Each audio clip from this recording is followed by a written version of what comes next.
as soon as it comes up. Okay, yeah. I forget that way too much. Thank you, King Roo. Sorry for being a few minutes late. Yeah, same. I forget it too because I And didn't even realize it was a feature. So and I completely forgot to click back into our group chat to show the icons because I had posted the link to the stream in the server. yeah, All right. Hopefully the volume and everything is good.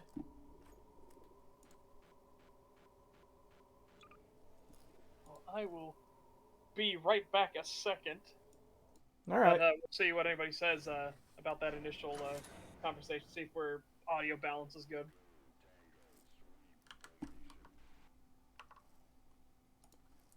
Just gonna switch back there. All right.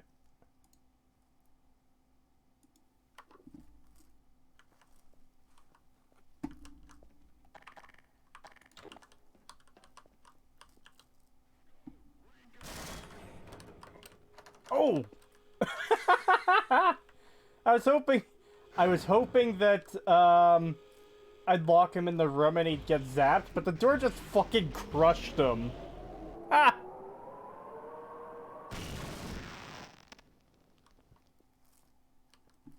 Audio's good. Good to know. Thank you.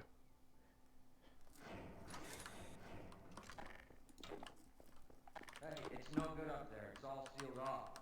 The only way out would be to Yeah, find shut up. someone Just with scan follow me. access Okay, and open whatever. the front door.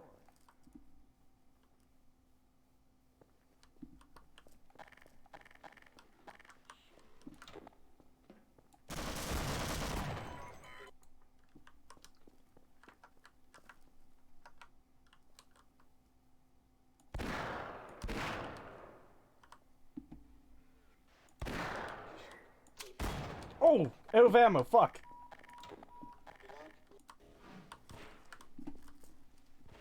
I didn't realize I only had 3 bullets in that.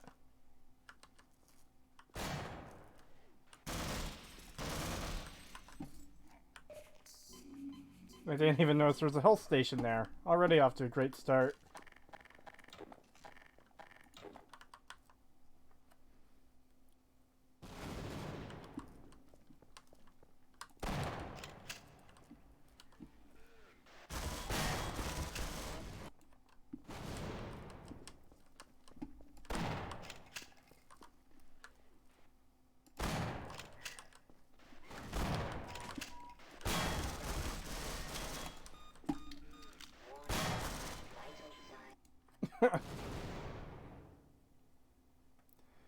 Hi, Creetosis. Quickly before you begin, it's 2 a.m. in Europe.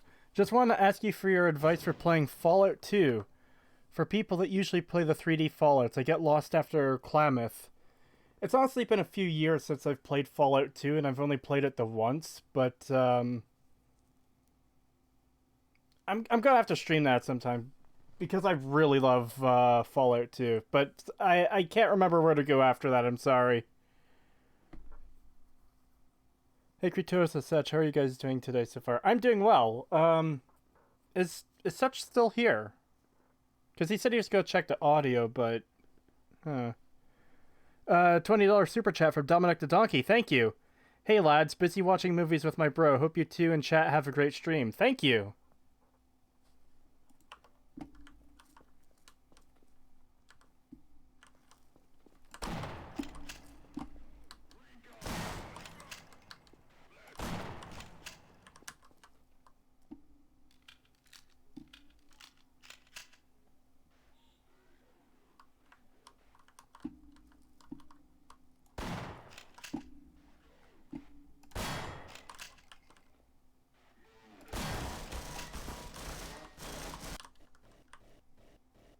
Keep running into load zones.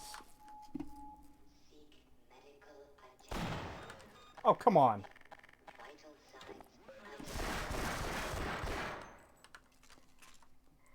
Well, that puts me in a bad position.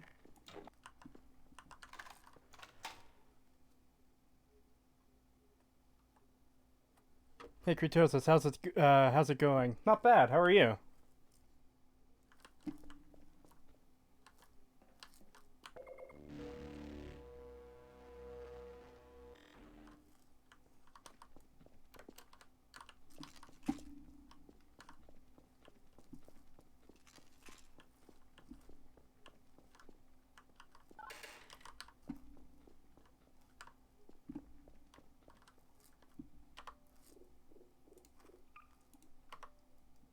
Yeah.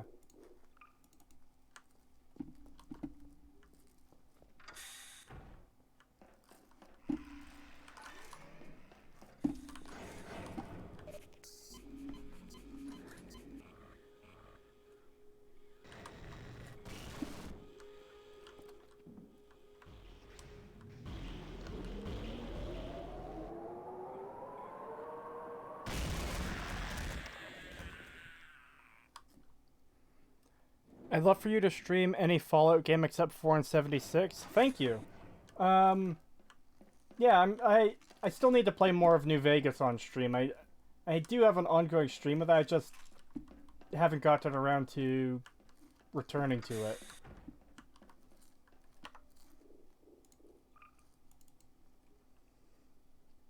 Can't wait for your Skyrim video. Yeah, I can't wait for it too.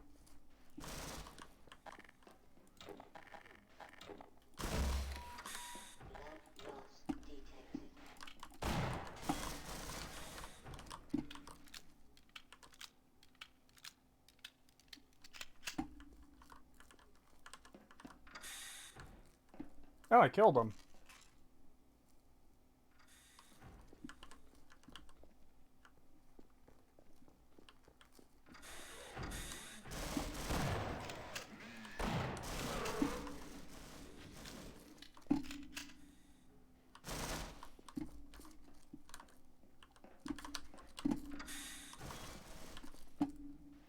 Okay, I'm back. I exist. Welcome back. Yeah, or just ignore. Again, bad housing design. Get more than one bathroom. Oh, there's a hole in that window. Fuck. Why is there no glass in there?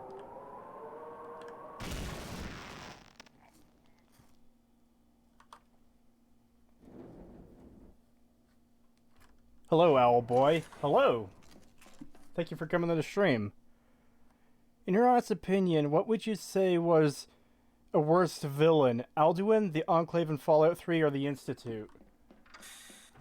So I really need to familiarize myself with Skyrim's content. The last time I really played it, except for the recent streams of it, semi-recent streams of it, was back in like 2015. So I can't really comment on Alduin as accurately as I'd like to right now. I would say. But like, it's hard trying to figure out which one's worse, just because the Institute has so many issues as far as plot holes go, whereas the Enclave and Fallout 3 are just underdeveloped. Yeah, I think the Institute, because they go directly against their own fucking goals. Like, they destroy themselves. Yeah. Their whole thing makes no sense. The Enclave are just generic bad guys. And Alduin is just a generic force of nature. So I'd have to say I think the Institute are the worst villains. Yeah. I don't know. Maybe I'll switch to Alduin. Maybe. After we go through the Skyrim, like we're gonna do a deep dive through Skyrim, guys. A deep and painful dive.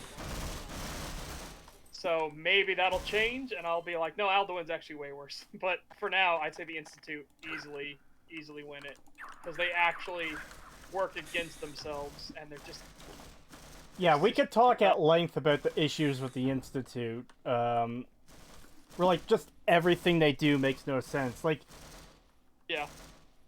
We were talking about it on one of the recent streams. Was it the Oxford stream where I went on about the Institute for a bit? It had to have been, because we were talking about, Fallout 4. So, when the Institute sends you to recapture synths, it's always the robotic models. It's never any, like, actual humanoid synths.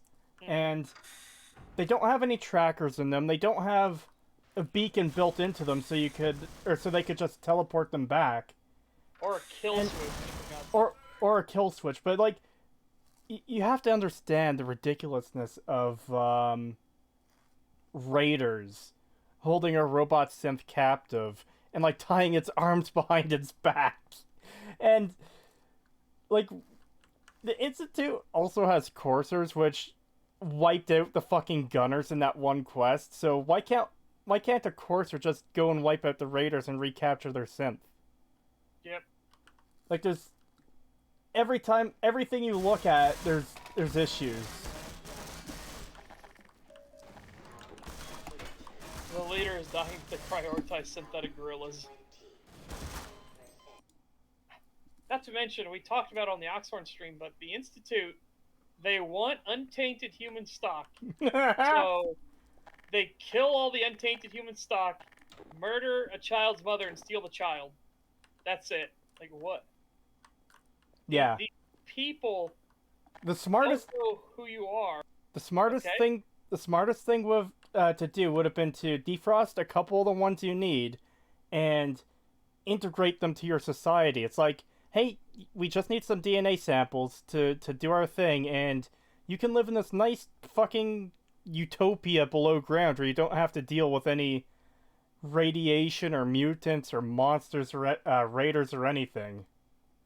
Yeah, it's so weird. Again, these people, the last thing they remember is the bomb dropping. They don't know you. They don't know it's an apocalypse or anything like that. You literally have the dumbest people on the planet in front of you that you need. You can tell them, hey, we are survivors of the apocalypse, and I know this is hard to hear, but if you come with us, we can offer you safety and shelter, food, water.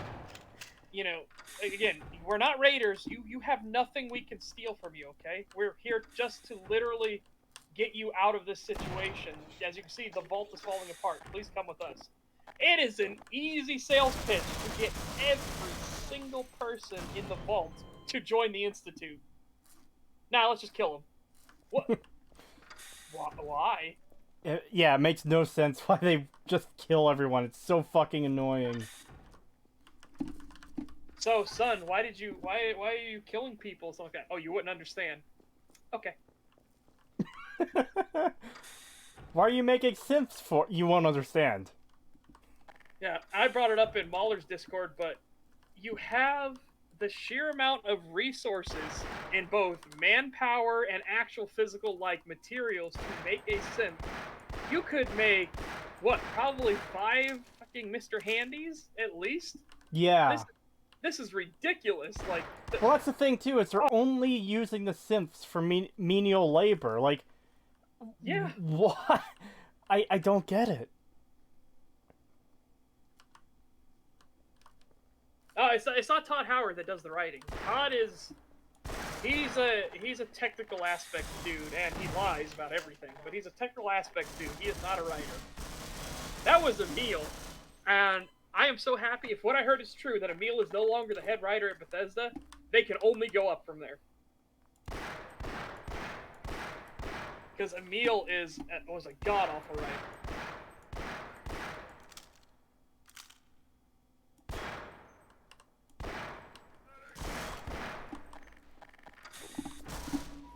Yeah, that's the other thing. It's like, you have all this technology and all this brain powers. You could revolutionize hydroponics, create a brand new energy source, make better turrets to defend locations. Like, you can actually rebuild society. The thing Easy. One of the things that gets me too is it seems they want to build synths to have an actual free will, but they've reached a point where, they get there, but they don't believe it. They don't have any kind of confirmation bias. It's, oh, these robots can't possibly have any kind of free will.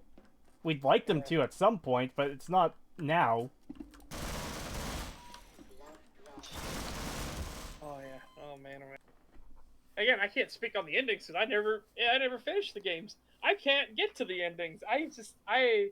My mind immediately just goes, I can't take it anymore, and then I just have to uninstall or play something else. Like I can't do it. His life's work at risk of being destroyed in minutes. Father is mildly annoyed. Yeah, that should be a powerful moment, and if it was actually a good game, that, oh, your parent is coming to destroy everything you've worked for all your life, and then the worst you get is mild annoyance from Sean. And the only time there's like any anger in his voice is like when you're malicious about it. The one dialogue option is where it's like, yeah, I'm just here to burn it all down. And then he's like, I can't believe I'm related to you. And that's the most extreme it gets. Like, he's not pissed, he's not depressed or anything. It's just like, oh yeah, this is happening, I guess. Yeah. Man,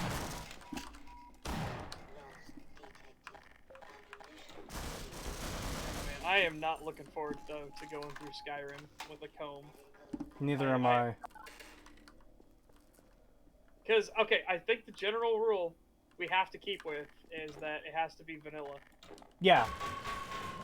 I'd say the one exception would be if we want the UI mod, and that would be it. Or maybe we shouldn't. No, maybe we shouldn't even do the UI mod, because we want to show it in the exact quality that it is. Yeah, when I do the videos, it's always...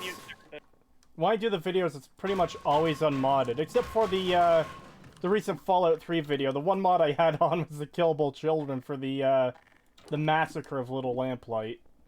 Yeah, but what I was thinking was playability, like, mods, and I was like, no, that's not fair. No, we can't give them any benefit. Remember, Oxhorn said Bethesda does not rely on modders to fix their games.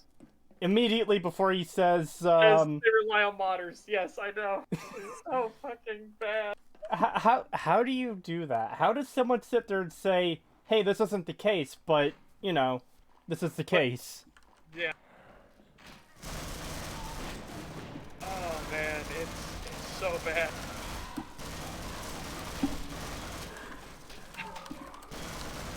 I cannot believe, like, how do you even see that?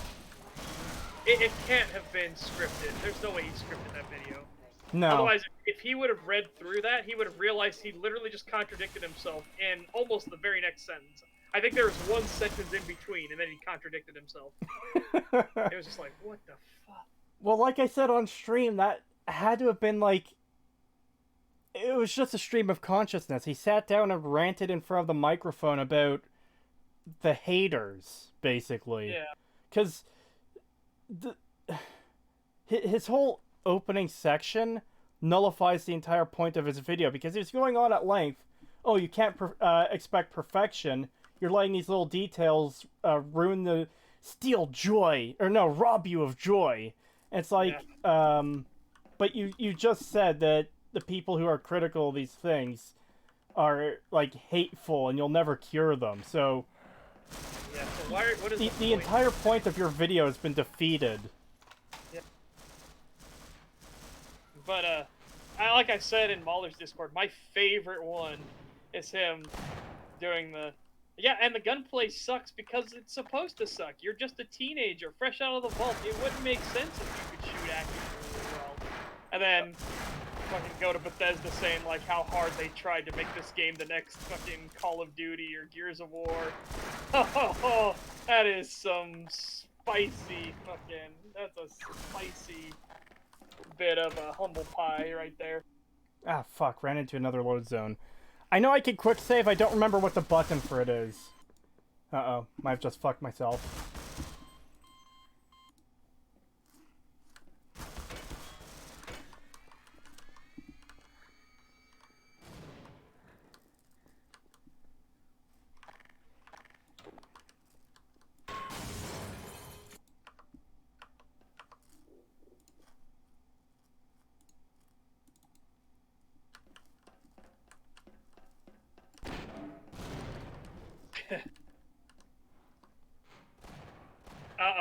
Uh-oh. You're in a death loop. Oh, boy.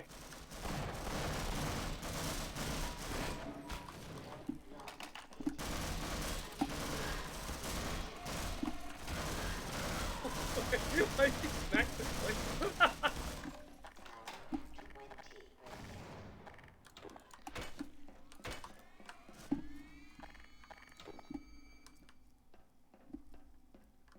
Oh, now these bastards don't follow me. Yeah, again, there are parts in isolation of Fallout 4 that aren't bad, but it's when it's a whole, it's just a sludge. It's really horrible.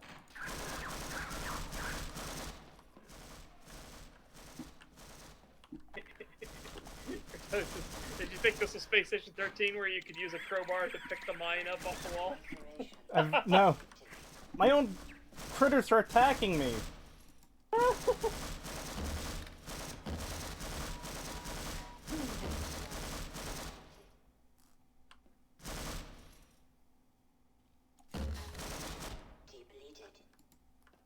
Oh yeah, no. Snarks will attack anything. They're literally hostile to everything. That's why Snarks are bastards. They will literally attack you at everything. Anything that lives, they will go after.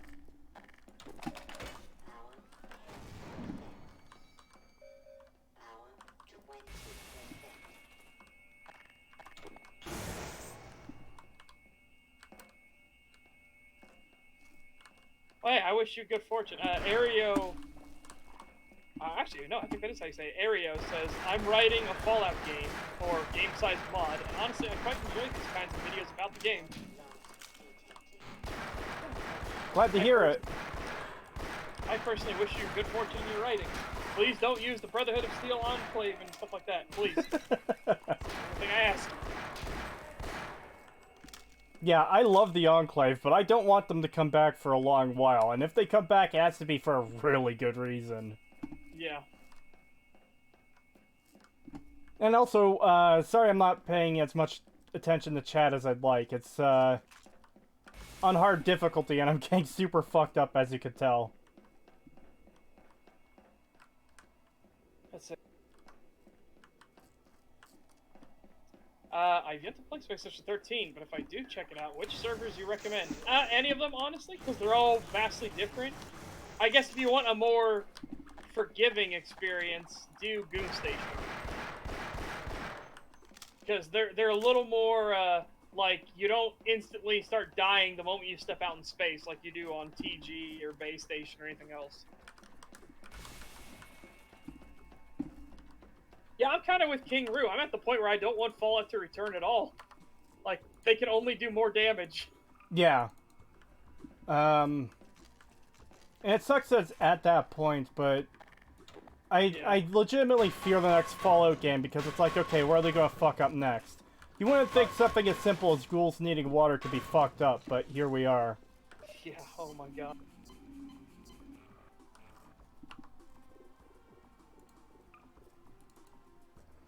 And by the way, we will be doing another stream tomorrow covering a second Oxhorn video.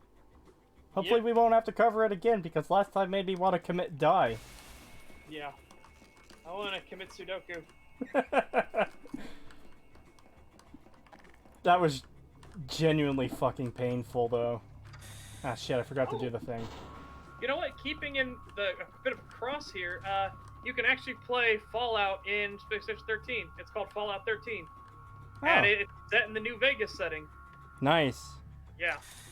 So, prepare to get fucked up by Cazadors. This is gonna happen.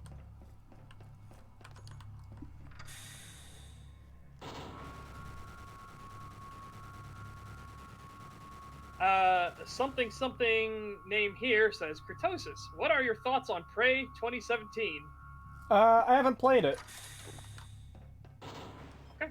Sorry, I wish I could give a better response than that, but yeah, I haven't played it. I've heard good things about it, but, yeah, unfortunately I never got around to playing it.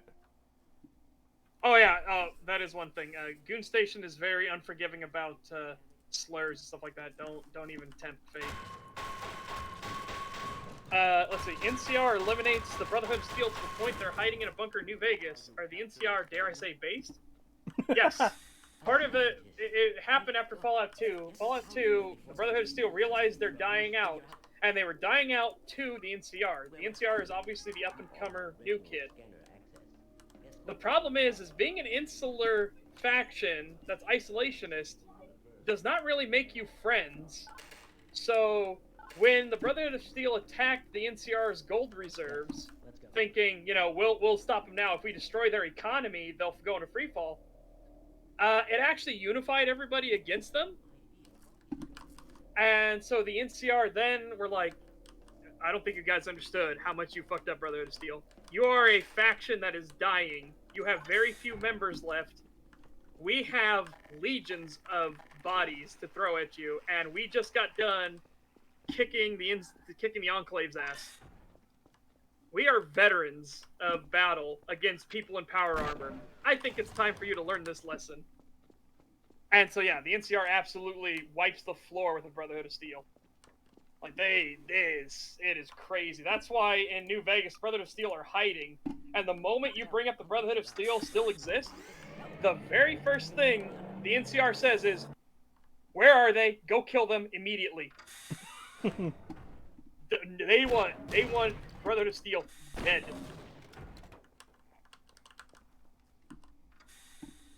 That's why that whole like mini a true nerd really undersells like, and you could just get them to work together by talking to some guys. Like, it's a lot more than that. The NCR despise the Brotherhood, and you could argue if the Brotherhood get a happy ending, because again, you worked with us this one time against a greater threat, but now that greater threat's gone, and now we know you exist.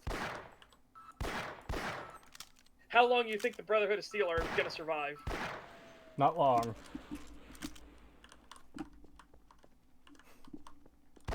Oxford looks like an 1800s snake oil salesman. He does kind of look like a Wild Westy snake oil salesman, doesn't he? Well, Logical Fallacy actually looked into it a few years ago. The dude was selling beard tonic of all things.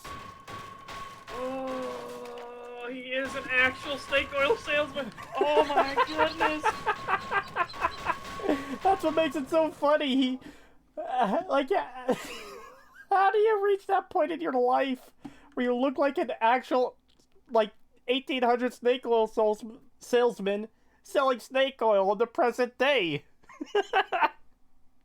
Dia can explain this because they thought that by doing an embassy in the NCR territory, they would start to spread their ideology to others. They would start to recruit.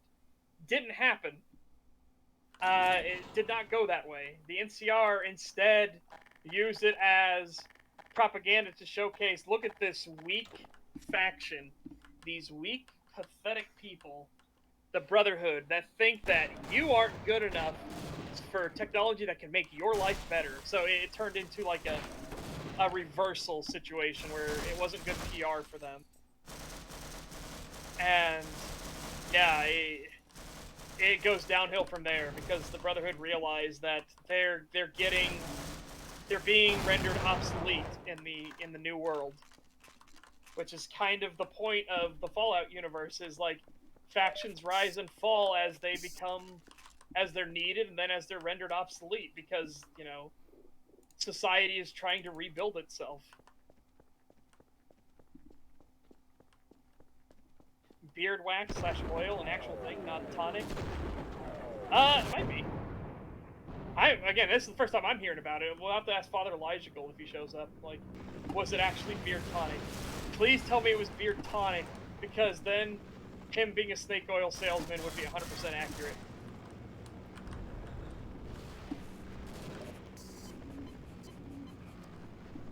Is Oxford or Matten watching? Let's see. I saw a comment a little while ago, but we were talking about other things. I just want to respond to it quickly. It went something like, what's your favorite Fallout game? Fallout 2. I really fucking love Fallout 2. I only played it... Wow. I only played it the once, but, yeah, I really enjoyed my time with it. I did not want it to end.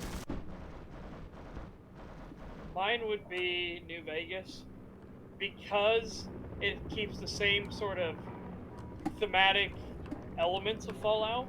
Because I love Fallout 1 and 2, I really do. Even as ball-achingly hard as Fallout 2 is, I love that game. But I think New Vegas is the Fallout series done modern day correctly. So I think that's what edges it out for me, for it being my favorite.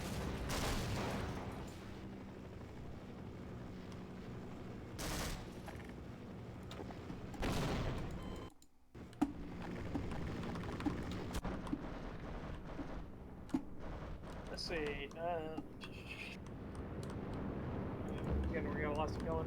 Original Fallout factions fall and rise. Yeah, basically. Brotherhood. Okay. Isn't that Turok, or am I missing something? Oh, hang on a second. Spear bow. Very close resemblance between Oxhorn and the professional Redditor meme man with the fedora. They wanted to, have we ever seen them in the same room? I think not. Oh man, this fish is doing crazy damage. You should react to Up Is Not Jump's Fallout review. Up It's Not Jump. The name sounds familiar. Well, I mean, does it have a lot of factual errors in it, or do you just literally want us to watch it and comment on it? Because it's really hard to do good, like, transformative reactions if you just constantly agree with, you know, the things that are being said. You can't really... You try and spin off of on stuff, I guess, but otherwise you're just going, yeah, no, that's a good point. Okay, continuing. Yeah. Yeah, we don't really want to do that. We want to do proper, like responses on stream. You know, we don't. Yeah. Sorry, I'm just trying to figure out. Like, I know where to go. It's just this fish keeps fucking with me. Might be me, but I like your videos a lot more without the added background music. Okay. That was it for you, because I like your videos a lot more without added background music. Yeah, that's a fair, like, preference. It's just, I really like having the background music in because I feel... Something feels missing when it's not there. Yeah. And I'm saying that as somebody that just did a video. Something feels like something's wrong if there isn't background music. It's like... Well, it comes across to me as a lot more bland because... Yeah. Rather than having the music to spice it up a bit, it's just me saying, okay, well, this is what's wrong with this is what's wrong with that, blah, blah, blah, blah, blah, blah, you know? Vanilla Blonde. Ah, yes, crossbow. Somehow the only thing that shoots underwater. Crossbow shooting underwater makes sense. Other weapons not shooting underwater kind of makes sense, to an extent. It all depends on what type of weapon, because there are certain weapons where the pressure of the water would actually make them explode underwater. Water is very, very dangerous to weapons, to firearms. Very, very dangerous. Obviously, you can't say anything about the Tau cannon. We don't know how it logically works, so can't say if that should work underwater. Let's see, MP5. I think MP5 would detonate underwater from the pressure. Shotgun would absolutely, like, fucking hell, you would ruin yourself with shotgun. How about 70s porn music for the background music? No matter what you think of my content, it doesn't deserve that level of high quality. Anyways, there's a lot of stuff that goes into weapons firing underwater. Heckler and Koch actually has a great video of them showcasing the M416 versus the M16, and they submerge it underwater, both underwater. They lift it up, and they fire it immediately afterwards. The M16 explodes in the dude's face. That's why he was wearing the bomb gear. Wow. And the M416 just fires without needing anything. It just fires because of the way its bolt system is designed. Shit. It's radically different.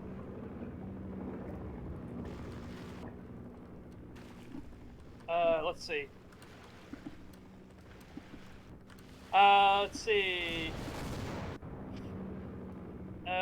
mentality of a 12-year-old? Oh, God. So they're saying Up Is Not Jump has the mentality of a 12-year-old. He admits the Fallout 1 and 2 are good, but cringily explains why it isn't for him. Oh, boy. Uh-oh.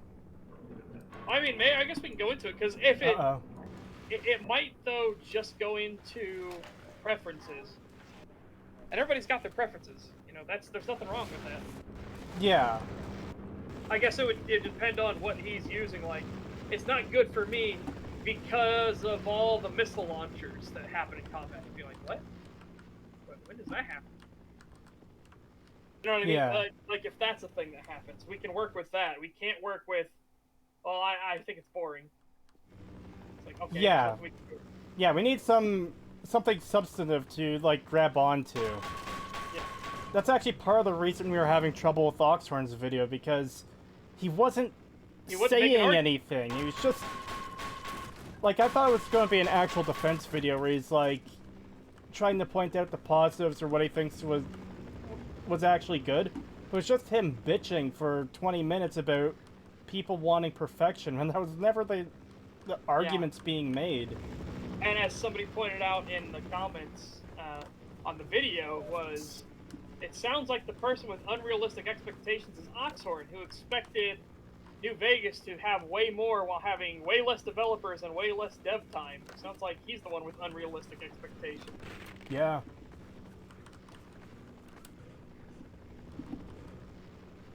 No, you can argue somebody's subjective viewpoint if it's based off of factual inaccuracies. Yeah, so the example I like to use the most because it's easiest to reference is if someone says they don't like Lord of the Rings, there's nothing I could do with that except maybe ask why. If someone says they don't like Lord of the Rings because of all the gunfights in it, well, now they've cited a reason for their dislike of it, but it's one that's factually incorrect. There are no guns in Lord of the Rings. Yeah. So, it's like, okay, there's something wrong with how you came to your conclusion. You can still have the same conclusion, it's just how you came to it that's very questionable.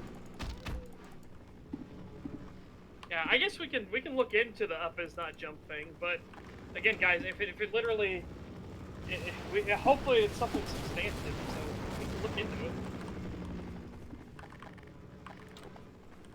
Let's see.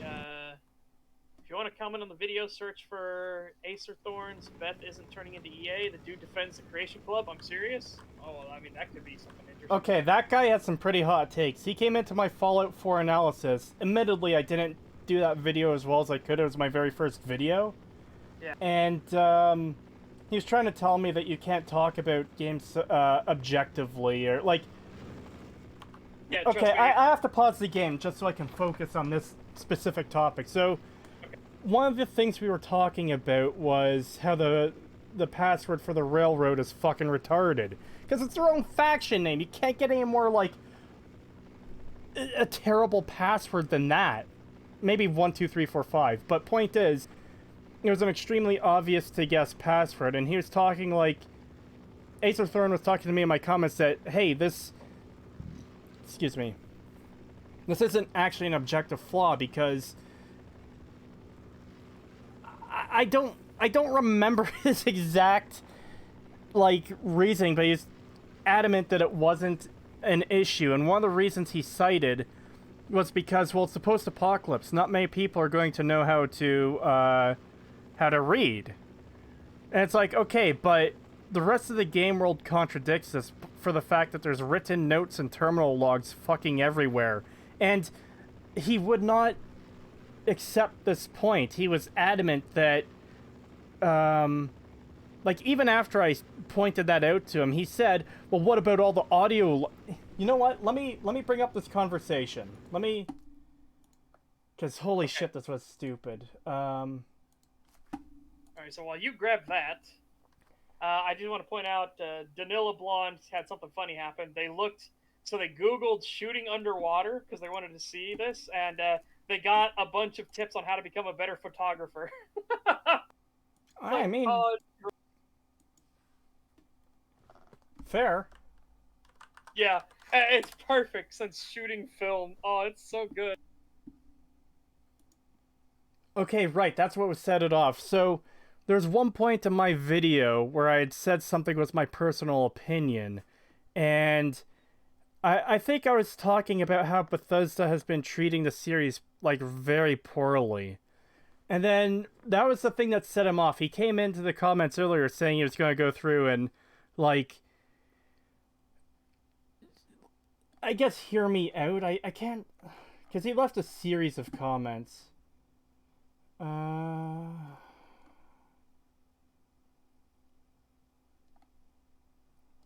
But anyways, that one point where I said it was my personal opinion, that's the point where he kind of lost it. Dude, this video was supposed to be proving how Fallout 4 is an objectively, all caps for that word, bad game. Do you even know what objective means? Here's a hint. If you provide a disclaimer that something is your personal opinion, then it's not objective. Well, it was that one point of the video.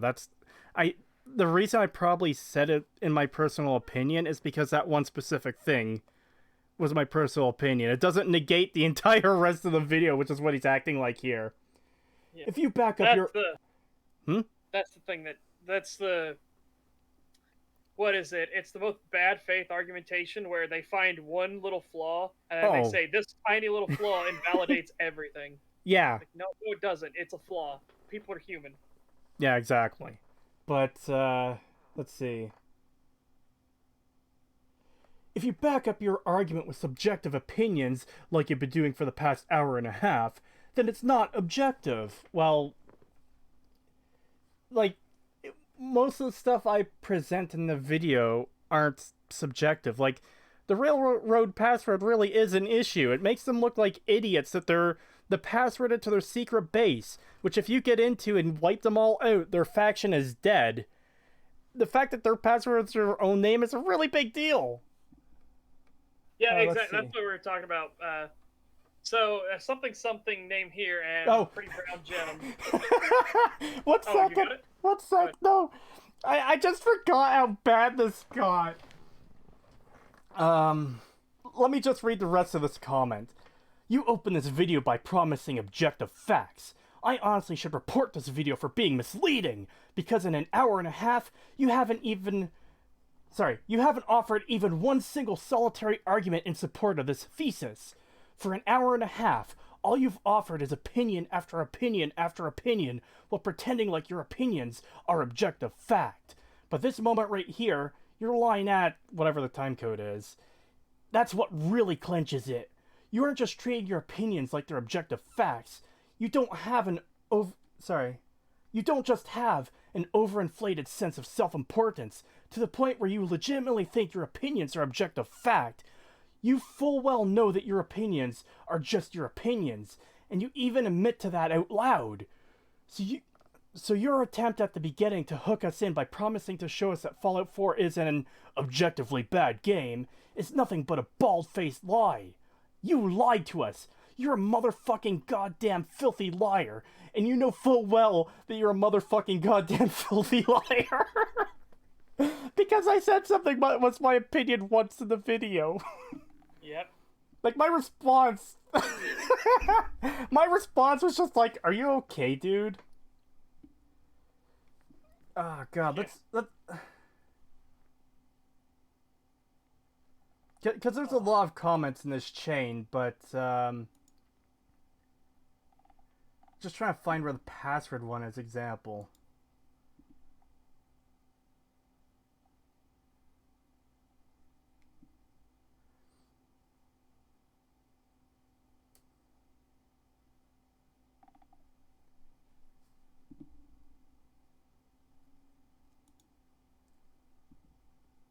See, this is one of those things where okay, we bring up stuff like this, and then the other side goes, you're just straw manning. It's like, no, these are actual arguments. Here's the actual argument. And then they bring up, like, well, if you can straw man, I can too. It's like, we didn't straw man, though. You are, but we didn't. This is the stuff, this is here. Here's the evidence. This actually happened.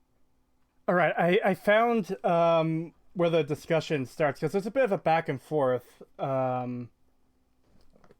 So I respond at one point saying, I mean, again, this was my first video and I hadn't done this sort of thing before. I've been thinking of going back and redoing this first part for a while now, but there are objective criticisms in here still, such as the railroad's password being stupid, among other things. Fairly reasonable response, right? Yep. 1. You've never done a video game debate before? Not just in video format, but even in text format or on a message board? Surely you must know by now how to differentiate opinion from fact. Well, he can't. Well, in all honesty, I've gotten into discussions before, but nothing really serious before starting the channel. And And again, I didn't present my arguments as well as I could have in that original video, which is why I want to remake it. Yep. 2. I already addressed the stupidity of the railroad's password in a previous comment. Even if you ultimately disagree with my counter-argument, the fact that there is even the slightest grounds for debate necessarily means... Sorry, let me read this again. The fact that there is even the slightest grounds for debate necessarily means it isn't objective. I mean, don't tell that all to all the flat earthers. That's exactly what I was gonna say. Don't tell it to the flat earthers. Oh man, I've actually already written this into the remake of the first part of the Fallout 4 analysis because I thought it was significant enough to include. Okay. So my response, not a proper debate, discussions, but not on this level. I've improved considerably since this first video. Also, that's not how this works. Something being debatable doesn't mean it's not objective. What the hell are you talking about? Just because anything can be debated, just about anything can be debated, even objective facts. And my reasoning behind that is someone might be lacking the proper knowledge, or maybe they're arguing from a point of like emotion or something where they're not fully grasping that, hey, this is what it is, you know?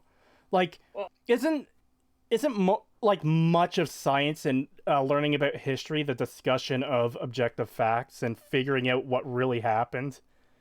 Yes, and a lot of, especially in terms of the latter, when it comes to history, a lot of fucking whitewashing. You gotta sift through a lot of like that old adage of the victors write history is incredibly accurate. You have to take that into account when you start going through the historical records and documentation. Oh yeah, and just quickly for everyone on stream, like in chat right now, I know you came out for a Half-Life stream. I came out for a Half-Life stream. I didn't mean for this distraction or whatever, but yeah, I just thought this was funny since Acer Thorn came up.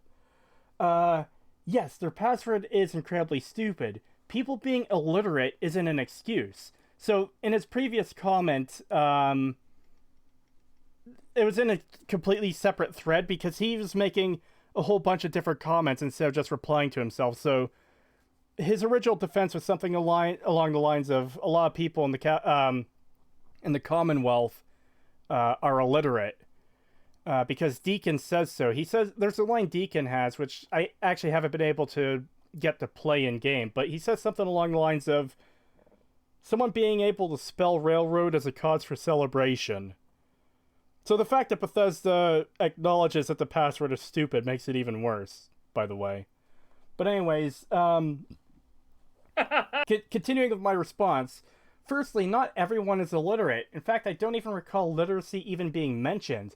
Plus, there's signs all over the place in these games, so clearly some people do read. This is not even mentioning that the Institute is their greatest threat, and the railroad has a giant bright trail leading directly to their hideout through the city. It's not really a hard thing to guess.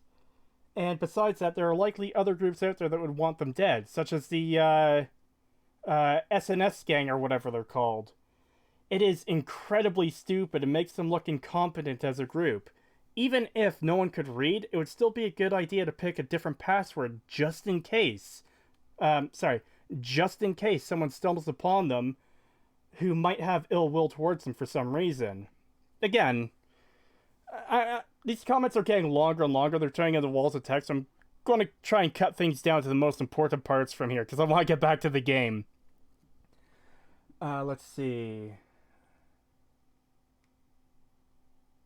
Okay, so from his response, under the right circumstances, Deacon outright states point blank that these days, being able to spell railroad is a cause for celebration. How's that for illiteracy even being mentioned? So, already he's kind of acting like a smug asshole when we're having a discussion. Like from the first comment in this thread where he's going on about me being a motherfucking liar, because I said opinion once. But, yeah. let's see my response to that. One guy gets a throwaway line to excuse the dumb password isn't really a compelling argument when, again, elsewhere in the game, there are signs and messages all over the game world. Raiders in this series have been shown to use computer terminals and be able to read and spell words properly, even in Fallout 4 itself. And even super mutants are shown to have a basic understanding of words with their dumb kill, loot, return message. Sure, it's not complex, but it still shows they can read and spell words. Yeah, sorry, but one guy saying... Sorry. One guy basically saying it's a miracle anyone can spell their faction name completely flies in the face of the entire rest of the game world apparently being able to read and write. I actually do believe a large part of the population in this world should be unable to read, but besides that throwaway line, there's nothing to support it, and in fact, the world actively contradicts that idea when even raiders, which are typically portrayed as stupid, are able to read. His response isn't really a compelling argument. Says who? You argue this makes the game objectively bad, so whether something counts as a compelling argument must likewise be objective. So, what objective evidence do you have that this, objectively, not a compelling argument? I think we're getting the picture that this dude, one, doesn't know how argumentation works, two, doesn't know how debate works, and three, should go to jail for crimes against the word objective. Oh, I know. He keeps throwing it out there like... I think my response is like, I just explained it. The fact that the rest of the world contradicts that line proves that your argument isn't compelling, because it literally... Anyways, this goes on for quite a while. At one point, he... Oh, yes.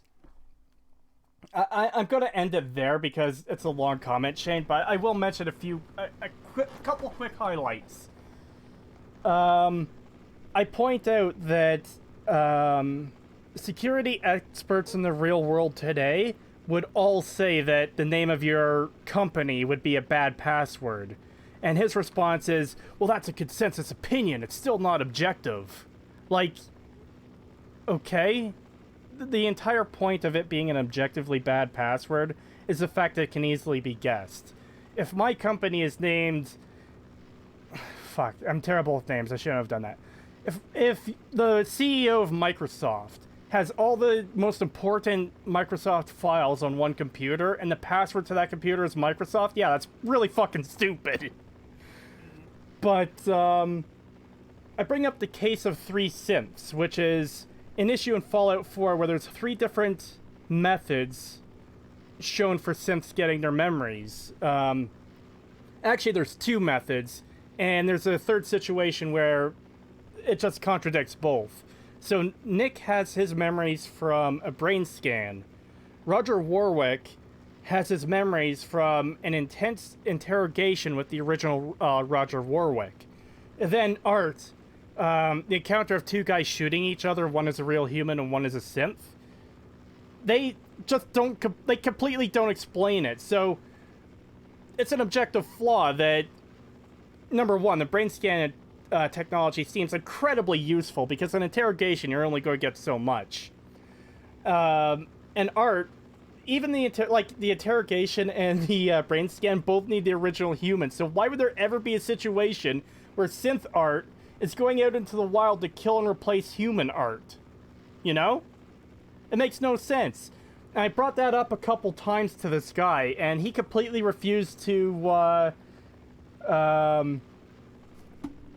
even acknowledge it. And I think he wrote it off as still subjective and blah, blah, blah, blah, blah, blah. And yeah. he eventually says that he wasn't taking the discussion seriously or something to that effect. And it's like, oh, well, you just argued with me for hours over this, and now you're telling me you don't care? Yeah, sure. Sure, buddy.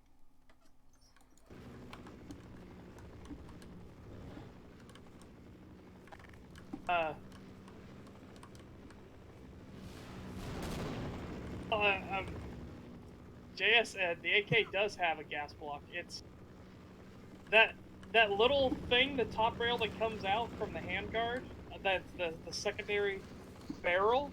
that most people think is a barrel for some reason that sticks out over the handguard. That's a gas system.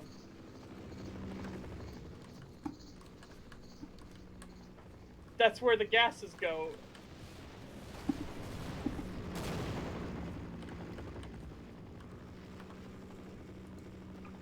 And sorry everyone for that detour, but the subject did come up, and it was an interesting discussion if you want to be generous. Yeah. Yeah, and as Danilo points out, recoil-operated guns are pistols. That's literally the spring. It's the force of the projectile going out that pushes it back, and then the spring that pushes it forward. It's purely recoil-operated. Wow. That wasn't supposed to happen. Wow! No, you're missing the point, Jess. It still uses gas to start cycling the bolt. It just doesn't go directly to... It doesn't go all the way back to the bolt face itself. It doesn't go into the bolt carrier group like the M16 does. Okay, yeah, so a lot of people asked game questions that came up with this too while the debate's going on. Alright, so... Yeah, sorry, Chad, it's hard to keep up. Have you tried Mass Effect series? I played like an hour or two of the first one, and I enjoyed my time with it, but it's one of those games where I played and didn't return to for some reason. I've done that a lot, and there's like no particular reason I don't return to it. I do want to return to it. I did the same thing with Witcher 3. Yeah. But, yeah, I do have to get around to playing Mass Effect. They're good games from what I've heard. Well, to an extent, I'll definitely say that could be a whole video in and of itself. There's a reason Mass Effect 3, that ending. Oh god, that ending. Oh yeah, I've heard a lot about the ending. And it's funny because so many people now say, no, the ending is really good, and they don't realize they're talking about the fixed ending. Oh. Yeah. They don't realize that, no, they went back and they fixed it, guys. A lot. Like, Citadel and everything like that, no, none of that was there before. We came for Half-Life, stayed for Fallout, moved on to guns. Let's see. Creetosis, I decided to start playing Bioshock Infinite again, so I could start writing up reasons for why this game is trash. What is a major problem with this game for you? Everything. Fucking everything. I don't think it does anything well. The visuals are nice. The visuals are nice. Everything else I despise. The entire premise doesn't work. Yeah. Yeah. God. I could go on at length. Like, I've only played it the once when it first came out, so I have forgotten a lot of its issues. But, shit, let's see. Ah. I still need to open that thing. Warning about Half-Life source during the cliffs, the surface tension, the helicopter may spawn an infinite number of times at once. Oh, that could be funny. That could be funny as hell. I've actually seen that in, the Half-Life VR AI series, where they're playing it on Gmod, but, yeah, there was just a loop of the helicopter spawning, and it just destroyed their game.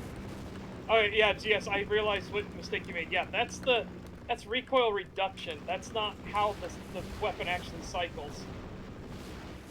So yeah, that's, you need to figure that out. Creetosis hasn't played a lot of Black Mesa. Yes, we're trying to get him to play Black Mesa, especially now that they redid the opening and everything. They redid a lot of the old chapters. Oh, it's real good. Let's see. Oh yeah, have you played the Stalker series, Creetosis?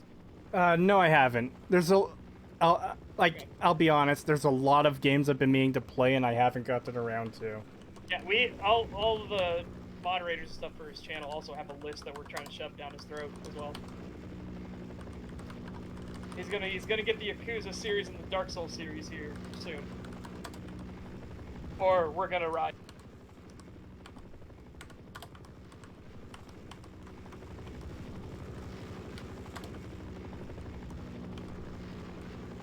Oh my god.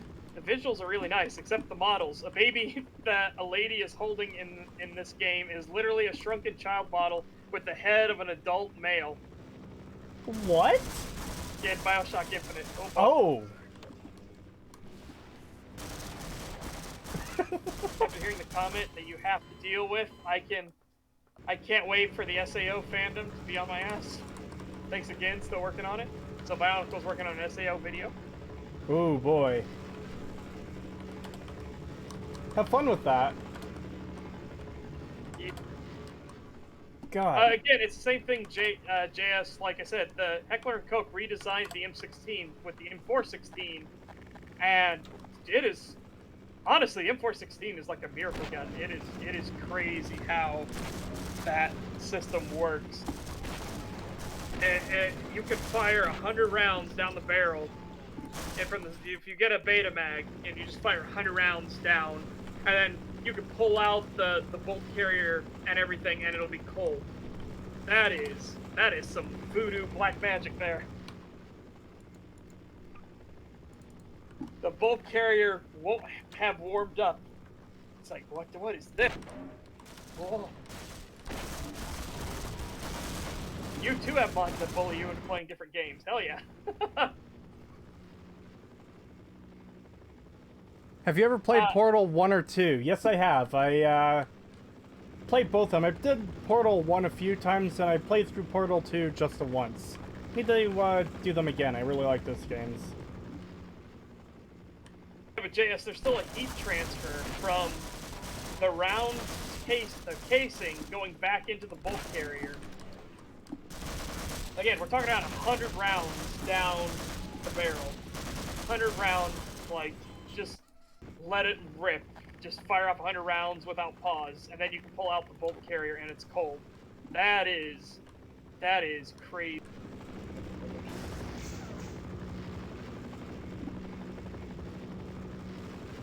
It is, but it's going through a transfer through the casing itself.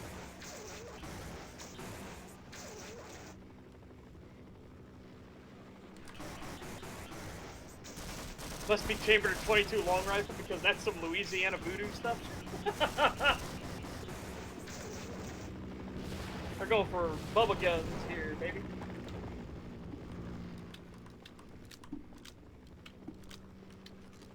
Oh man, oh man.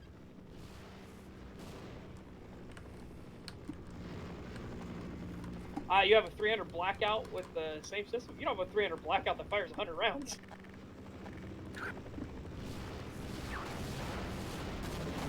Oh, that'd be a chore to fire. Creetosis, have you tried the Left 4 Dead series? Yes, I have. I played the fuck out of... so Left 4 Dead 2 is the first one I picked up, and I ended up getting the first one before they imported all the first one's maps into the second game. But I used to play the fuck out of that. I really like that series.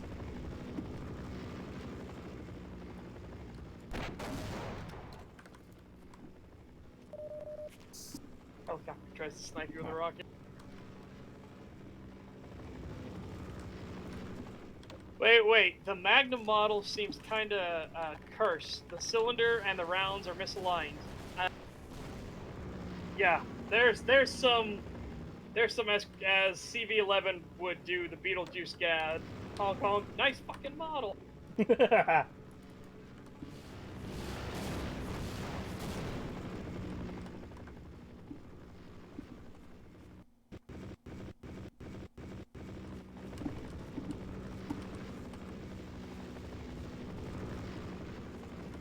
Have you seen the 300 Saw 249? No, but I was in my platoon, I was one of the automatic Saw gunners.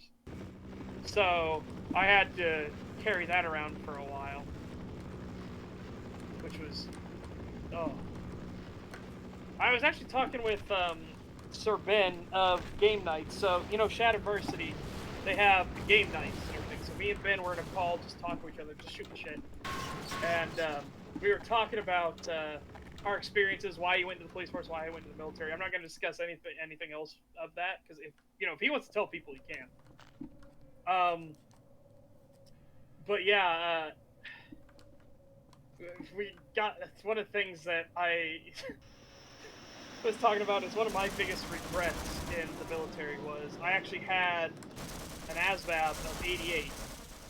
And for those of you that aren't in the U.S., the way the U.S. does the military is that they'll always be at your high school. So they'll come by maybe once a month, near like the last 6 months of the school season. They'll come like once a month, and they'll be there, and they'll be like trying to get people to sign up and enlist. And they'll say, hey, hey, if you don't have to enlist, what if you come and take the ASVAB, which is the Armed Services Vocational Aptitude Battery Test? And I got an 88 on it, 88 out of 100, which is ridiculously high. Because we're talking, the ASVAB has questions on it like, what are the first law of thermodynamics? What is this engineering standards? The part that sank my score was when we got the cars. I'm not a car guy. So I'm looking at this, like, pictures, like, what is this? And it shows a picture of, like, a wrench that has 16 heads on it. I'm like, I don't fucking, why does it have 16 heads on it? Why do you need 16 heads on a wrench? Like, I don't fucking know what that is.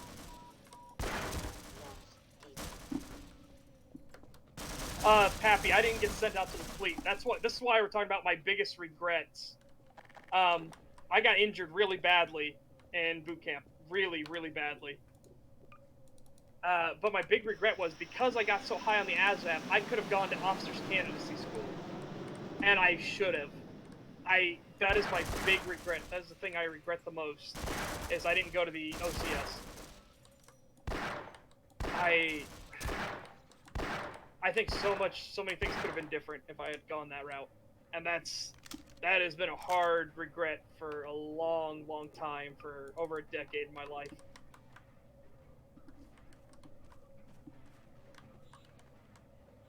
You did talk to the National Guard recruiter, but never took the full ASVAB? Ah, interesting.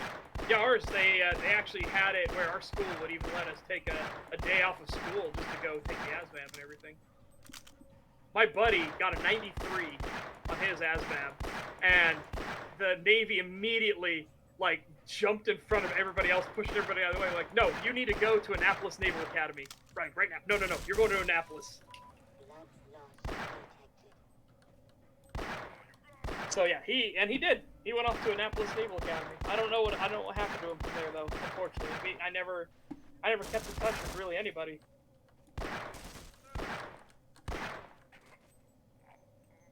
I just spent an insane amount of bullets to kill this one guy.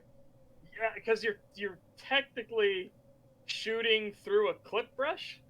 No, I know, but the blood was still appearing on his helmet. Yeah, but again, welcome to janktastic, like, edge geometry.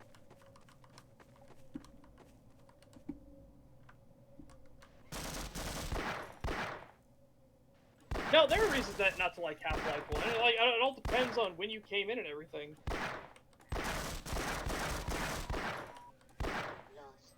Yeah, I hear you, Pappy. But I had the choice, and then I should have taken it. That's what I'm getting at. I should have taken it. Yeah.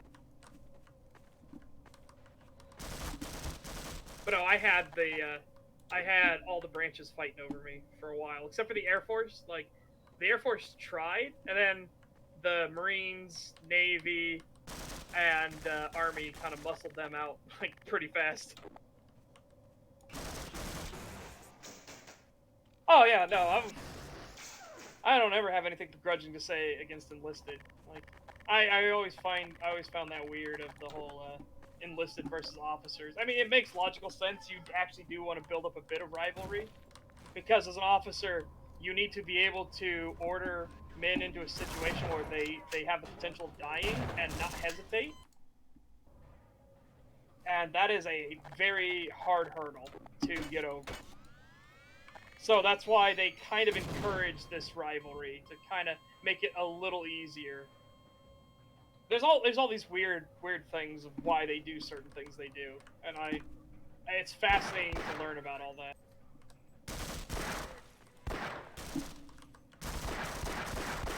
Half-Life 1's gameplay, in my opinion, is way more fun than 2. I can see that. I personally like Half-Life 1 more. I like, okay, of all of them, I like Black Mesa the most. I think it is a fantastic update to it. Bruh, the Air Force will fight you to get out of their enlistment office. Yeah, no, mine, they didn't try very hard for me, because, again, the Marines, Navy, and Army kind of bullied them out of it real fast. They kind of did one of those, like, hands off, he's ours.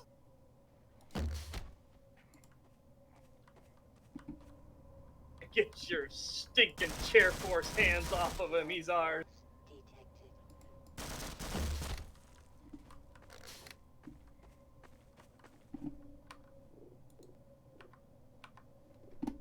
My cousin's an E7 or E8 in the Army. Is that high or low?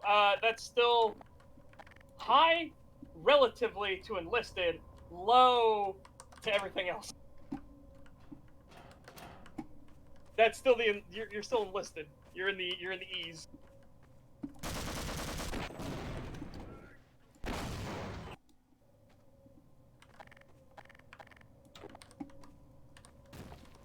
Let's see.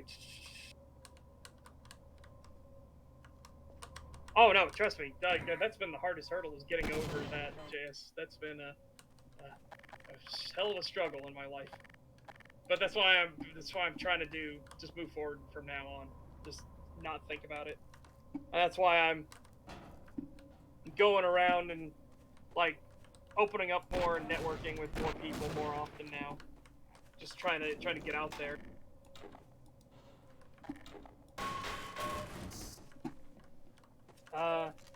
Joseph, I wish you'd keep all your streams viewable. I think they were extremely fun and had your funniest moments. Oh, thank you. I've said this before. I've been meaning to re-upload them all to the re-upload channel.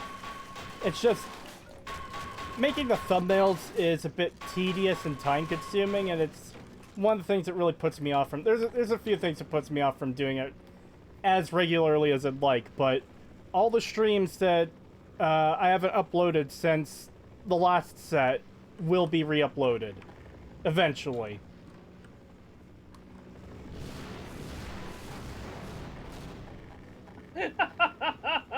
Oh, Pappy. I tried going Air Force at first, but the wait time to ship was 2 years. I told my father about it, and he looked me dead in the eyes and said, I thought you wanted to join the military. So I joined the Army instead. Worst mistake ever. Oh, your father pressured you into the boys that ain't ready for Marines yet. Suck it, loser! No, just kidding.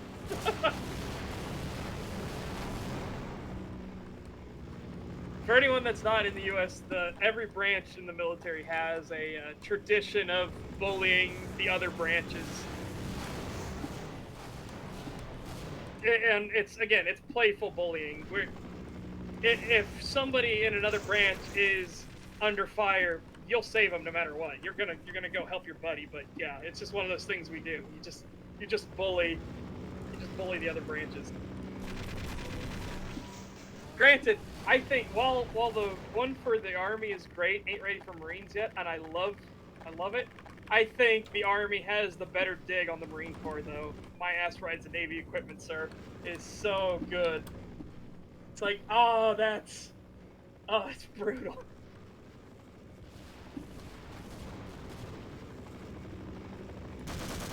Yeah, there goes Pappy. I think he's gonna do the my ass rides the Navy equipment.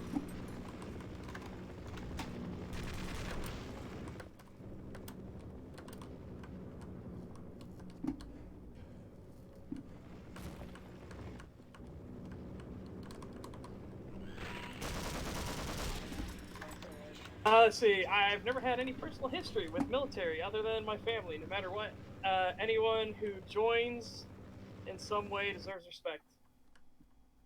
Yeah, he did it. My ass rides the naval equipment. Yeah. Oh, Pappy. Like I said, it's a good dig. It's a real good dig.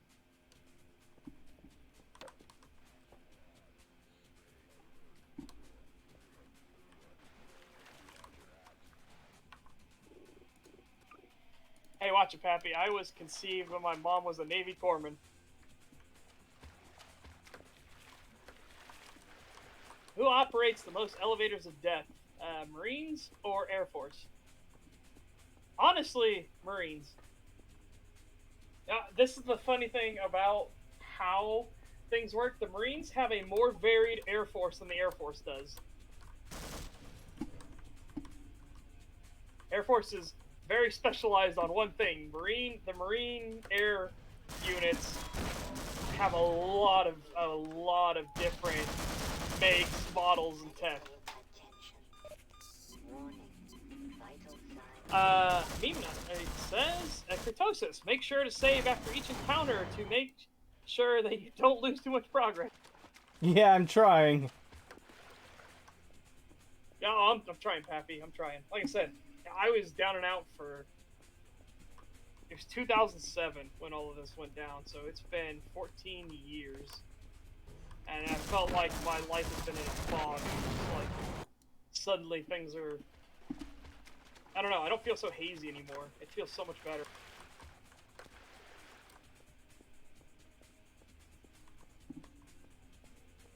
Yeah, there's a deep, interesting thing that most civilians don't understand. The Marine Corps does not have medics. You are not allowed to be a medic in the Marine Corps. There is one exception. There is one dude who got an exception. And it's because he was the son of a senator. And he complained to Daddy. And so they had to let him go to Navy Corpsman to become a Navy Corpsman while still being a Marine. So, yeah. So there is an exception. However, what the Marines do have are Navy Corpsmen, and it's called going greenside. If you are a Navy guy who is going in the medical profession, you have a choice. You can stay with the Navy and become a hospitalman and become a doctor and everything like that. It is actually like you have a really nice cushy position. Well, cushy, it's a military job, but you know what I mean. It's a really nice position, it's safer, etc. Or you can go greenside. Greenside means that you personally decided that you are going to go train with the Marines and help the Marines.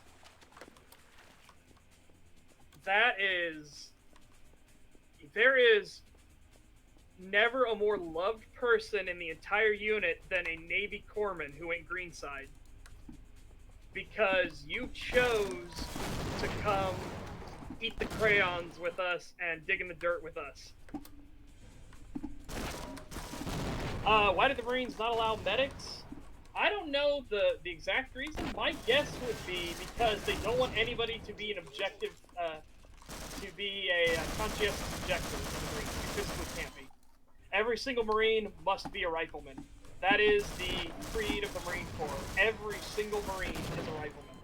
It does not matter what your job is. You are trained as a rifleman.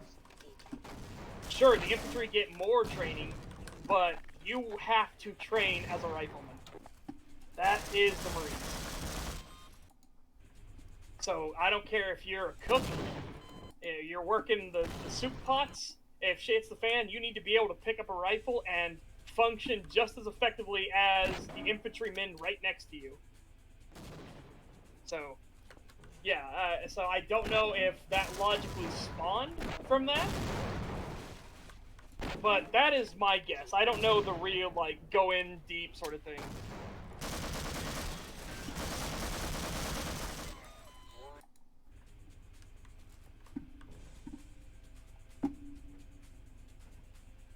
Yeah, military civilians are the worst.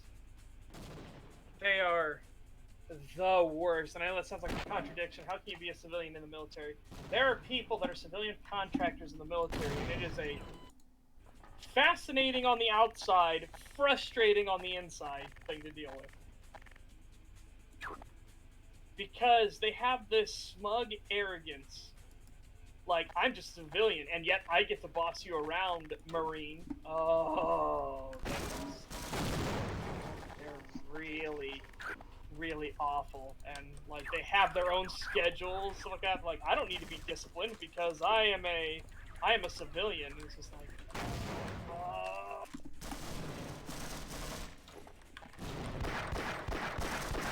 Can we talk about the game? I feel like I derailed chat. I didn't help it.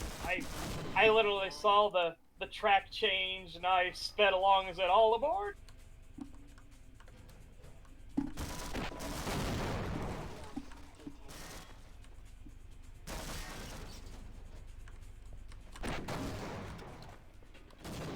I do despise military stuff. I really do. Anyways, back to other things. Back to me getting fucking wrecked by these soldiers? Yes.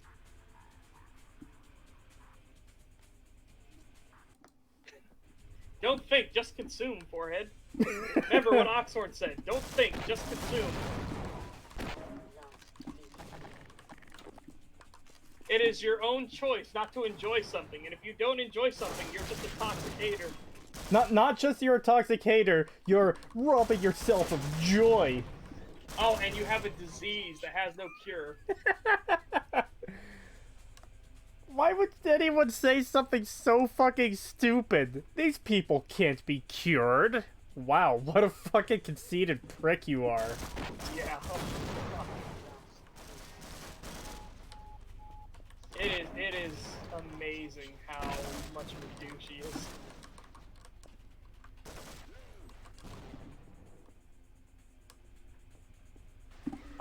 Came in here to say that I'm still digesting that 8-hour analysis video. Also, hello, comfy Half-Life 1 stream. Hello! Half-Life is truly the Dark Souls of FPS games. What do y'all think would be a better viable melee weapon? Freeman's crowbar or Shepard's overcharged wrench? The crowbar. It's the leverage you get with the crowbar versus the wrench, and the awkwardness of swinging a wrench versus a crowbar. So the crowbar, hands down. Can I not? Oh, I can. Huh.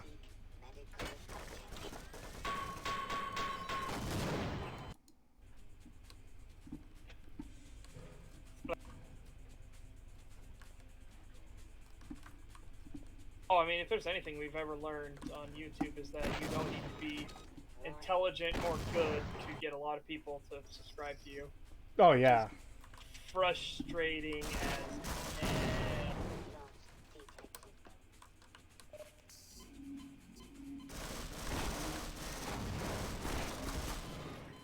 Oh, in terms of game, yeah, they made Shepard's wrench this weapon of mass destruction. Like, it is crazy powerful.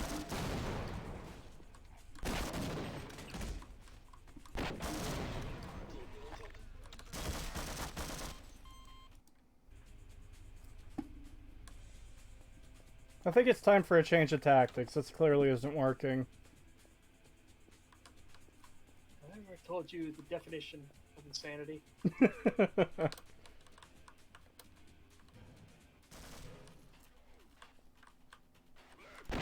In terms of practicality and wieldability, yes, the combat knife would absolutely blow the wrench and crowbar out of the water.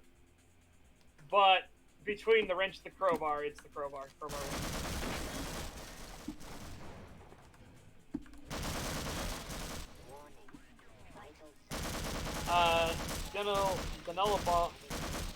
Wow, Denalablon says, thanks for the stream. Good luck out there. Thank you. Glad you're enjoying it. Even though it must be painful for some people to see me dying repeatedly. To, like... Darkness has a suggestion for you. Maybe he would have an easier time doing this if he sang Modern Major General. Oh, man. Okay, so first of all, I can't sing. Second of all, I don't know the lyrics to that song. And third of all, good reference. Let's see. Don't the Marines do more damage in Half-Life Source compared to Gold Source? I think so, because of some shenaniganry with the engine allowing higher frame rates, so they attack more rapidly. Let's see. No, Barney just had a crowbar. Haha on OP weapons. And Outer Worlds, it's impressive how one of the most OP-able weapons is available right after you left the first planet. Let's see, my boy just can't get over this part. I will. We had a point like this on the previous stream of Half-Life 1 where it was just nothing but trouble. Let's see, Creetosis, what are your thoughts on looter shooter games like Warframe, Borderlands, or Destiny? I haven't played Warframe or Destiny. I have played a bit of Borderlands. I think they could be fun games. Not my not necessarily my go-to though. I have a spicy hot take on Warframe. I think Warframe is not that good of a game, and I think it's ugly. Oh, I almost got them. So there you go. There's a spicy take. And it's funny. My go-to example for Warframe being ugly is, first off, just the way everything looks. I can't stand like when an aesthetic is literally noisy for noisy's sake. But the one thing that drives me crazy is, so there was this design that got put up on the Warframe forums, and it was for a dragon-themed Tenno. And it looked great. It still had the same sort of, like, noisy design, but you could clearly tell it had a dragon influence and everything like that. And the developer saw that and said, that's perfect, we'll put it in the game. And then they showed what they did, and it's this, like, hideous, ugly thing. You couldn't tell it was supposed to be a dragon, even though they told you. So no, that looks like an ugly mess of vomit on a screen. What is that? And they had a huge community backlash and had to change it, and it still looks ugly. It doesn't look nearly as good as the original fan design, but at least now you can vaguely, if you squint your eyes and had a few beers, can tell it's supposed to be a dragon.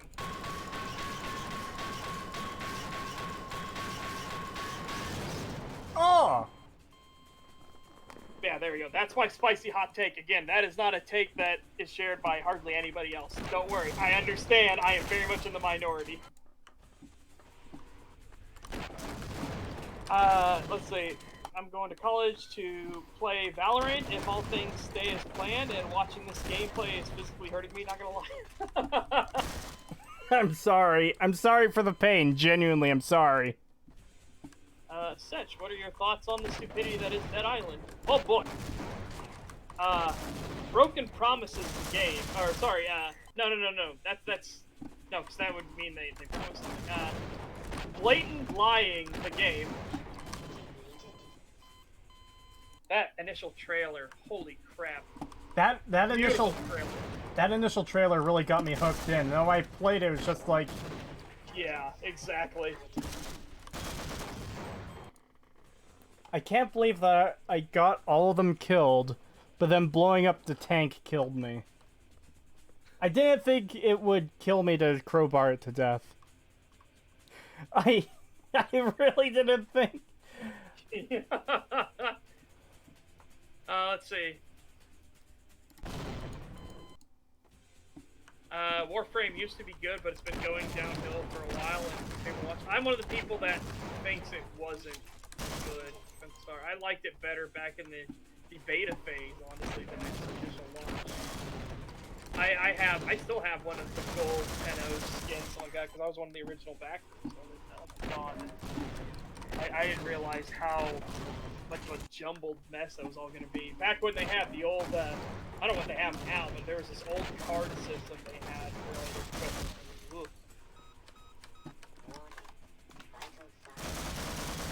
apparently, Dead Island 2 is set to release sometime next year. Yeah, I'll believe when I see it. Dying Light is the way better game made by the same team. Yes and no. Dying Light's story is incredibly stupid. Like, even to the point where you have speedrunners that speedrun the game that talk about how dumb your main character is. It is absolutely insane how stupid everyone is. I am not looking forward to Dying Light 2 because of the whole Chris Avalon thing that happened, and then the developers throwing him under the bus saying they had to rewrite everything. I'm not looking forward to that.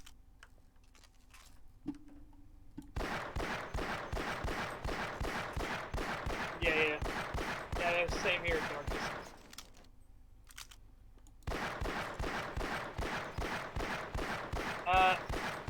Hey, wasn't it said here in chat, Microsoft now owns Bethesda, they also own Obsidian?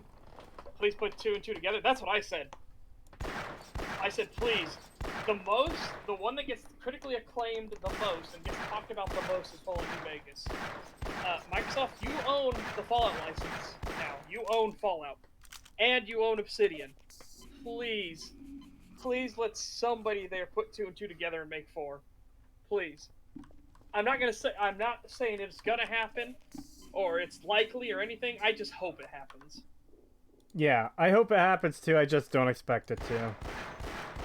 Yeah, exactly. It's like, I am totally fine if they yoink that away from Bethesda and give it to Obsidian. They give Obsidian Fallout, and they let Bethesda keep Starfield and Elder Scrolls.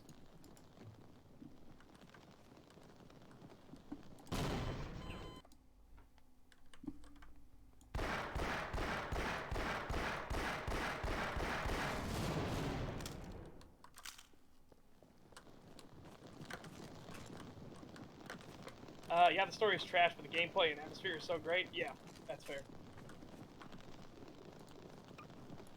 Everyone wants Obsidian to make the next Fallout, but a lot of the team isn't the same, and Josh Sawyer is working on his own creation, backed by Microsoft, so he would be busy.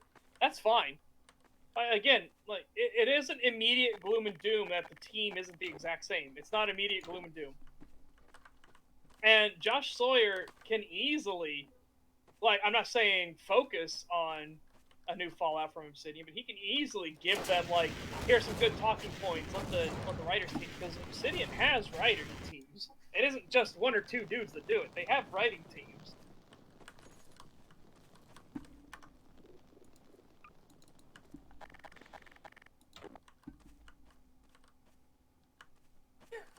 Yes, someone needs to put 2 and 2 together and make the real Fallout 4.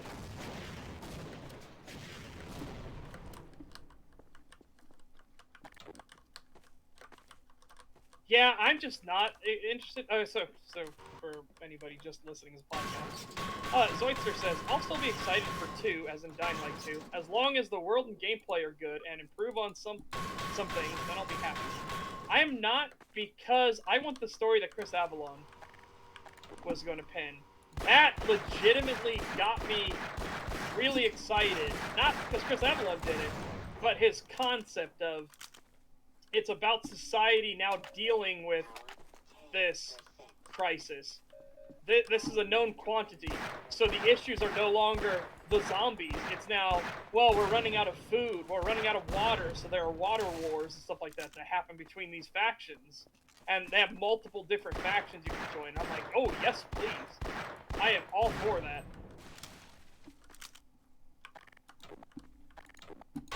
Yeah, I think that's one of the big good changes for Black Mesa is you can't blow up the vehicles with small arms fire in Black Mesa. But yeah, that is a bit silly. Can you still blow it up with a crowbar? No. Josh Sawyer himself said he's busy working on a new Secret Obsidian project for a while now, so I don't know if he'd be able to lead. Yeah, I mean, that's fair. I said he doesn't need to lead. He can just give pointers. Josh Sawyer is a good fucking dude, too. He's good people. They still have a lot of good people at Obsidian, and they aren't. It isn't like Blizzard, where literally the teams where nobody on the original team was there anymore. It's not like that situation. Oh boy. As someone who used to play a shit ton of World of Warcraft and even the RTS games before that, it's sad seeing where Blizzard is now. Oh yeah.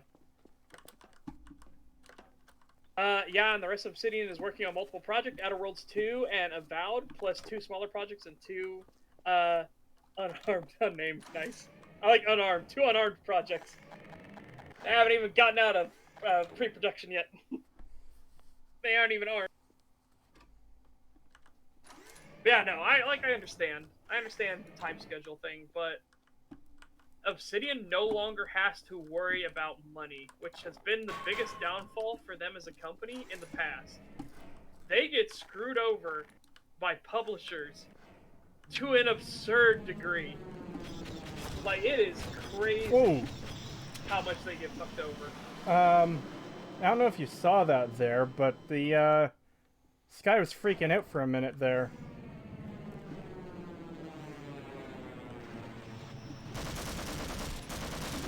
Oh, no, you went back to the low screen. I need to go back down again.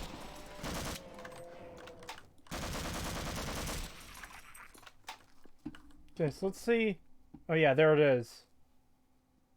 Oh yeah, oh yeah. Welcome to Source.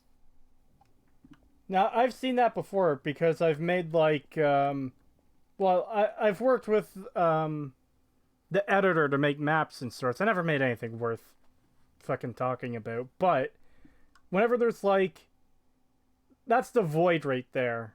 Yeah. So there must be like just a area over there where they didn't completely close the level in, and that's what's causing that. Yeah. Basically you're seeing past the skybox in that area. There's something where there's a gap. I mean, it's still not as probably disturbing. Yeah. it's still not as bad as that fucking orange bullshit that was in the conveyor level. Oh yeah, the fucking seizure warning.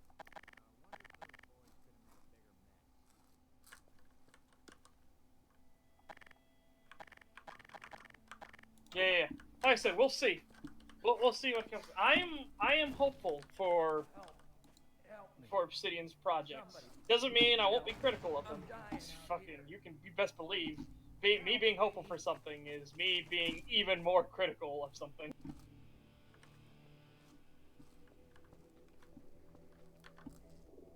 Where did y'all get your names from? Okay, well I guess you can go first, Creetosis. Mine's very boring. Mine is insanely boring too.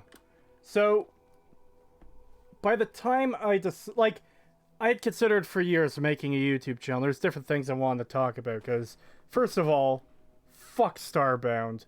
Secondly, fuck Bioshock Infinite. And then thirdly, fuck Fallout 4. Okay, yeah, now it's time. I'm doing this.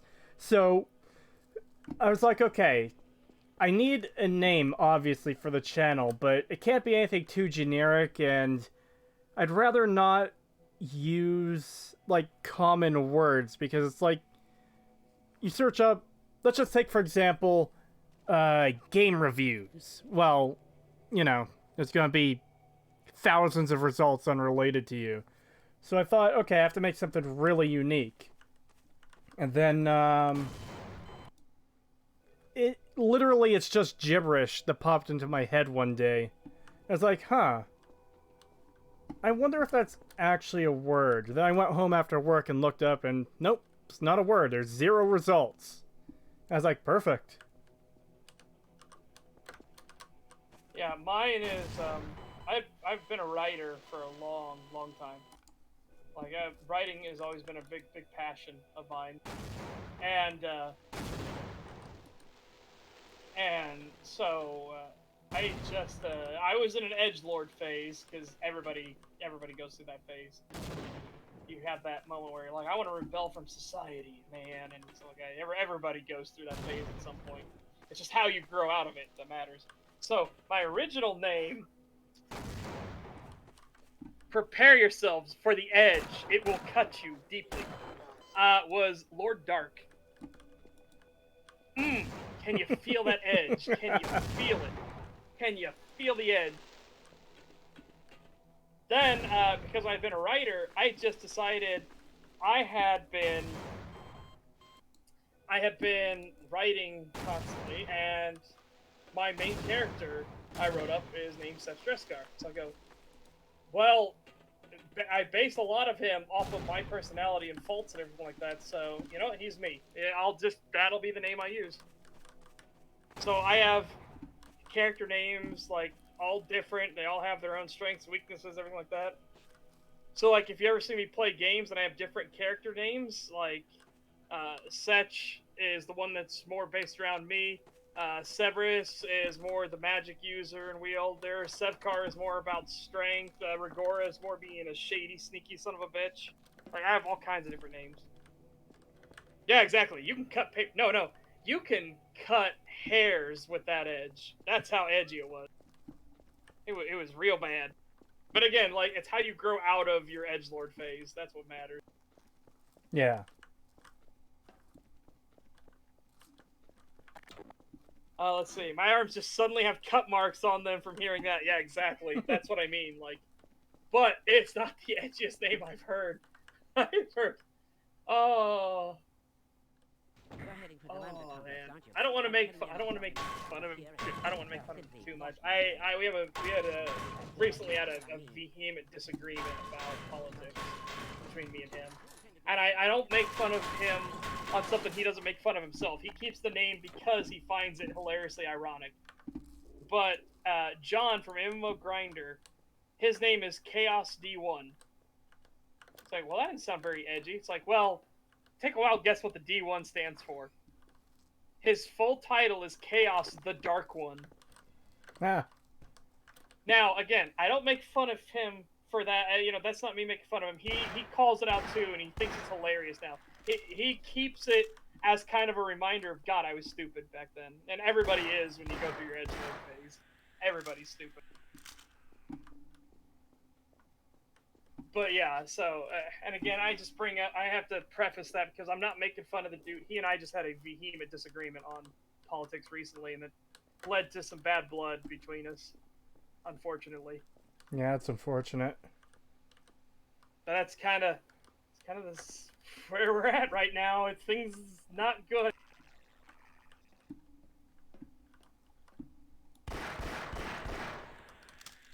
That's called the Void. Besoro Pistolero says, what the hell is happening with the sky? That's the Void. When you do mapping in Source or any game, if you have a hole in the skybox or a gap, like maybe your skybox wasn't the correct dimensions or something, so there's a spot you can see through, you see into the Void.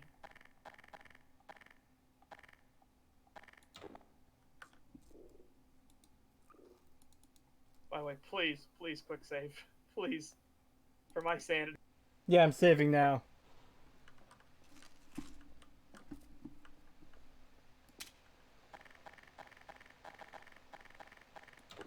Okay.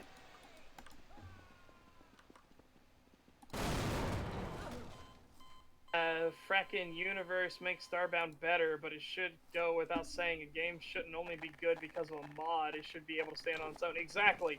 If you need mods to make your game good, your game wasn't good beforehand. Yeah, that's the thing is, I can understand, like, recommending a game under the recommendation you mod it to. So it's like, hey, you know, this game, it's pretty shitty on its own, but you can mod it to make it into, like, a very enjoyable experience. That I'm fine with. My problem is more when people defend the game because it's moddable, or because people are so familiar with the modded version that they don't quite remember what the vanilla version is like. Yeah.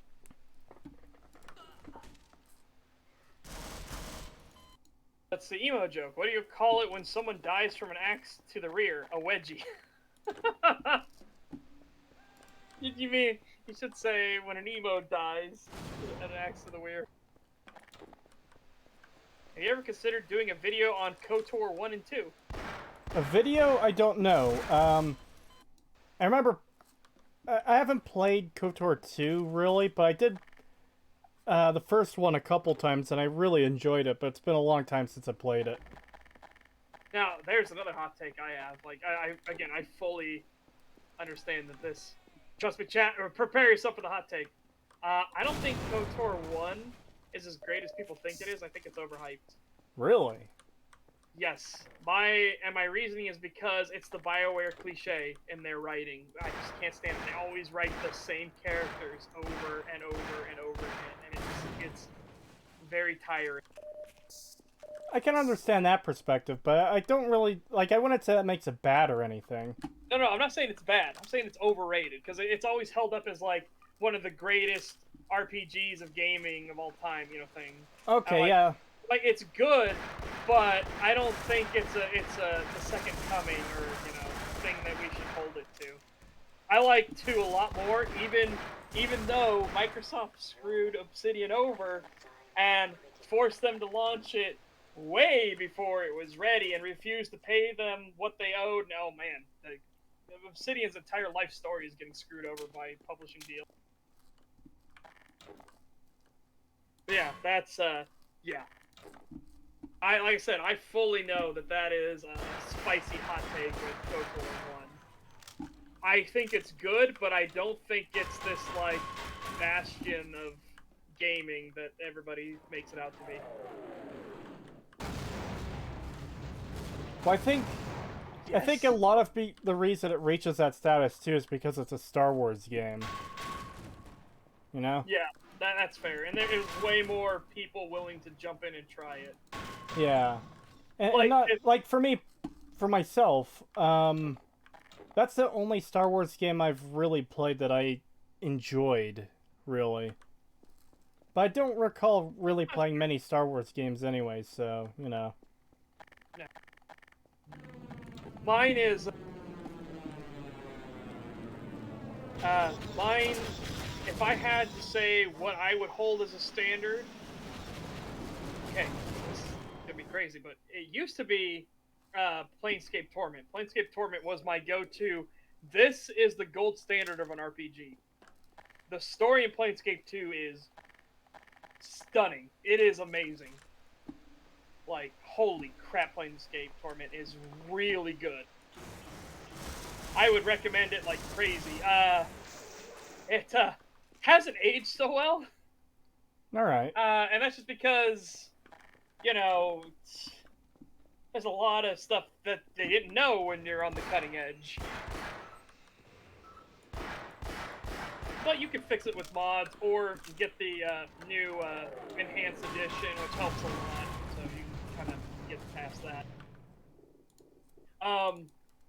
But now, I'd say the gold standard for RPGs is Divinity Original Sin 2. I've actually heard a lot about that. I picked it up a couple months ago, and it's another one I've been meaning to play and haven't gotten around to. Pappy Cappy says, good night, all of y'all. Good luck, Toesis. So, good night, Pappy. Good night. Have a good one. Thank you for coming out. Oh boy, chat just kind of jumped there.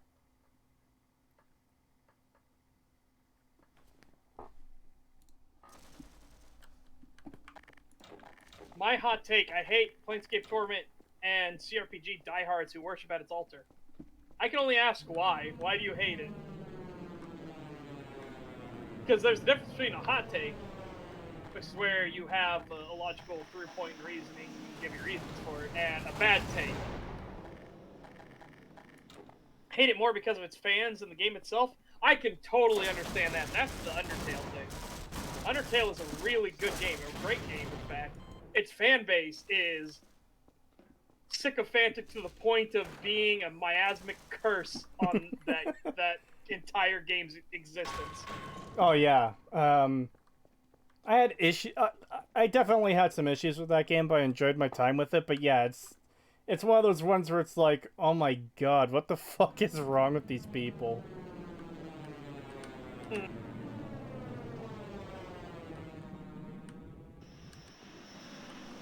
The CRPG I played was Dragon Age Origins, yeah. And that's again why I'm not such a big fan of Origins, because again they wrote the same characters again. Like, BioWare, stop it.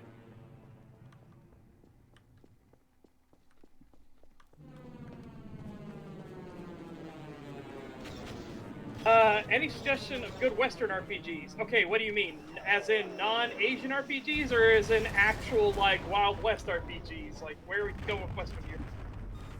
Yes, I played Arcanum. Arcanum is great. That is, oh, it is a great CRPG.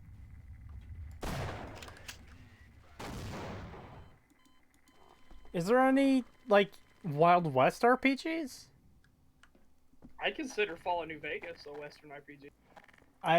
Yeah, I guess so. But there are stuff like Odd West and everything like that. So. I guess we're talking as in like Western culture.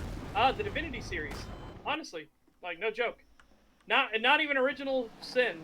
The original Divinity games I think are really good to look into. And I was having a discussion with Ben about it, and I said a big turning point, because a lot of people, when they look at some of the original games by Larian, they say, "Oh, it is just a Diablo clone." But then when you actually play it, and you get to this first little segment where you see two skeletons in a hallway, and you sneak up on them, and suddenly a cutscene plays. And I say cutscene, it just moves down, and they get a dialogue box that says, "Dude, so how are we standing up right now? What do you mean? I mean, we're bones. How are our bones held together? We don't have any skin or muscle tissue or anything like that." And the dude goes, "No, dude, stop. Stop what are you thinking right now? Why?" He goes, "Dude, I had a buddy yesterday who fell apart from too much existential thought. We need to stop this conversation immediately." And then they both go, "Okay." And then the game goes back to you controlling it, and you watch both skeletons fall apart because they thought about it too hard. And they realized their own existence could It's not nonsense. be. Yeah, so they fell apart. That's awesome. And I was like, that's the moment that gets most people to realize there may be something special here with Divine Divinity.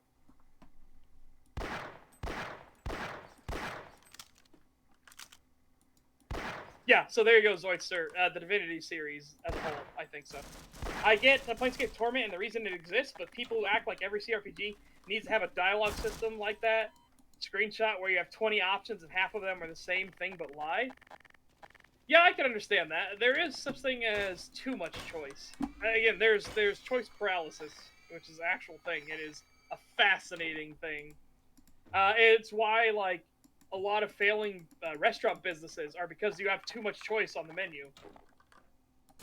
And people don't like when there's too much choice. There's this perfect, like, sweet spot number for choice. And despite how much is played up for drama, Kitchen Nightmares oftentimes goes through it and explains, like, dude, you have 90 different pizza choices on the menu. This is way too much. What is wrong with you?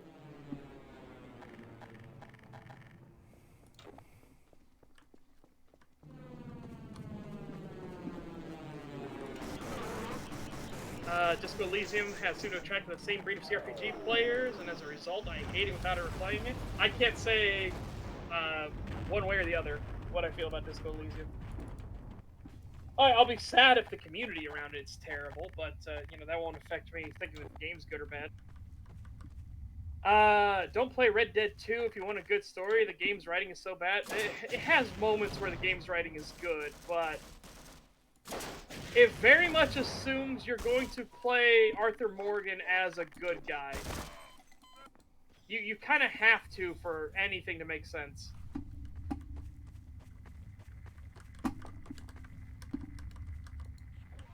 Because trust me, it does not make sense why people don't just literally gut him like a fish if he's a bad guy.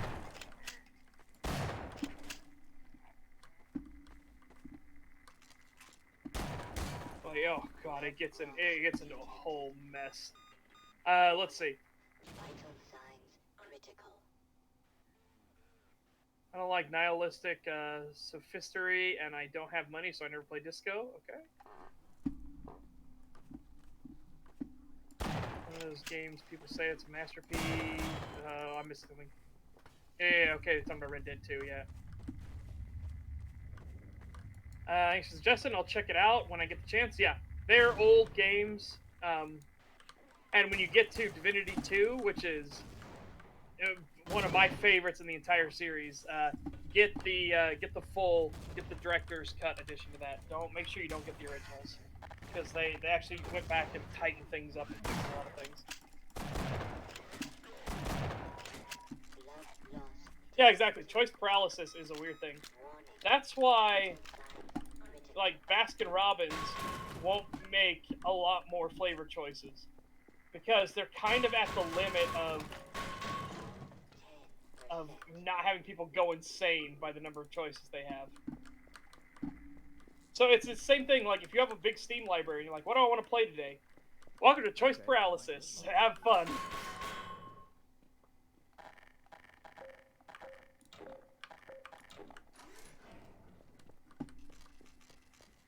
Let's see. Rockstar games, in my opinion, are overrated. At least GTA 4 and after, exception for most part Red Dead Redemption 1. I think GTA 4 was still Rockstar doing good.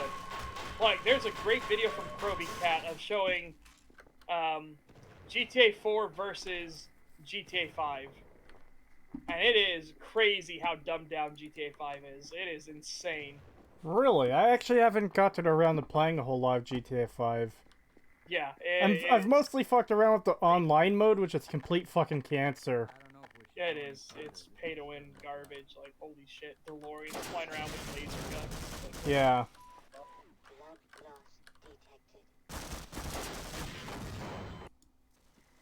I will criticize Red Dead Redemption 2's story if you play as a bad Arthur Morgan. It just doesn't make a lick of sense how anybody respects him or cares for him at all if you play him as an absolute douche, as a raging douche. If you play him as what the game's theme seems to be, of trying to just live free from society, they want to be self-sufficient, be on their own, which is the good option, it makes way more sense. It fits thematically. You play him as an absolute bandit, like constantly killing and murdering people, not even trying to go out of your way to resolve situations peacefully, then it just makes no sense. The story falls apart real fast.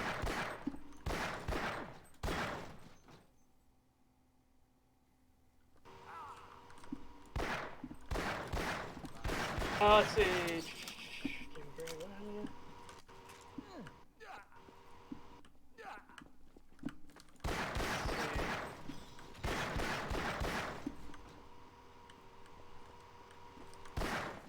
I don't hate Rockstar, I just don't care for the gameplay for the most part in all Rockstar games. After 4, Bully is still one of my favorite games. Yeah.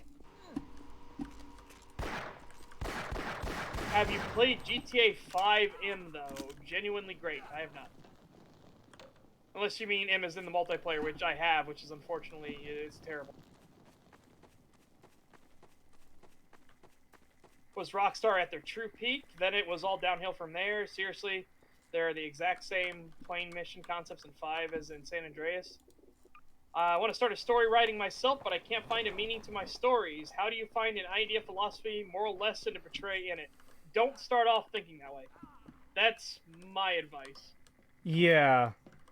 Don't try to think of a moral or lesson you want to teach off the bat. Instead, get the groundwork of how your story works, how your society works. And then you can come up with interesting ideas from there. If you want a really fartsy, artsy way to do it, and this is me understanding this is total fluff nonsense, but the way I write is I always think of it as, what is perspective from the village blacksmith?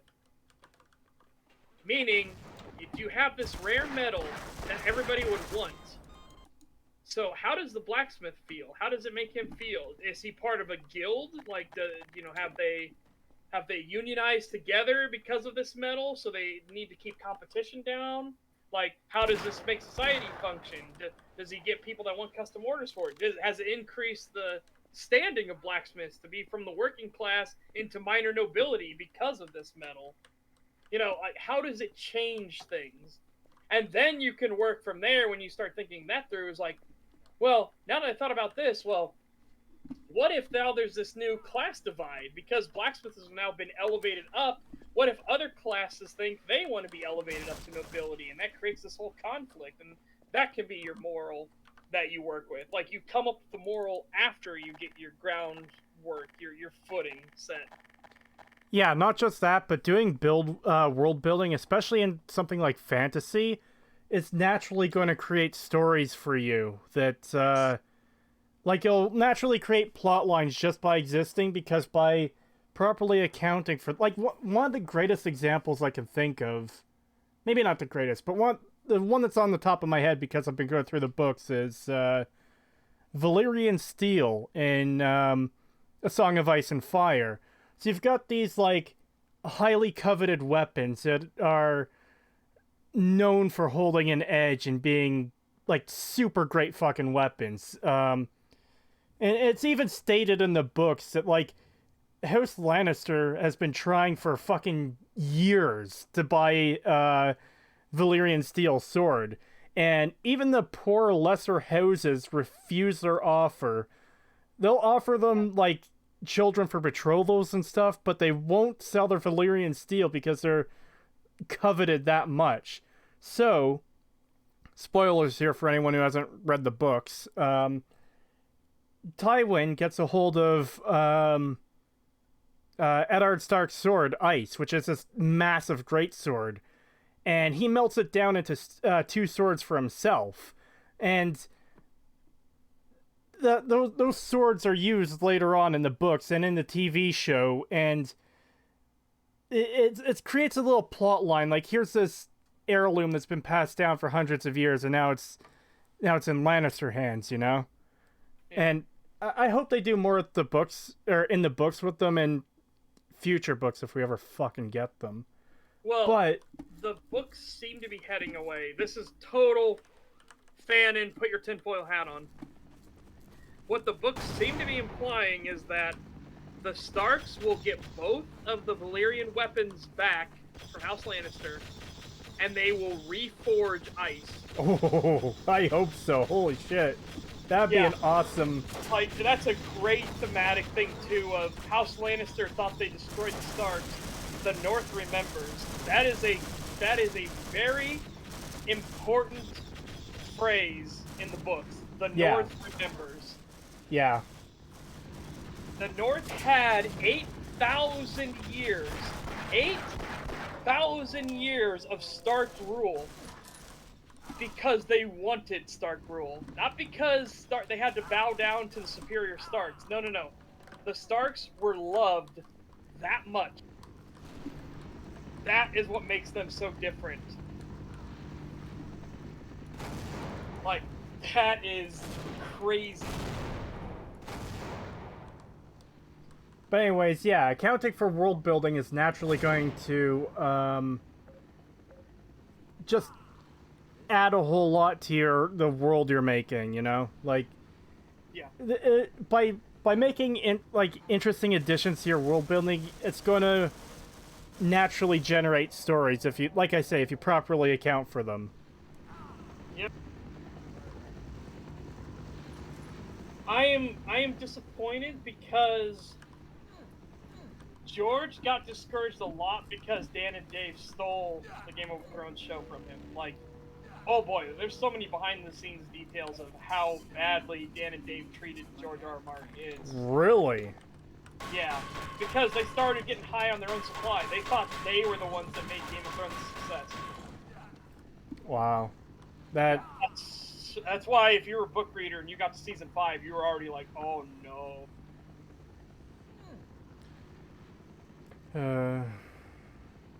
That'll be interesting to get into eventually. That's definitely something we're gonna... Yeah, because you've already started to understand what the problems with Dorne are. You've got to the point you're like, oh no. Oh! Seeing it in the books compared to the show, oh, the pain. Yeah. Because there's a reason people like me were like, oh my god, this show is going downhill real fast, and we were only in season 5, and everyone's like, no, the show's great. I'm like, oh no, it's not. See, even before reading the books, the Sand Snakes pissed me off because everything they do is so fucking retarded. We want to get revenge for Oberon, or Oberyn, and his like life's mission was getting revenge for his sister being killed. So in order to get revenge for him, we're gonna murder his brother and nephew. What the fuck? Why? Why? Weak man will never rule Dorne again. Oh, fuck off. And see, that's the thing that's really fucking annoying too. That the books make a point of saying Doran Martell isn't weak. He's very methodical. He's been planning shit out for like 15 years. Yeah. And Dude and that's a literally literal- since Robert's Rebellion. He's been planning shit out. He is the chess master. He is literally the chess master. Oh, in the books, he is one of those things when you start realizing what his plans were, he becomes infinitely more terrifying when you realize House Dorne has probably been one of the things that has actually fueled this war.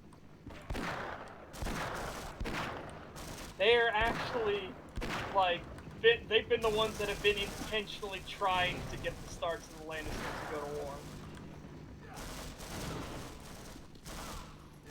And oh boy.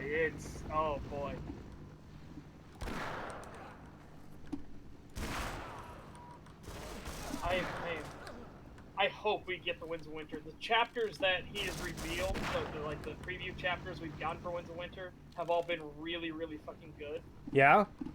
Yeah, so I am really hopeful. I noticed there's a Barristan chapter in there. I just got through the first one, and I listened to audiobooks at work, for everyone who doesn't know, and holy shit, I've been enjoying it. And there's only like 20% left of A Dance with Dragons for me, so I'm pretty much almost all the way caught up. Yeah. And God, I just hope he does release them. I really do. Yeah, I hope he like, pulls he a miracle out of his ass and releases them. Well, again, he got discouraged real hard because of Dan and Dave. So I don't see. I don't doubt that at all, because you've been working on this thing for fucking 25, 30 years. Like, when did the first book come out? It was like 90... 96, I think? 95 or 96, the first book came out? So that's a huge fucking time investment. Like, a huge portion of his life he's been working on these books. And Dumb and Dumber come along, and they're like, hey, yeah, we're going to make a TV show. And, the first 4 seasons are pretty well regarded. And then it just goes into the fucking dumpster.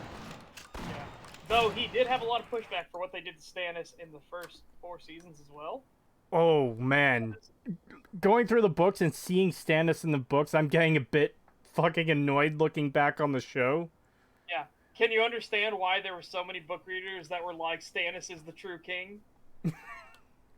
Yeah. He is really good in the book.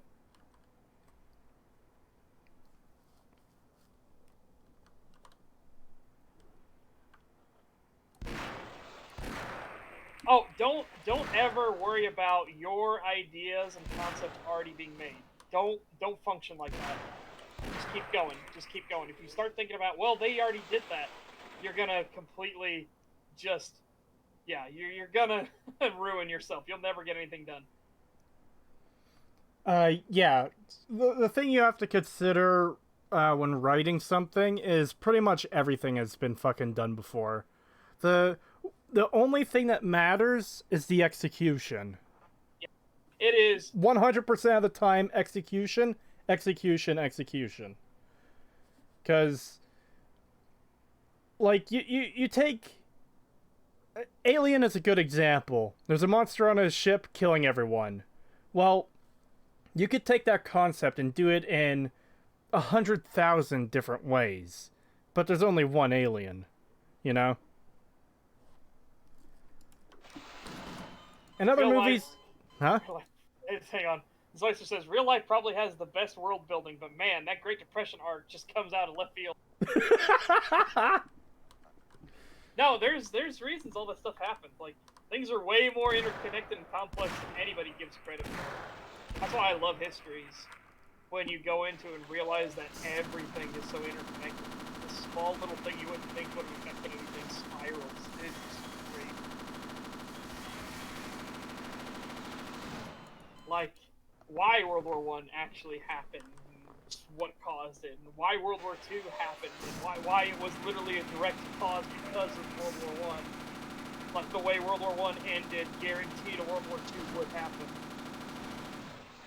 Like, I didn't know, man. It gets crazy when you start going into, like, history. That's why I love history. I think history shouldn't just be something that gives you a credit towards graduating. I think it should be a requirement that you must know your history to graduate. Because so many of these people just have these, like, insane banana Looney Tunes logic of stuff like racism is only a modern day concept. What are you smoking? Holy crap, you need to learn some history, because I'm getting really fucked up by this turret section. yeah, people are saying the turret's a trap. Well, they are, but I don't have much else option against, like, a wave of Vortigoths. Yeah. That's fair. It is Vortigoths. And they do insane damage on hard. Like, they're fucking demolishing me. Oh, yeah. Oversimplified is a great source, by the way, guys. Like, he's not perfect. Again, his videos are oversimplified. He says it in the title. He is simplifying things. But he's a great one if you want to get your feet wet, like, get your, tiptoe into history and see why it's so fascinating and interesting. I would highly recommend Oversimplified. The thing that bugs me about the Vortigoth electricity attack, too, is that it's impossible to dodge. It locks onto you.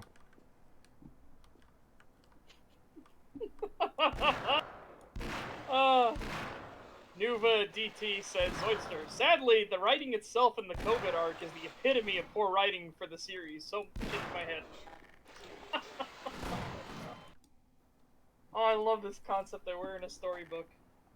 Can we get a new writer? Please.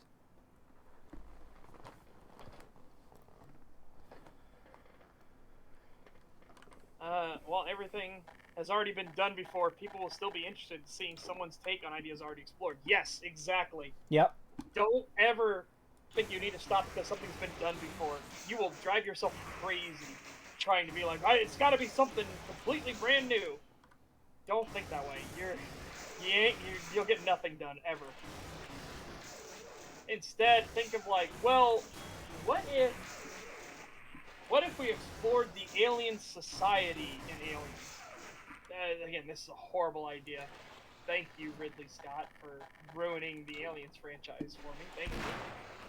But what if we go into the background of the aliens? Could be interesting. It's like, oh yeah, where did these guys come from? How did they evolve? Oh, they were made by a Hitler Youth robot.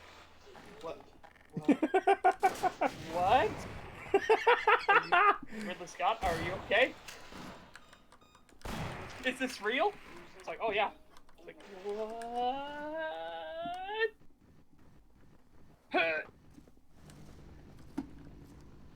By the way, if you're wondering where I got that from, don't watch Prometheus and Alien Covenant. I haven't They're seen awful. I haven't seen Alien Covenant, but I have seen Prometheus, and oh boy. Yeah, the robot is in Covenant, and he makes the aliens. It's so painful.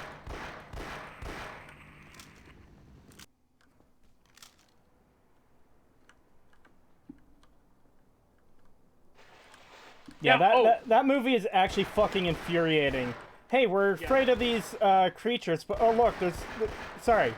We're afraid of this, like, horrifying tunnel we're in, but oh, I'm just gonna poke at this creature, this alien fucking creature. But that reminds me, like, if we want to talk about things that have already been done before, alternate history stuff has already been done before, but it is fascinating to go into. Like, there's been this crazy, like, community built alternate history world called the Kaiserreich. And it's what happens if Germany wins World War One. And they go through in intricate detail how they win World War One. It is such a cool world, though. Like, when they go through, well, because this happened, then, you know, Hitler doesn't come to power because the Reich is still intact and everything like that, and therefore, like, this happens, and they don't have to send Lenin over. So, when Lenin tries to come on his own volition later, he loses to the provisional government, and it's stuff like that. And the provisional government is actually a puppet of the German state. And, oh man, it is cool how intricate detail they go into. It is a very fascinating setting.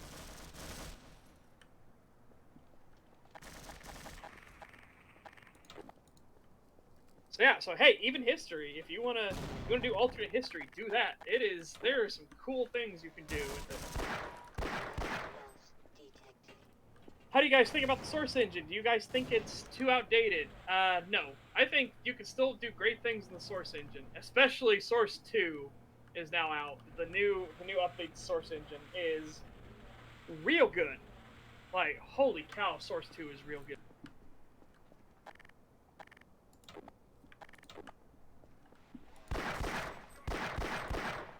Alien is by far my favorite movie of all time, and I still say Alien is a masterpiece. Aliens is a great sequel, and 3's director's cut is good.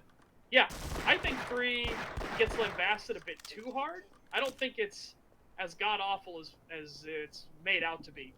I haven't seen However, it also doesn't live up to Aliens and Alien. Yeah, those are tough shoes to fill. Oh yeah, and then look at Black Mesa, as Kevin Miller brings up. Black Mesa. Black Mesa shows, not even using Source 2, but using the original Source, it is not outdated. You can do amazing things with the Source engine.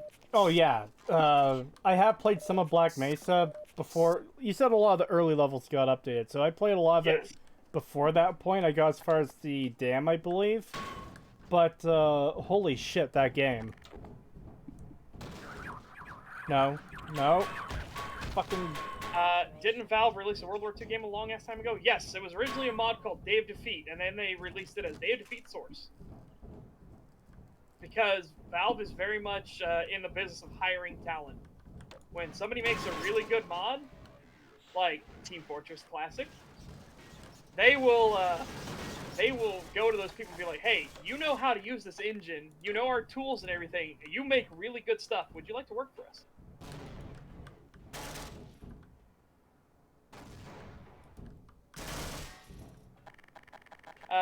For people here who like Alien, what do you think of Alien Isolation, the game? I enjoy it, but I've never beaten it. Because, I don't know, I just get to where I feel like I want to play other stuff. It's weird. The game is good, but I just get kind of tired because I don't think the Alien AI is as legendary as it's made out to be. I haven't played it myself, but I have heard a lot of good things about it. Let's see. Ario says Apex Legends is made on Source. Really? Nuva DT, just repeating a question from before. Would you like to see or even maybe respond to a video titled Fallout New Vegas is only good because Fallout 3 is good? What? That's a weird premise. A little bit spicy there. So, a common comment I see in my videos criticizing Fallout 3 is, well, New Vegas wouldn't have existed if it wasn't for Fallout 3, and I'm assuming that's what the premise of this video is going to be, that that New Vegas wouldn't be what it is without Fallout 3, but that's the thing is, much of New Vegas was taken from Van Buren, from what I've heard. It was. And it's like, okay, we would have had New Vegas, or something very similar to New Vegas, but in the isometric style, if Bethesda didn't buy out the property. let's see. Counter-Strike was a mod for Half-Life that became a game. Shout out Turtle Rock. Yeah, shame that Back for Blood is not looking too good. But as I always point out, whenever Back for Blood gets mentioned, yeah, but they're the creators of Left 4 Dead, so it must be good. I go, yeah, they also made Evolve. Okay, let that sink in. Without Valve there telling them no, they made Evolve. How'd that work out for them?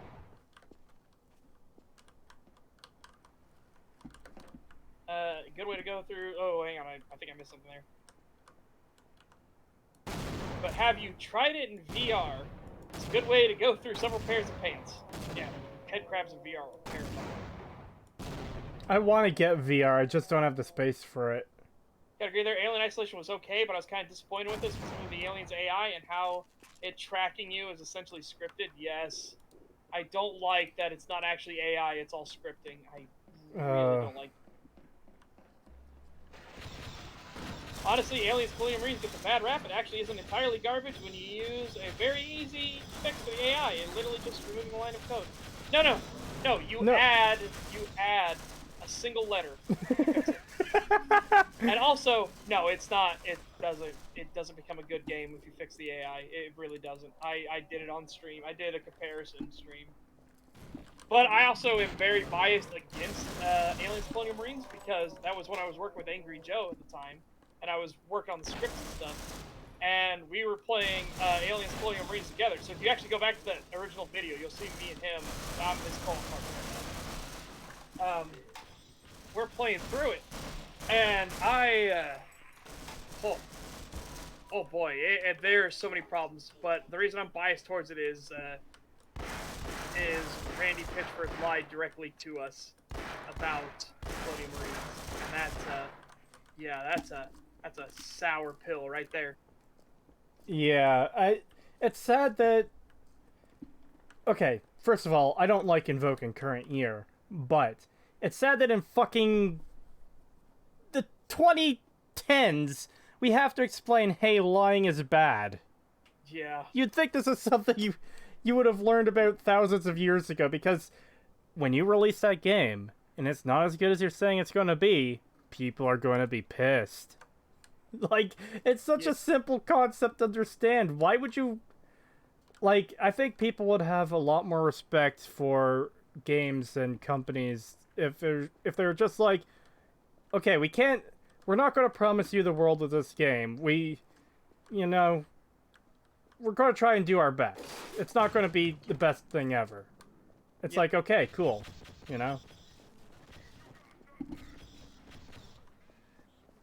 It's just really annoying that, Oh god, and how much all of that fucking marketing was complete bullshit and just mock-ups and shit like that. Oh, man. Whew, yeah. And that's one thing I'll never get is you're not going to get away with it. People are going to realize you're lying. You're like... Yeah. And I'm very much the kind of person, and I wish more people were like this, but you lied to me. Why the fuck would I ever trust you again until you prove yourself? You know? Like, take No Man's Sky, for example. If they had just cut and run and then announced a new game, you shouldn't have any fucking reason to trust or believe that they're going to make something good. But because they stuck with it and they're trying to actually make it into what they promised, that shows that the heart is there. It's not just a mindless cash grab. It's like, okay, yeah, you've earned my trust back because you've proven you're willing to fix things. Yeah. Also, that's not actually... Oh boy, we're gonna get into a big thing.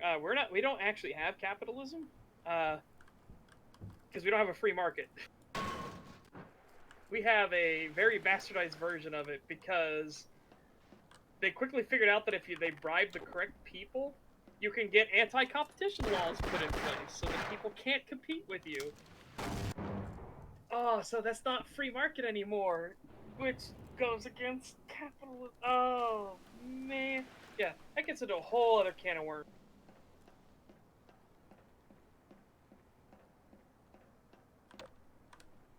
Why I wish we did actually live in an actual free market. It'd be so nice.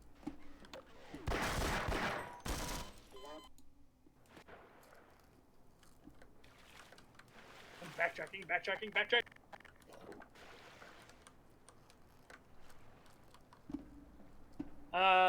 Let's see.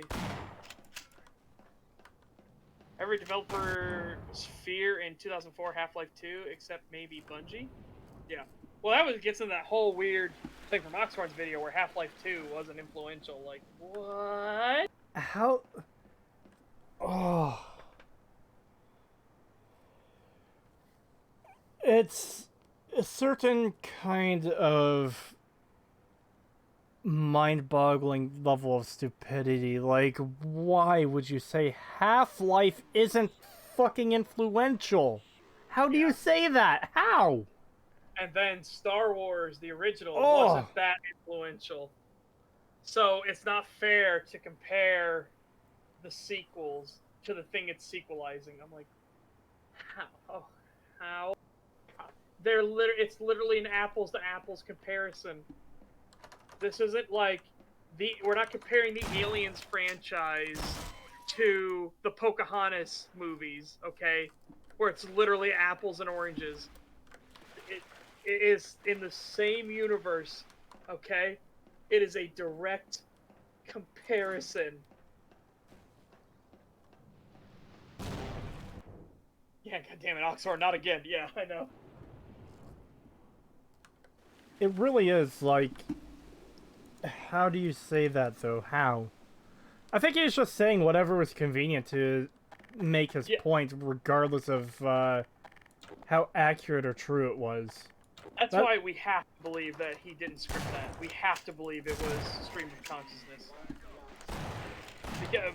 Those, first off, but then his horrifying, like, Bethesda doesn't rely on modders, blah, blah, blah. But they saw modders did it already, so they thought it wasn't worth their time to patch the bugs. Yeah, that's relying on modders, Oxhorn, you complete weapon. Oh. It's like even completely ignoring the fact that, okay, even if modders fix it, not everyone's going to get the fucking mod. And like, if I buy a game, I shouldn't have to rely on third-party content for it to be fucking playable. Yep. Oh, dude, you want to know what makes Half-Life even more influential? That's kind of a behind-the-scenes thing. Scripting animations based off of skeletons. That was unheard of in gaming. Like, having your models actually have a skeleton inside the model, and you base your animations off the skeleton, and weight paint the model to the skeleton. Really? What is this voodoo magic? Yeah. If you want to go into the story of how Half-Life came to be and why Sierra are the ones that publish it, it's because all these other developers literally heard Gabe Newell say, we're going to have skeletons inside of our models and animate the skeletons.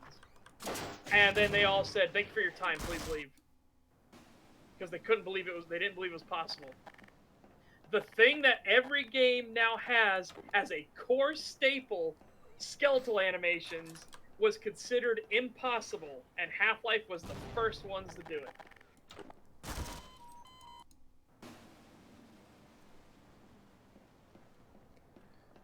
Wow. By the way, you can't kill that Marine because he's scripted. He's got a scripting flag, so you can't kill him the first time through. Yeah, but this isn't the first time anymore. Oh, okay, I didn't know. Because the stream thing. I only saw you waiting at the, like, tunnel thing.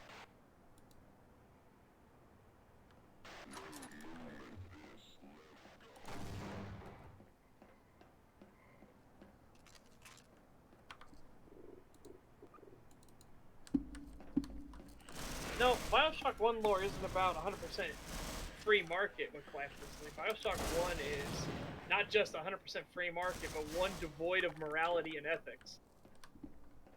With no consideration whatsoever to morality and ethics, which is horrifying to think of.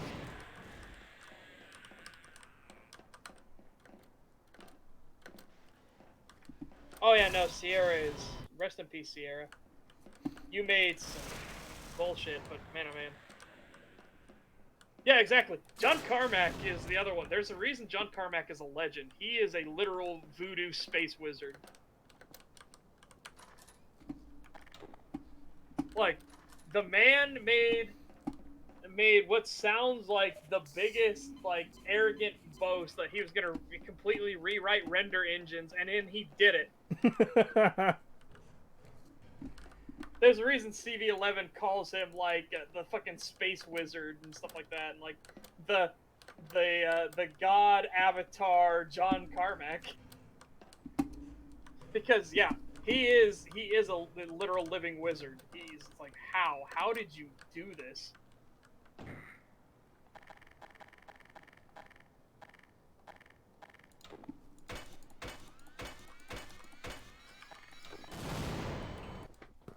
Man, oh man, if only, like, that's another thing. If only American McGee didn't get the shaft from id, I think id would have would not had its dark years. Yeah. I I haven't really followed like the ups and downs of different companies, so I didn't even know it had a dark years. Sure, yeah. Oh boy, it was a long time before id came back to making really good stuff. Wow. Yeah, no, that's the thing. Imagine a timeline where John Carmack, American McGee, and Sandy Peterson all go to join Valve during the big coup at id. Holy crap. A Gabe Newell, John Carmack, American McGee, Sandy Peterson juggernaut in the industry. Holy crap.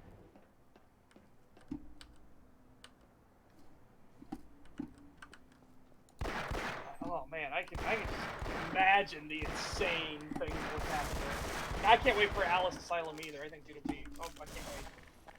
I hope it's good.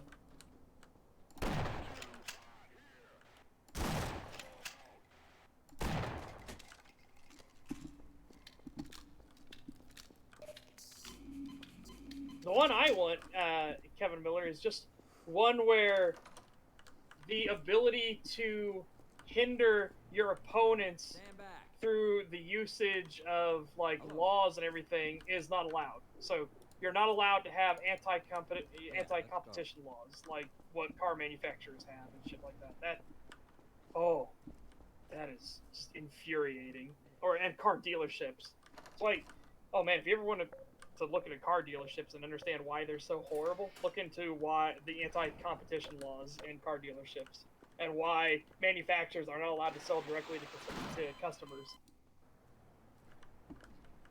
Okay, why not? Didn't want to die alone anyway.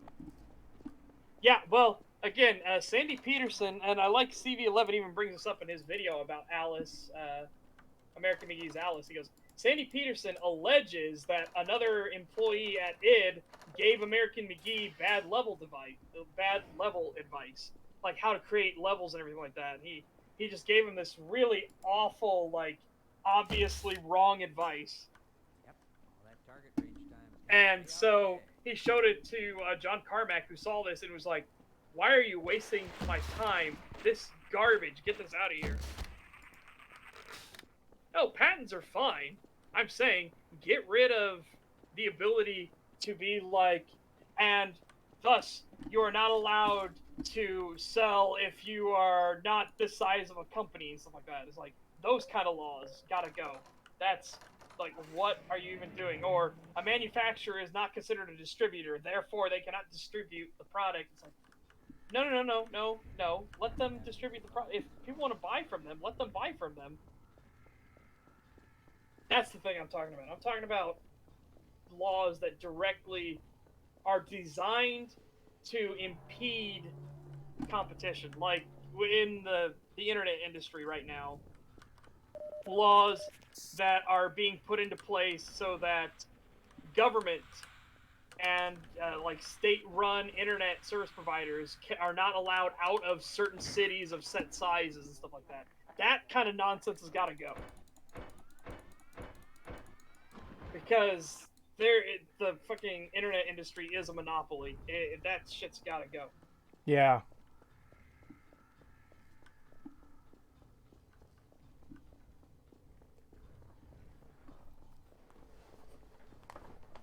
was my big depressing thing when people were talking about doing the net neutrality and stuff like that. Yeah, it's fucking horrible.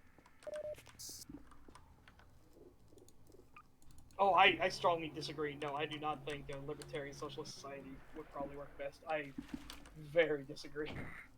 But again, let's not go too heavy into politics. This is Creetosis' channel. And I don't know, I feel hypocritical that one of the rules in the Discord is don't do politics, and then, here we are talking. Well, it's just more because politics can be such a volatile subject that I'd rather not have the server steeped in, like, political war. That's fair. You don't want the divide happening. You'd rather have the discussion focus on the discussion, and I don't know, there's just a lot of people that aren't ready for political discussion.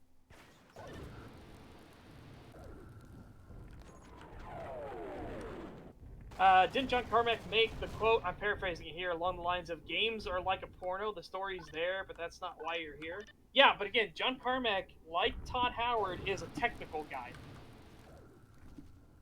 Okay, he is not a, he is not one about developing the worlds and everything like that. He is there to develop the engines, the tech behind everything. That's his passion, that's his love.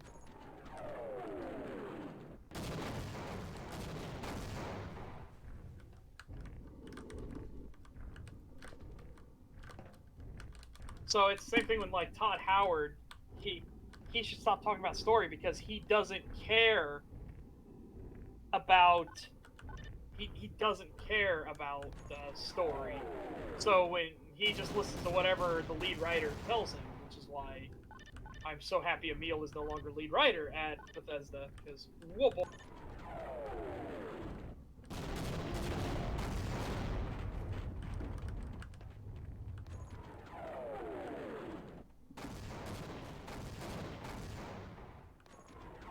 Oh, come on, I'm hitting the...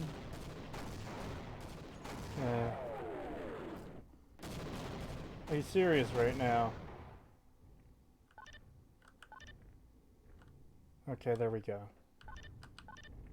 I was clearly aiming at the control switch, it kept firing.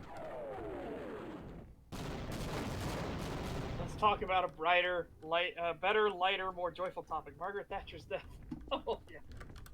Man, she made so many enemies.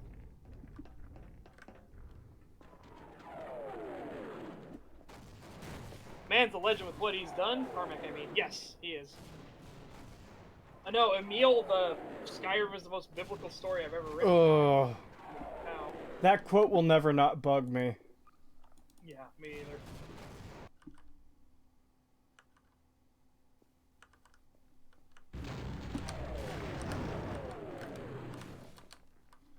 No, Kevin, no. I will oppose this like whole thing of the alt-right is the world's sins. No. I am very much, no, it's the left. No, far left. This culture war and cancel nonsense. Oh, damn it, I slipped right into it. Ah, I slipped into the talk.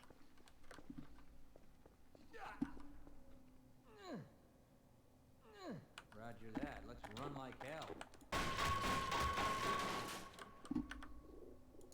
Okay, we've got full health again. Now let's lose it all in 30 seconds.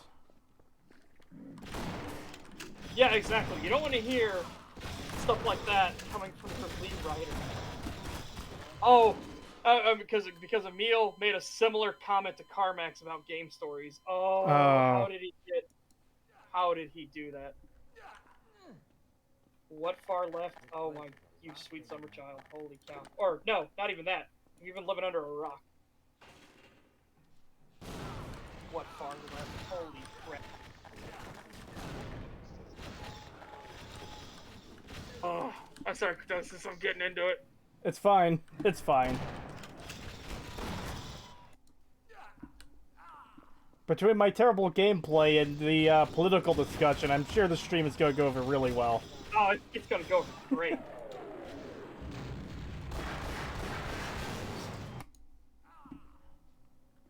is. Oh, this is insanity. I have a bad feeling about this.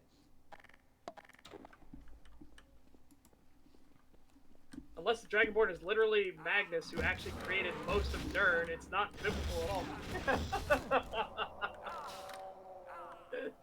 Oh yeah.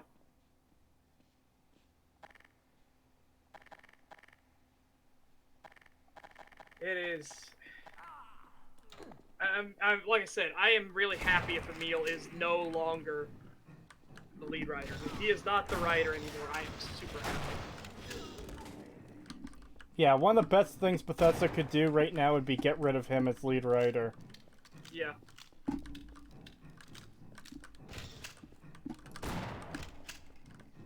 So hey, if it did, you know what? I keep saying if they've done it, I'm gonna look up.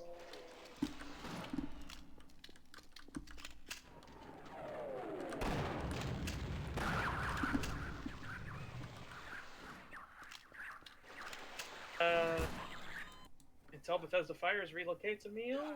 Oh yes, the it's a Gundam video. Does he have it? Yeah, it's originally a Reddit post, I believe, but It's a Gundam did a full video covering it. Oh, okay. Yeah. All right, well, I'll look up It's a Gundam real. Please let.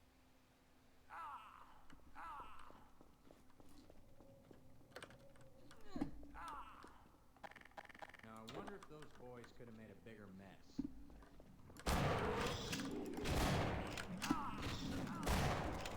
Oh, okay. No, that's an old video. Shit, I was talking about. Like, I hope he's new. Like, I hope the new thing is that he's gone. Ah.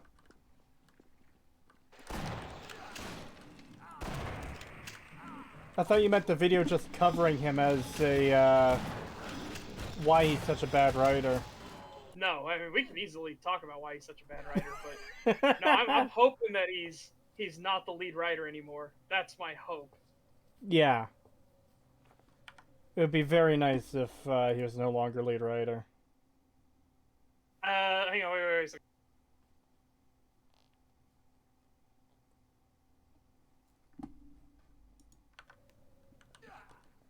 Our luck has to change soon. There's Emil, the writer of Starfield.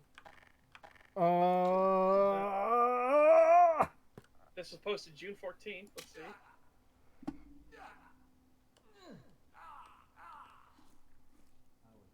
really like a cold one right now.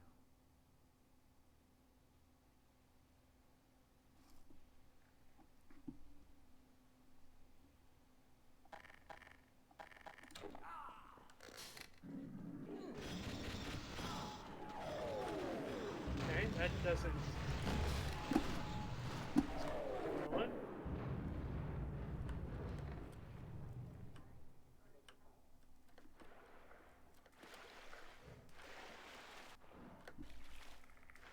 Nobody knows apparently. Nobody knows if he's lead or not.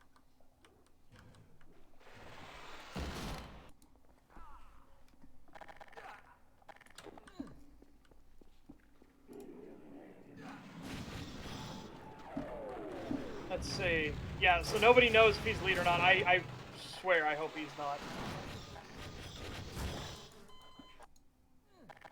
Yeah, I'll wait here.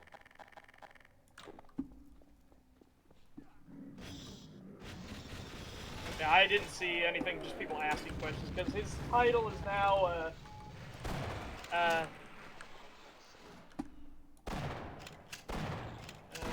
what do y'all think of Starfield? Do you think, why are you even asking?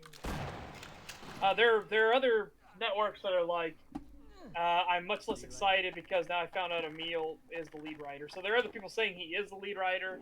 There's some confusion that says, his Twitter bio says he's a design director at Bethesda Game Studios now. I'm still not sure. So yeah, nobody knows for sure. Well, I'm just gonna say it now. If he's the lead writer of Starbound, that game is fucking doomed as far as its story goes. He's the lead writer of Starbound, you say? Starfield. All these fucking space things that begin with Star.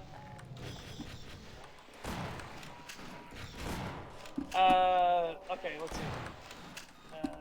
It's just absurd. I don't agree with everyone. on their beliefs, but there's no need to treat everyone as an enemy because of that. Yo, I so agree with you. Oh man, I can't even begin to agree with you more. Jill, the female dragons that fix time instead of fuck it. My man's just speedrunning this, LMAO.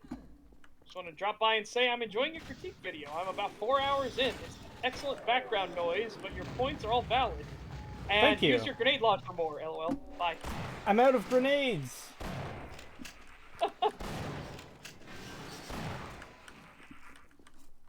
We have the best writer on it. Maybe the best writer in your studio, but that doesn't say much. Honestly, I don't think they could do worse than Emil at this point. I don't think so either. I think if they get rid of Emil, anybody would be better.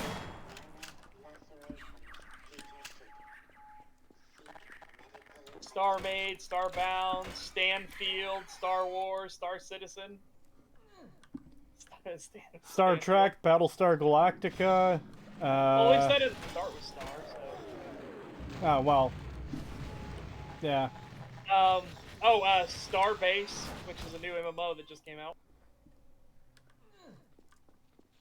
Granted, they had that title for a long time, so it's kind of one of those, like, now all of a sudden everything's coming out with Star in it because of Starfield. Those developers have got to be thinking, damn it.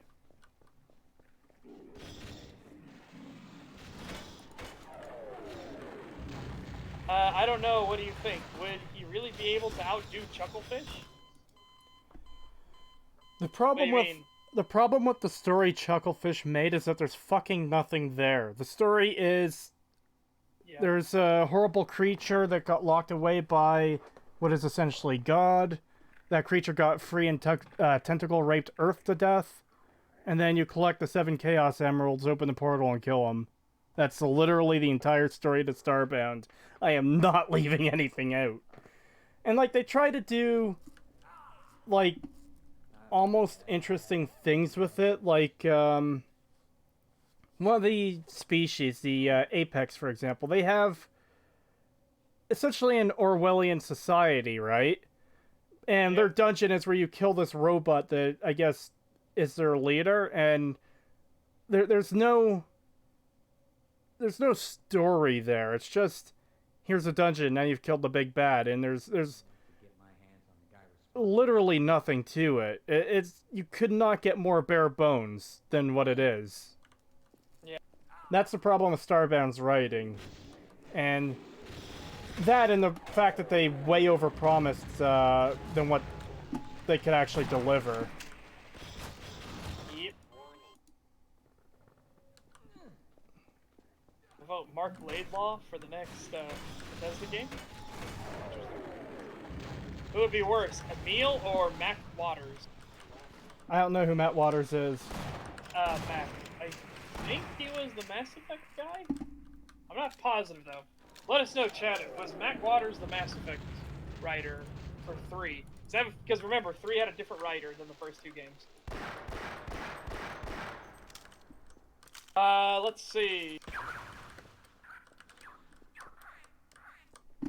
Chucklefish made a better game with Stardew Valley, and they only published that game. Concerned 8 made it all himself.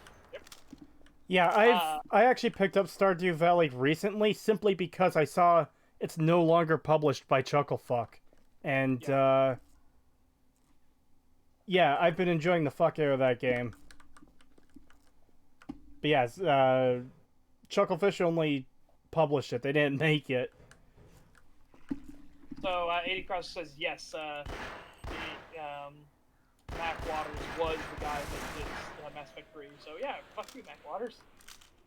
I think Emil is still worse. Mac Waters ruined one thing. He ruined it real hard, but Emil is just a complete constant sludge of awful.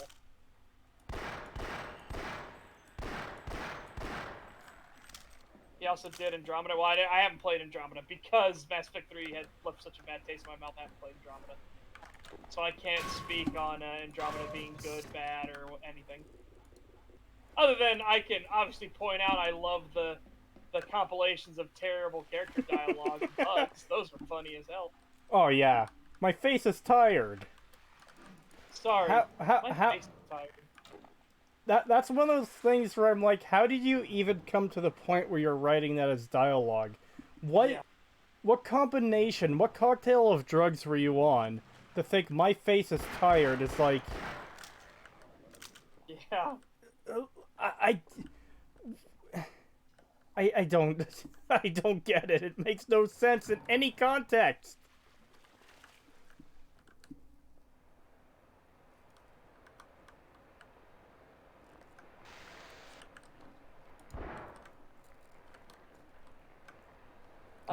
Neither did I, but what I saw was absolutely cringe. Yeah, exactly. It's all horrible, horrible game. Again, that didn't make me want to go out and play it, so I can't personally say objectively if the game is good or bad. I'll leave that to people that actually played it. From the outside looking in, it looks awful. Uh uh-oh. This gear just stopped moving, I got stuck in it.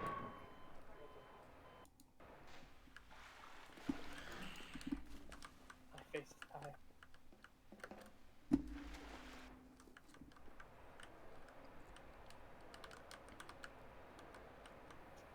Let's see, +1 sewer count. Oh yeah, you got the source bug where it didn't crush you like it would on Gold Source.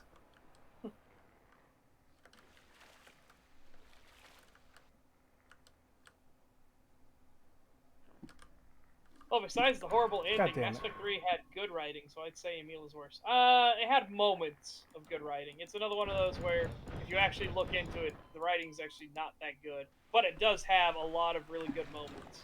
So, there is some redeeming things in there, way more than with any of Emil's writing. So yeah, I'd still say Emil is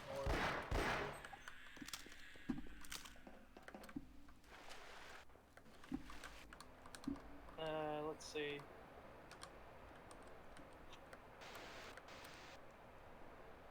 Or how your dad is so dumb that he doesn't do the simple thing of sharing O2 between you and him. Yeah.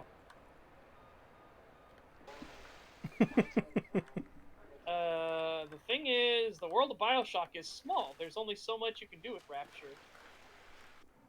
They literally had some human biotic chick literally make a bubble shield to save them from crashing starship, I assume. I still remember Wolves' review of Andromeda. Oh, he made a review of Andromeda? Yeah, I would love to go watch that. Oh, yeah. Okay, I've been having a good time though, talking with the EFAP guys and everything. It's been fun. Oh, nice. And then of course talking with Shad's game nights. Like Ben is just a real cool dude. Like I know everybody's doing the hashtag Team Oz right now, but I'm firmly on Team Ben. I've been having a great time just talking with him. He is a fantastic dude to talk with. Andromeda, Mass Effect 3's entire writing was bad. It's just the ending is so bad it makes the rest look comparatively good. Like, the thing I liked was the indoctrination theory. It makes no sense. It's actually terribly written and everything, but it's a way better ending than what we got. But yeah, the indoctrination ending just does not work either. It sounds good, then you start thinking about the mechanics of it, going into it, and then you realize, no, it doesn't work either. That sucks. Andromeda is really bad. They took it 100 years in the future to divorce it from the rest of the games, and they still fucked it up. Also, they have bad female Garrus as a companion that you can romance. Well, it's because so many people wanted a Garrus romance way sooner. Way sooner. Have you tried Creetosis? Have you tried Diablo or Overwatch? I've played some Overwatch, and it was... I don't want to say it was bad, but I think the best way to describe it is by calling it fine in the least charitable way possible, because it was just fine. The CV11, it's fine, I guess. Yeah, it's pretty close to what I'm thinking, because like I had fun with it for a bit, but it just felt so overwhelmingly it's a game, you know? Yeah. Like I can't I don't think there's anything I could say that's really bad about it necessarily, but I can't really say anything good about it either. Yeah. Let's And see. besides, I'm more of a Team Fortress 2 fan anyways, so Yeah, I agree. and like Overwatch I did just I feel do like sort of bad team teamwork. battlers like that. It's just it didn't feel like there's much there to me, and yeah. Yeah, I agree. Let's see. Morden's death was my personal peak of Mass Effect 3. If Mass Effect 3's ending had been not awful, we'd be talking about how lackluster the whole game was. The shit ending ironically saved the rest of the game. Zoidster, what's your favorite weapon in Half-Life 1, including the expansion if you want? Mine is the Magnum, or the Sniper in Opposing Forces. I don't know. Like it's I don't really look at it as actually, you know what? Never mind. Fuck it. It's the pack with the shoots a blue beam that explodes everything. That is a fun weapon. Glue-on gun. Yes. Yeah. But everything else for me, it's just mostly a matter of utility rather than having a particular favorite. I remember seeing the earliest footage for Bioshock Infinite. Elizabeth was different, Columbia was different, everything was insanely different. It was a step in the right direction. Oh boy. Here's something that I find unreasonably fucking frustrating, because it just fucking bugs me. So one of the pre-release trailers for Bioshock Infinite has Elizabeth about to be lynched. She's got a rope around her neck. She's standing on a horse. Standing on a horse for some fucking reason. The point being, these guys are about to fucking execute her. No situation like that comes up in the game. Everyone worships her. Yeah. Like, it I really hate to invoke it, but that particular trailer just reeked of the damsel in distress thing in like the worst possible way, because it was just bait for the sake of bait, because it's not actually what's in the game. Let's see. Anyone else agree with my opinion that Morden's sacrifice was probably peak writing for Mass Effect 3? Really good send-off for the boy. I can't personally remember. I remember being teary about Morden dying, but I don't know. I'd have to go back and play it. And trust me, I hid that game the moment I was done with it. I hid it from my Origin library, because that's when Origin was too. Then something says with about Bioshock Infinite, then they took 5 steps backwards off a ledge. Speaking of, Oh, go ahead. speaking of 5 steps backwards, my death just now.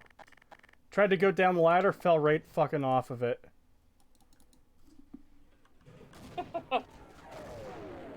Let's see. Legionary Hunter says, I prefer the intoxication theory. Well, yeah, I think that's how they wrote the game. Gage still makes me cry. They fucked Thane, and I will never forgive them for that. What's your favorite Halo character? Mine is that dude in armor that shoots guns. Mine is Master Chef. Yes, the Master Chef. He's gonna flambe him some coveralls.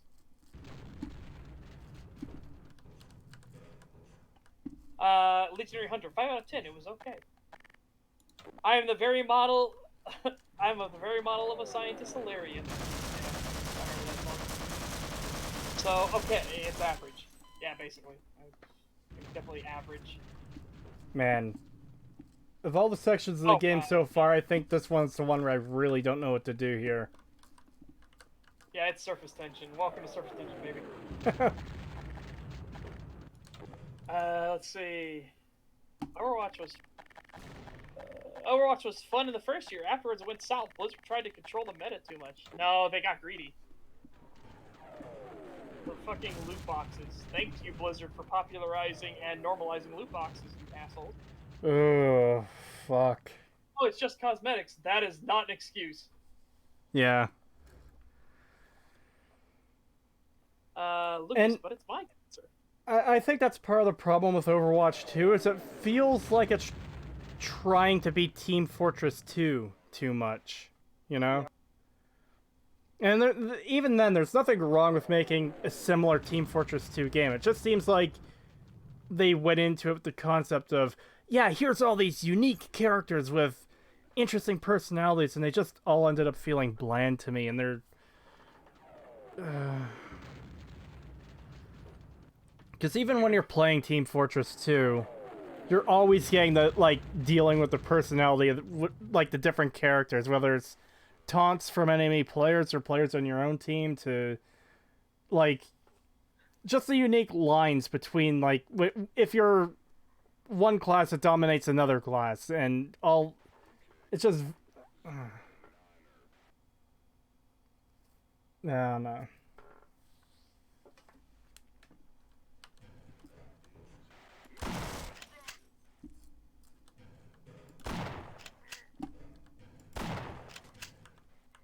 Yeah, I think, I just think Team Fortress 2 is just such a much better game than Overwatch or anything. It just kind of like...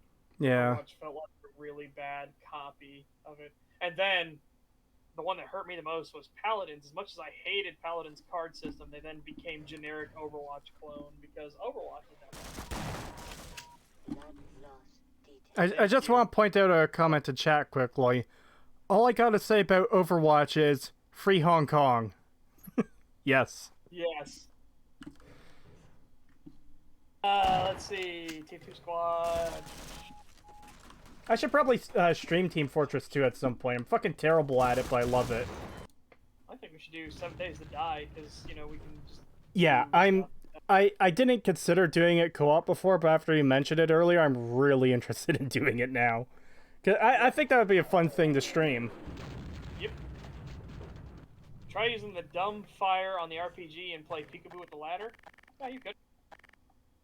Yeah, remember, you can turn off the laser dot and you can just dumb fire the missile. It'll just go straight ahead. No, I know, it's just... Or is it a rocket, technically? No, it's a missile because it's guided. Yeah. So it's a missile. Oh boy, okay, now I'm gonna get real confused there. Let's see. Then the ending's all morally reprehensible. To compensate, guess Plants vs. Zombies Garden Warfare got off lucky seeing as all the characters speak gibberish. Fuck you, China #1. No, Taiwan #1. Now the stream is banned in every Chinese territory after you said that. Oh no. Good, fuck the CCP. Oh no, Winnie the Pooh is mad at us.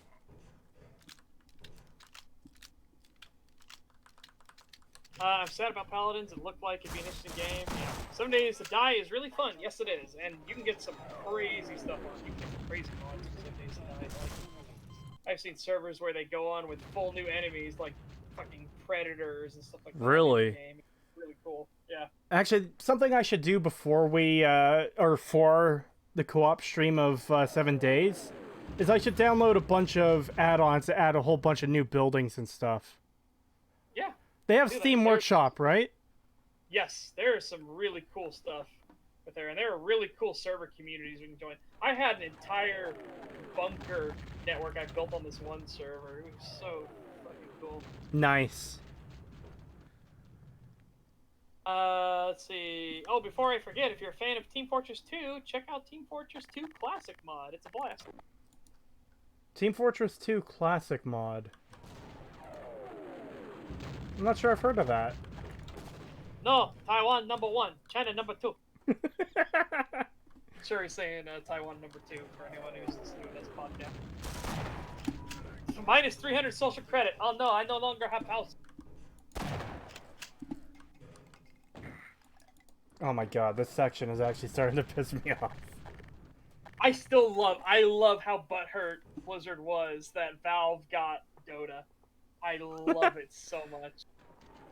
was like, yeah, but they made it on our game. Yeah, it was a mod, and we took the mod maker. We got the guy that actually made it, who owns the intellectual rights to it.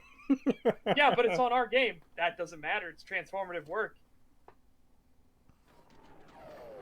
It's like, trust me, copyright law sucks, but can also be a blessing.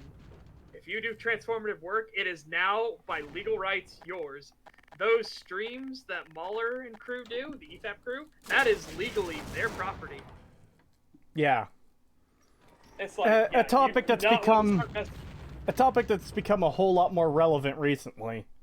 Yeah, because of the Man of Steel. I love it. I was at work on Saturday listening to that stream, and there was times I had to... I work in a factory, so it's pretty loud, but I was laughing at some of the names chat was coming up with because they were reading them off, and I was like, oh god, I hope the bosses aren't around and they don't hear me laughing like a lunatic at nothing.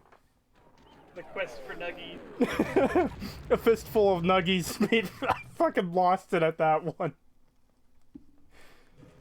One flew over the nuggie nest.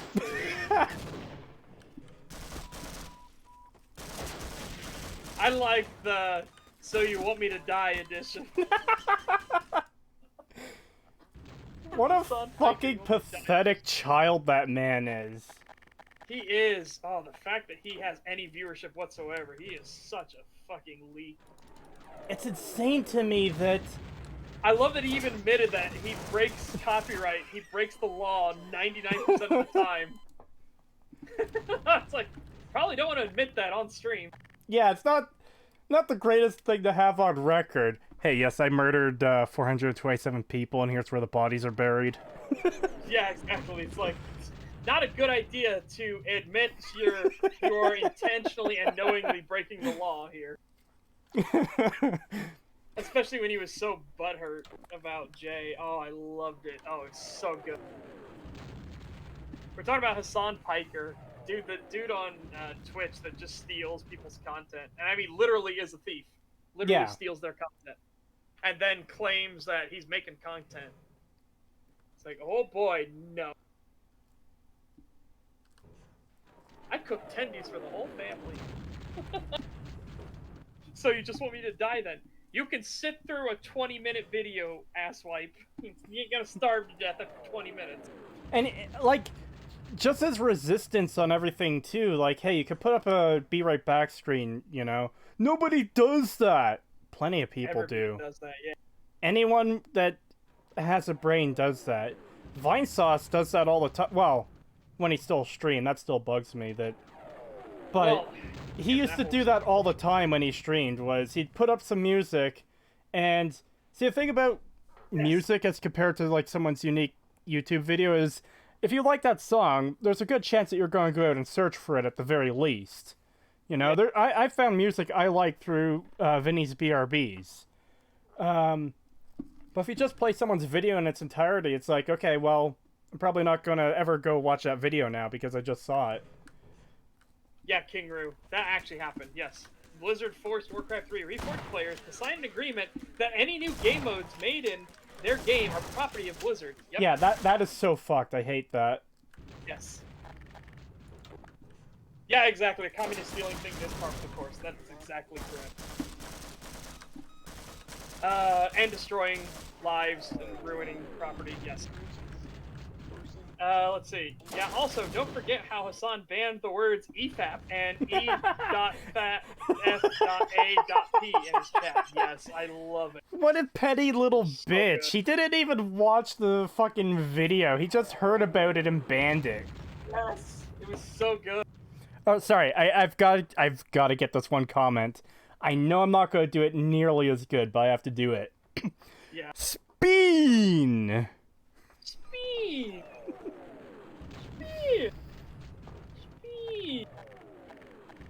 Yes, the Hassan Souls Do You Want Me to Die edition. I like that one. I thought that was really good.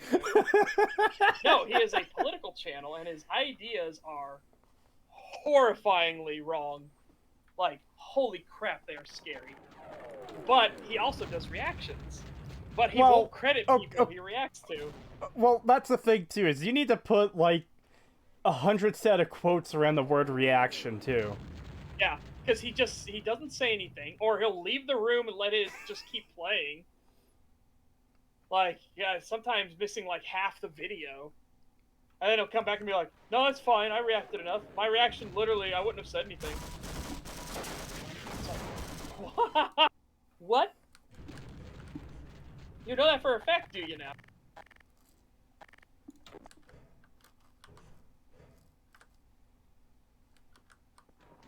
These are good remedies for many problems. No credit cards. He shows us all his guns, yeah.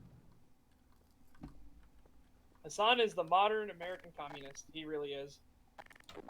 God, I love how he doesn't realize that he would be the first one on the chopping block because he is the 1%. It's like, oh, dude.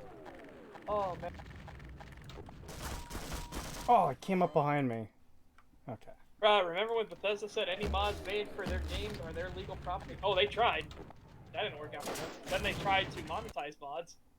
I love the mad lads who, with their Steam account on the line, uploaded like, here's the horse balls and cock balls, have fun, you know, and put that on Bethesda's paid mod storefront.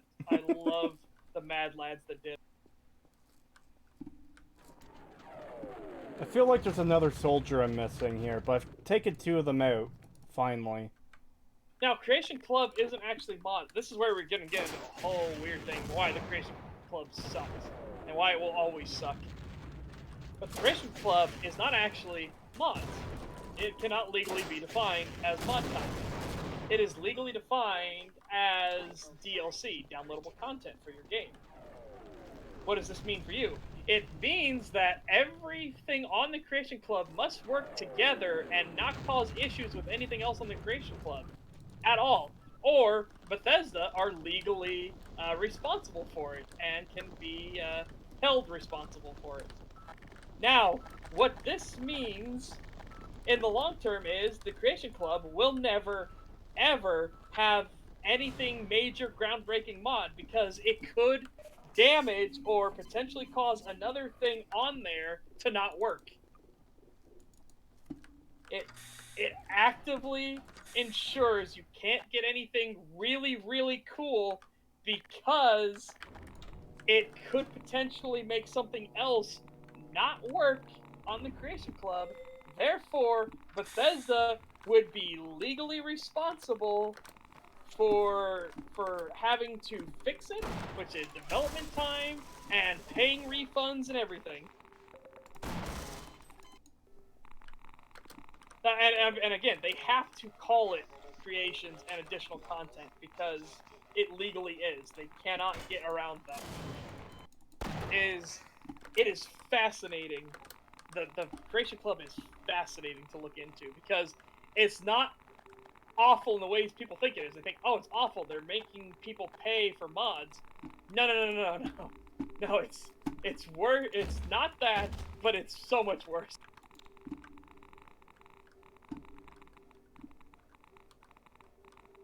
The other guy didn't even notice his buddy die there.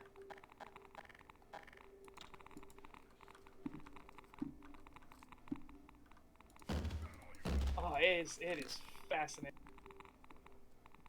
Creation Club is a way to loophole around the season pass, essentially, yes. Like I said, it's not paid for mods. It legally is not. But unfortunately, that is a double-edged sword, and that is a sword of Damocles hovering right above Bethesda's head. They didn't even realize that they did it to themselves. Until all of a sudden they realized, wait a minute, until ZeniMax came in and said, guys, you realize what you just did with Creation Club? And now Bethesda is like, oh no. It's like, yeah, maybe you should have really talked it over with the lawyers before you went ahead with this plan.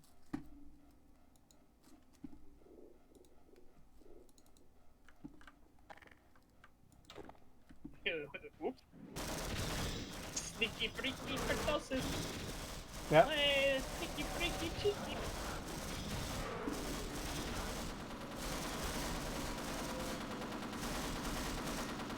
There is fucking fucking mud crab armor on Creation Club. Yeah, again, they have to keep it bare bones, basic stuff that can't possibly break anything else. So you're gonna get really awful generic stuff like mud crab armor or a new can of spray paint for your power armor in game, stuff like that. Because they can't. They just can't. It's too much of a legal risk to go anything more in depth.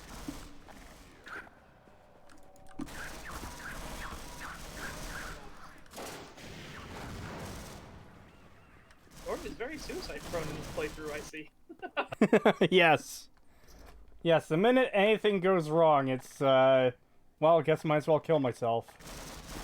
Oh, you cunt! Oh, it reminds me of me playing Fear. Killed a guy with an RPG, turned into a huge red smear on the wall. His buddy shouts, "Are you okay?" I just turned your buddy into ketchup. He's not okay. We call that chunky salsa.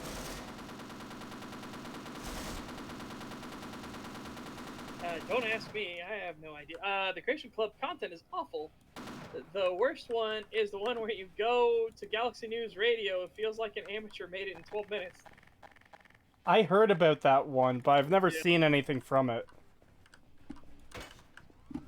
That's probably why all Creation Club items came to a sudden halt. Very likely that they realized how much. Oh, they did. They did put an end to it. Well, no, I don't know. I don't think it's done. I just think they stopped developing them.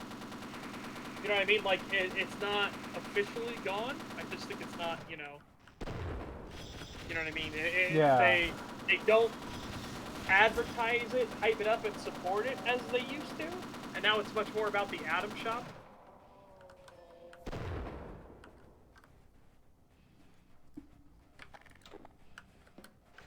Isn't Fear 1 a good game? Yes, Fear 1 is a good game. And it's aged so well, its AI is still really good, and it's because... It's not because the AI is actually good. That's the thing that blows people's minds. The AI is actually very simplistic. The thing is that they completely designed all of the world geometry and levels around the AI. And then they made the AI, they gave the AI a ton of dialogue to make it feel like it's more advanced. So instead of saying, he's over there, they'll say, he's behind the soda machine. Doesn't that sound more advanced already? Yeah. He's behind the sofa. And again, it's because they kept things simple. They could have the AI recognize object name sofa, say line, sofa. Well, you can even... The AI is incredibly simplistic. It is a masterclass in simplicity does not mean bad. It is fantastic. You can even expand upon that in ways like, he went into that room on the left, you know?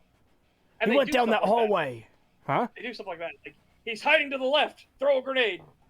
That's fucking awesome. Holy shit. Yeah, it's really good. And again, the AI like isn't actually that advanced. It's just that they give them so much dialogue. It is really cool. Gordon, a slight breeze hits him. Yeah, I guess I'll die now. Yeah, but you gotta understand, Zoister, on hard difficulty, a slight breeze does 20 damage. Oh yeah, the Vortigoths fuck me up with their electricity. Everything is insane damage right now. That's why I'm trying to be as careful as possible, and where it's like, okay, I lost like 10 health from like just peeking around that corner, better reload. Better fucking kill myself and reload. Yeah. And that's what's so cool about this. When you work within the limitations, when you know your AI isn't very advanced, so instead you work to make the levels complement your AI. That is the lesson people should have taken from Fear 1. They didn't, though. Not at all. And oh man, the AI in Fear 2. Oh, it's so bad.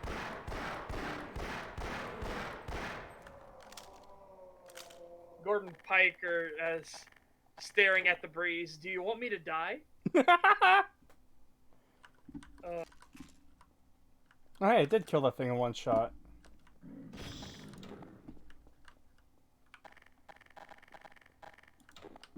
Fear is the game that made me fear letting my lefting. I think it means leaving my flashlight on in an FPS games. Flashlight. Was it included in the Master Chief Collection for PC? I remember beating it recently. Halo 5, however, wasn't. Yeah, okay, they're talking about what was included in what for the whole Master Chief Collection. I've heard a lot of bad things about Halo 4 and 5. They ruin a lot of things. They really do. Now, we're not talking multiplayer, though. Like, again, emphasis not multiplayer. The multiplayer is still real good. Sort of. When we get away from the Call of Duty multiplayer, that's... They got devs in who hated Halo and liked and worked on Call of Duty, so they made the multiplayer more Call of Duty. That was a mistake. I don't understand that. Why? I don't know. They were proud of it. They even said so. Like they have that in their marketing. That our developers hate Halo's combat, and they're fans of and they originally worked on Call of Duty, so they're gonna do that. It's like, what? Do you understand what you just said, people? Hey, people, we know you like Halo's combat. Well, the developers hate it, and they're gonna change it all. It's like, why? Hello, Fallout fans. We know you love your RPG mechanics, but we're going to strip them all out because we don't like them. Yeah. We were a big fan. Oh, who was it? It was in, it was Deep Predator in Mahler's Discord. He said the question he wants to ask Todd Howard. Oh, he yes. wants to be able to ask him. Battery low. What exactly are you a fan of in the Fallout series? Because you don't seem to know a lot about it. Yes. I would love if somebody asked Todd Howard. Charging battery. That would be amazing. Charging battery. I think what it comes down to is Bethesda's general mindset of anything goes. Yeah, and they can change whatever they want because they don't give a shit. And I hate that mindset. Oh, so do I. I understand. Like, trust me, Elder Scrolls fans, we coming for you. Trust me. Yeah. You're not gonna like what we have to say about the Elder Scrolls and what Bethesda said themselves about the Elder Scrolls lore. Just trust me, Dragon Breaks are bad. They get so much worse when we take into effect what they actually said about their own lore. Oh yeah, someone was mad in the comments from the Oxhorn stream when we talked about Dragon Breaks and how they're bullshit. Yes. A Dragon Break is literally a retcon. It's literally canonized retcon. Yeah. A canonized retconian gun. It's like, what? Yeah, guys, if you think the Elder Scrolls lore is really deep and intricate, I got some bad news for you. Deep, sure. Intricate, no. Contradictory, constantly. And Bethesda does not care. They will literally make up anything. They don't care. And they even said that's their mission statement. The lore should not matter, and whatever fans think is actually canon is what they said. That's real bad. Oh shit, you guys can hear the battery low notice?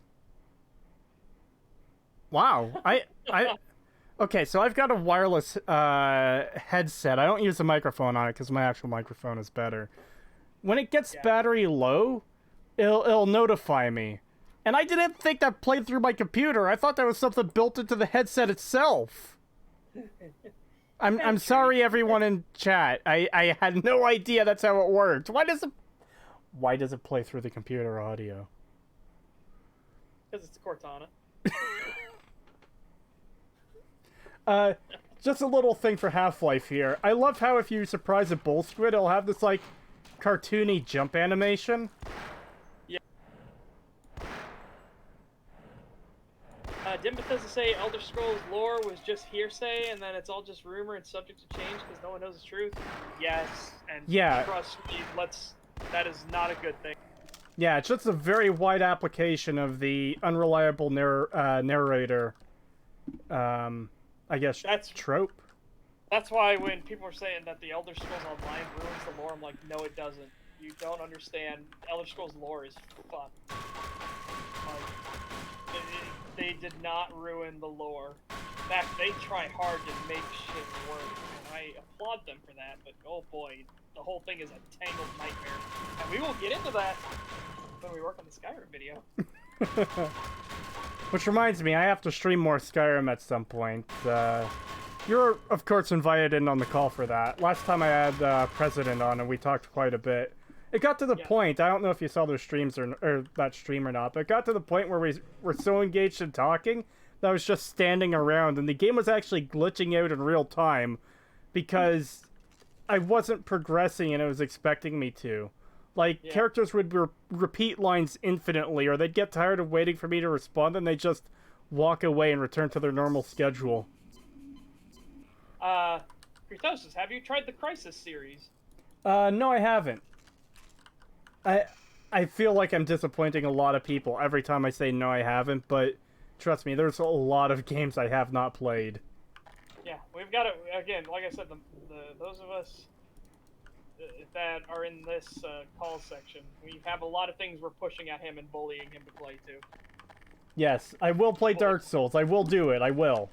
And Yakuza. You're going to be playing Yakuza as well. And Yakuza. But that's going to be a later thing, because Yakuza is going to be a long experience. Yeah. And not because it's grindy, but because there's that much content. There's a lot of things to do. And you won't think you'll want to do it, and suddenly you'll be drawn in, and you'll do it.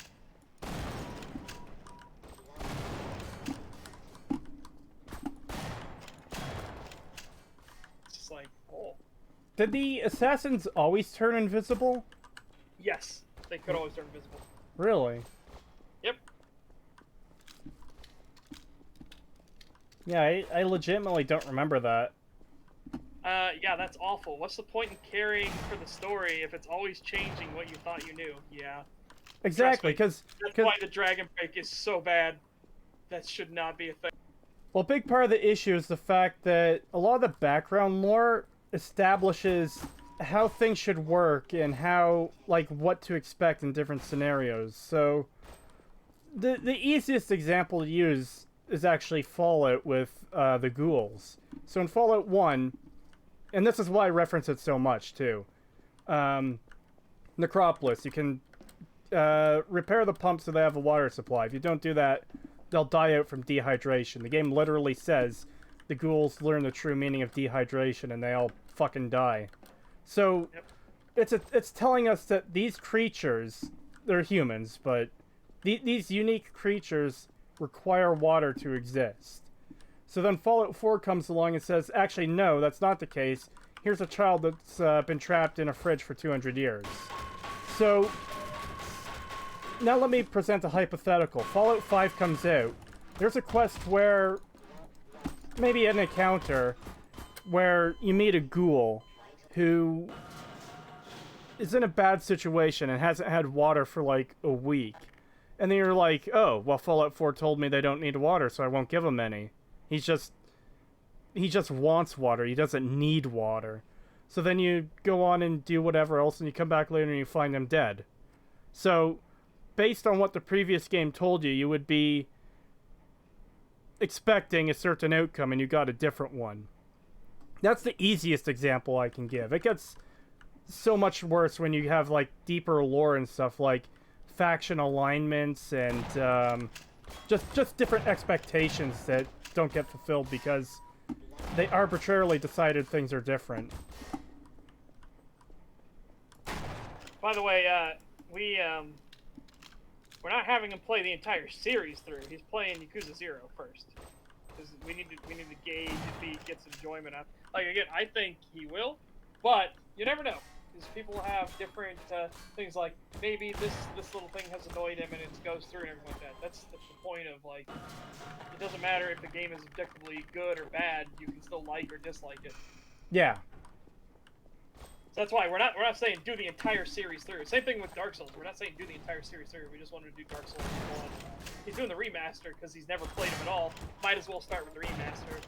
It didn't fix a lot of stuff that needed to be fixed, but it has a lot of quality of life stuff, so there's no point not to do that one.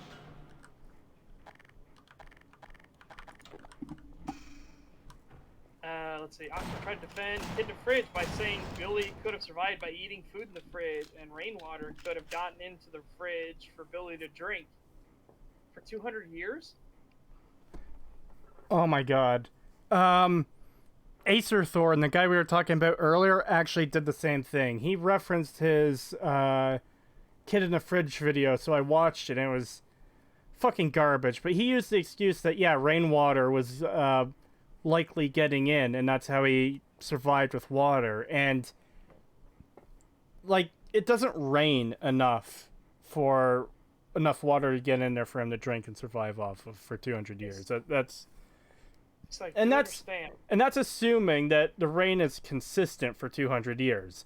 There could be Yeah. periods of like droughts where it's not raining for months at a time. And you understand that people die with a lack of water within days. Yeah, days. Like, that's not a... And That's not something you could... Yeah, no. a few drips of rainwater here and there aren't gonna like save you. Yeah, that is... Wow, that is a thing. I cannot believe that is an argument someone actually made. Emergency. User dead imminent.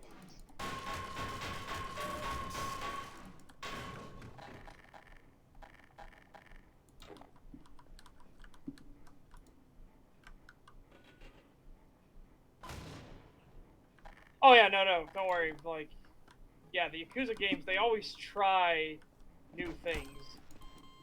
I think that's what I like about them so much. So yeah, they like one game will be dramatically different from another game.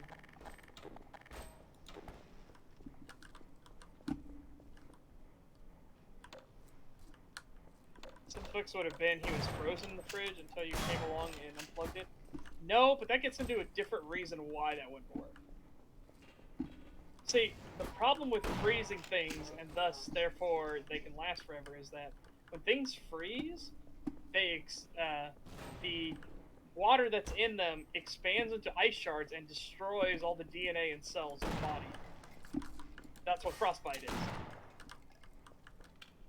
So, he would have to be flash frozen, which is where literally it freezes so quickly that the ice is frozen in its standard state and doesn't have time to expand. That's where the whole, like, we can't have cryogenics until we figure out how to flash freeze something fast enough to keep ice from destroying all the DNA, cells, everything in the body.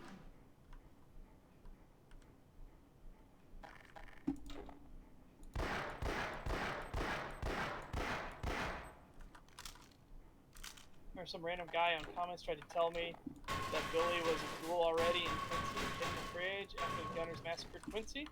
This proves how hard they defend the game, yeah. Wait, has Creetosis used the hive hand yet? I don't remember. No, I haven't. It's one I don't usually use, if I'm gonna be honest. You can use it for corner derping people.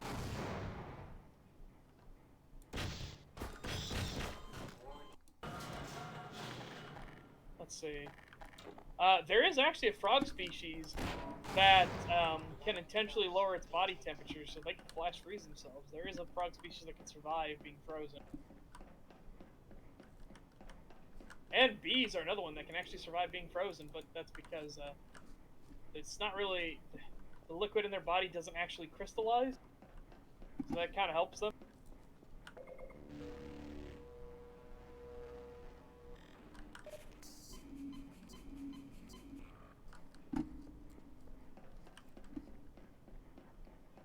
Definitely getting through the game a lot slower this stream than last time.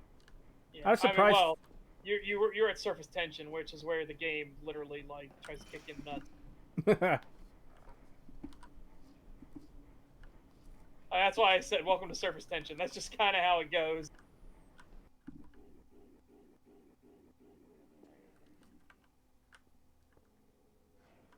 Oh boy, I And know it's in this next I would room. save the moment you just healed and everything like that. I would save.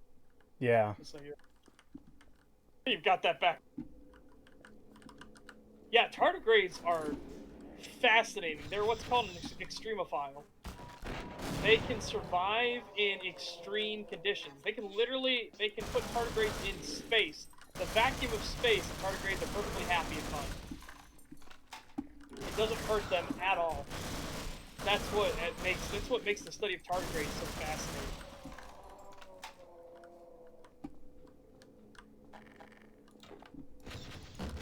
Yeah, that's my favorite thing. Like, yeah, surface tension is basically the cock and ball torture in Half-Life. It is incredibly difficult section, especially because you're on hard. Yeah. I like it too, but Black Mesa's version of surface tension is way better because there it actually feels like the military is losing. The military is losing control. Here, it's implied vaguely, but it was an engine limitation. They couldn't really show like dogfights in the sky and everything like that, and lots of alien strafing runs, stuff like that. They couldn't really do that. Obviously, I drew the short one. My colleagues are You waiting know, to tip it's off the lambda the reactor. level of Waiting program. for Like I you, said, mean. this was the first The game to reactor ever is have shut down right now. skeletons be Activated on the way animated. up. You'll have to That's flood the how core cutting anyway edge to we're get into talking the with Half-Life teleportation here. labs. You're not authorized to know about those. But I can see you already know a great deal more than any one man is supposed to.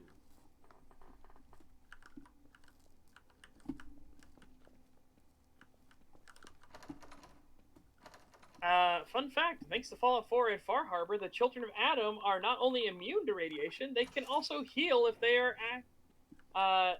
heal in it. They are actual superhumans now. Yeah. Yeah, that's what we were talking about, Gage. I said they can survive in the vacuum of space. That's what makes the study of tardigrades so fascinating.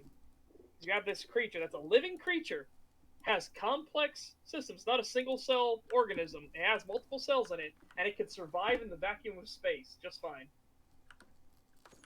And it can survive planetary re-entry and collision and impact. It's like this creature is crazy.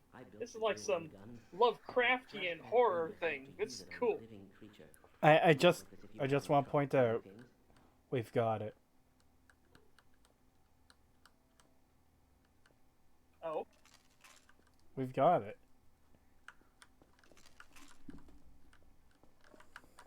I don't know, I guess my brain's not working right now. Oh, the glue-on gun. Oh, yes! Yes. The long gun is so good.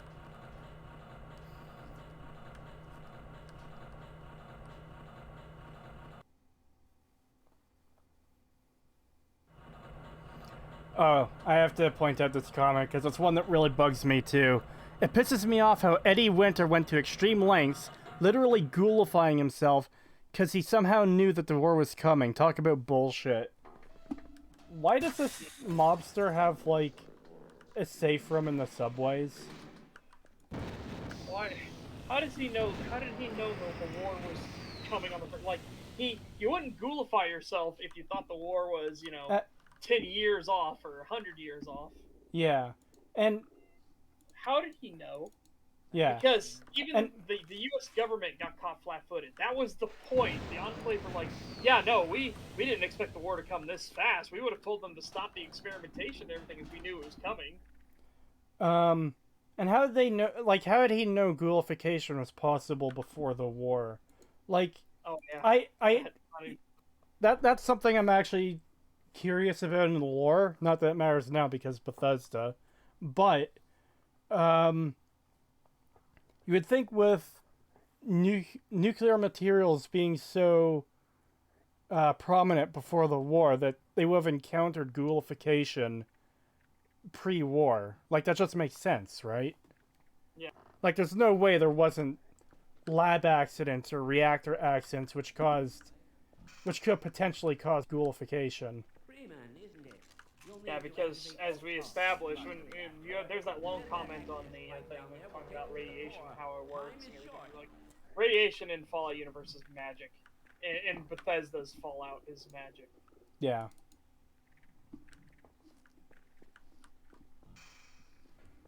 Yeah, Mr. House, the guy who had his fingers on the pulse of technology and was wiretapped, has all this crazy access to stuff, was a day off of when the nukes were coming. Even Mr. House, a guy who logically put together that the Chinese are doing this, this, and this. Okay, yeah, the nukes are coming, which is why he ordered the platinum chip.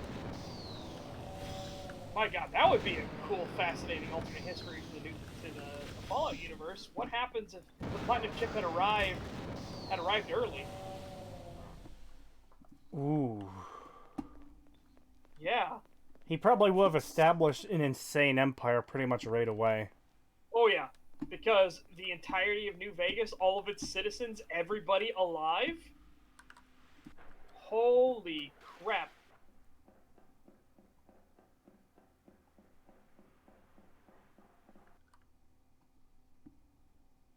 Like, did any winner go by for research? The fucking victims of Hiroshima or something during pre-war? Yeah, who fucking knows? Like, oh man.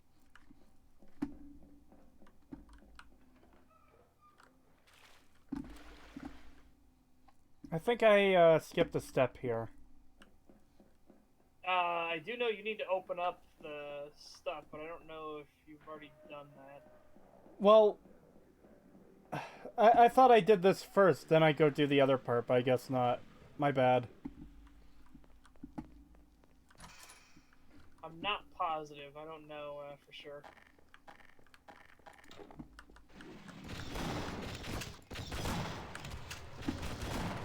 Uh,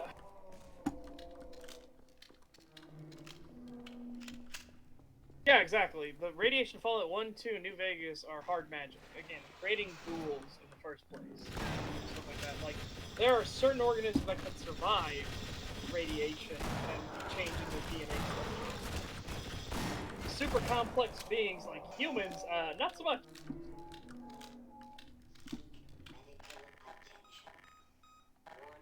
Like, we are a very complex machine that is very easy to break. Very durable in weird ways, and then very easy to break in others.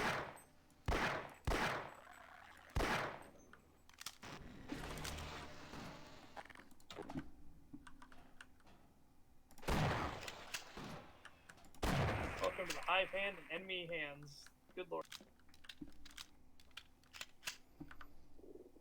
The Cybercat girls on Martian colonies exporting capitalism. Built alien copies.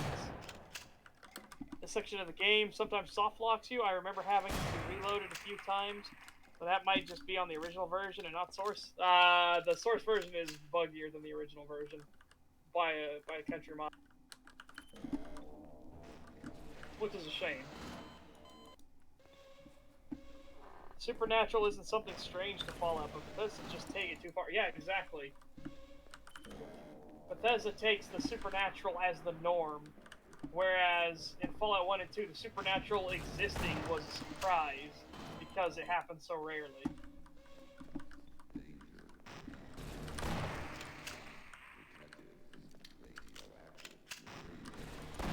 Yeah, because the ghouls come from radiation now only instead of radiation and minor FEV poisoning.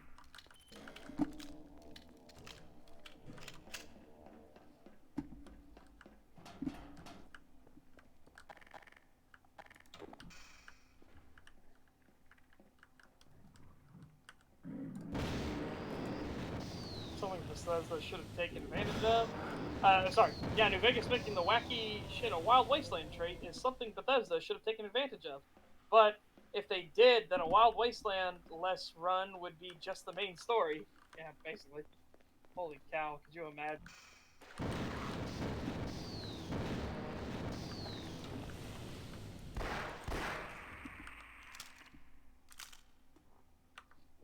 Yep.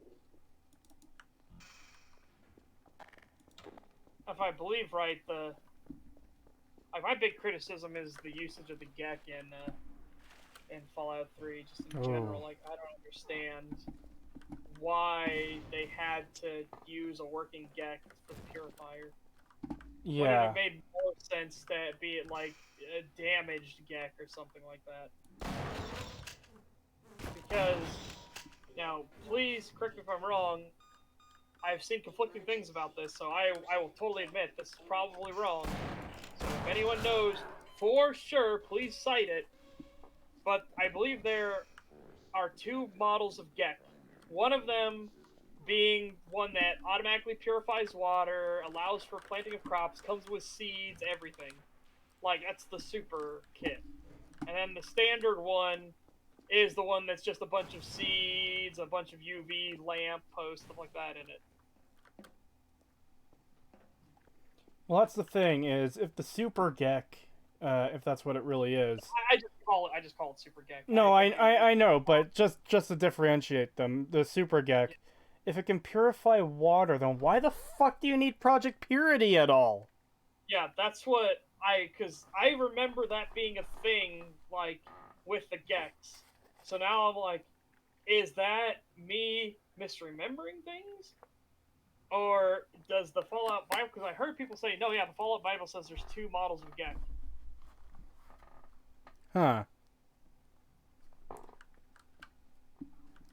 Now, that's what I heard. Again, if anybody knows, and please cite the source, please, and say, yes, that's correct, here it is, no, that's wrong, here it is. Well, so I'm going to put that as a tinfoil hat thing.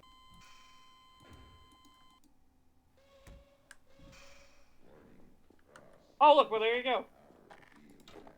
The Gek in Fallout 2 wasn't even a special mechanical MacGuffin. It was just a terraforming kit with seeds and a small quantity of water purifier. Hey, even if it's a small quantity water purifier, that's better than nothing. Yeah. Hell, you've got it actually working, because again, your father specifically says you need a working Gek. Well, it would also make sense if the Gek contained various technical schematics for, like, okay, you can use these materials to build a water purifier, or alternatively, these materials might work as well, blah blah blah blah blah blah, for, like, different necessities for living. One of my favorite ghetto water purifiers is plumbing pipes and shirts. I'm sorry? One of my favorite ghetto water purifiers is plumbing pipes and shirts. Huh. And then you collect it in your receptacle, and then you boil it.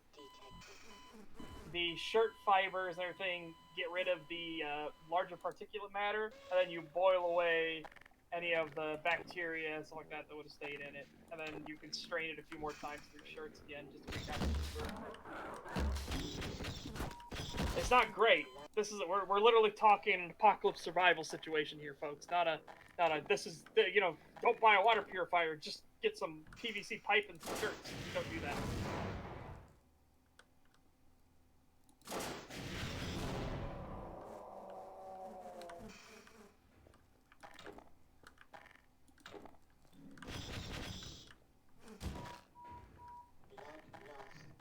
It's so weird. I don't understand like a whole lot of this.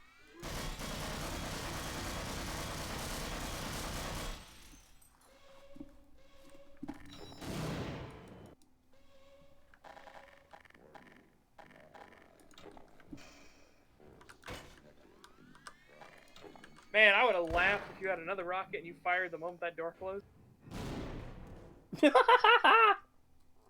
Just blew yourself across the room. No, it's better than that.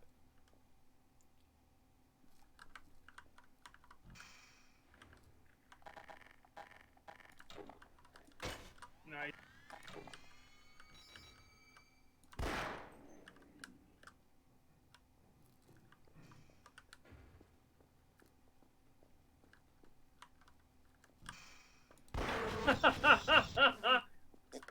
That door just had a baby. Oh, he's not running forward. He learned from his friend's mistake. All right, we've got ways of fixing that. I like that it didn't blow up the explosive crate that it was right next to. Yeah, that was the plan. Was it would blow it up.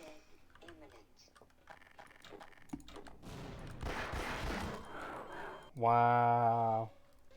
Well, no, I'm not. I wasn't calling the original Gecko miracle device either. I was saying like, if it had a water purification system in it and some seeds and some UV lamps, again, that's not a miracle. That's just like easy science.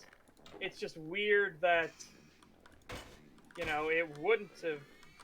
That they needed a working one instead of saying, well, if we can salvage a bunch of unworking Gex and we can put together this, and that, we can get the water purifier working. But that would also be under the supposition that there was an actual water crisis, which there isn't in Fallout 3. Yeah, no one cares about the lack of water. It makes no goddamn sense. Yeah. Like, there is so much story you could add to the game just by showing the water crisis. You could have conflict over the few barely functional water purifiers. There could be caravans that need to be defended, that maybe raiders or maybe even an innocent group are attacking because they're so desperate for water, But no, we get a game where one of the extreme few purifiers that's actually referenced, the one in Megaton, is the one that's fucking blown up. Yeah. It's so weird. And, like, water wars are a fascinating topic. And again, this gets into real-world speculation, and that's where we're heading, is we're heading towards water wars. Because of a lot of crazy nonsense. Yeah, I think that would be a really good topic to go into, and I wish Fallout 3 had actually not really had the balls, but had the intelligence to do that. It's bugging me that the store is staying open unreasonably long when I don't want it to, but every other time when I want it to stay open, it closes like after a few seconds. Yeah.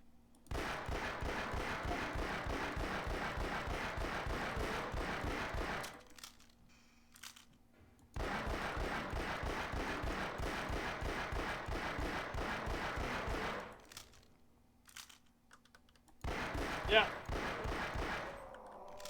Again, because it's no longer ionizing radiation anymore. Like, that sort of radiation's gone. Now it's the particulate matter of radiation that would be the problem.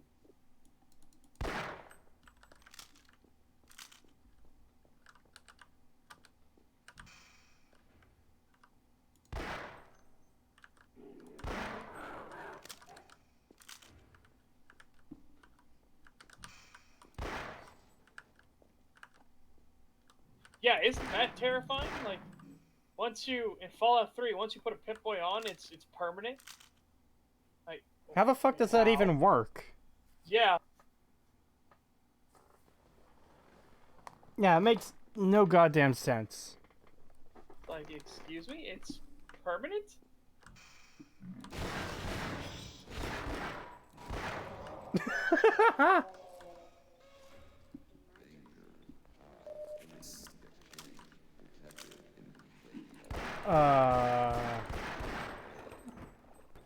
Dude, yeah, I love the Mad Max universe. I love its apocalypse because it was a more realistic, slow burn apocalypse until the scales tip too far and then it like rapidly goes downhill. I loved that. 3 HP in a dream, baby. Let's go. Oh, that's tragic. Oh, hey, at least you didn't take any fall damage. Yeah. And it's funny you say that, and right as you say that, I know you're delayed, but where I was, I fell and took fall damage, and I got punched to death. Oh, nice. Almost made a big mistake there.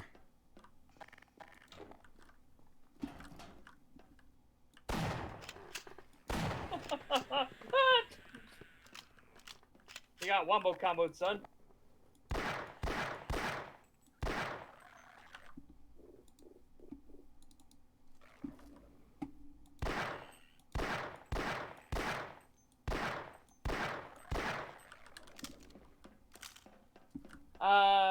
I meant as a correction in the first comment, you said you can take it off. Hold on. Fucking barnacles. Major lacerations detected. That's just unfair damage because their tongues aren't going all the way down. They're displaying as almost as if they're dead, and you don't even notice them when you're not looking up for them specifically. Ooh, I can get into some game design talk about this. Okay, so that is actually a common issue in all of gaming. Is Valve and many developers figured out that getting the player to look up is exceptionally difficult. It is really hard to do. Yeah. Yeah. Like, getting players to look at the ceiling is incredibly hard to do. For whatever reason, people just want to hardwire, keep it at the same, like, horizontal plane. And they just don't know why people don't want to look up. They don't know the psychological reason why people don't want to do it. So, games like The Secret World actually take advantage of this. Where they'll hide secrets on the ceiling. Like, the madman wrote, like, some code words or some ancient phrase on the ceiling, and getting to look and remembering to look up becomes an issue, becomes a hurdle. Since the game doesn't tell you, it doesn't tell you, hey, the secret is in this room, hey, the knowledge is in this room. It just expects you to be like, nope, you gotta figure it out. Huh.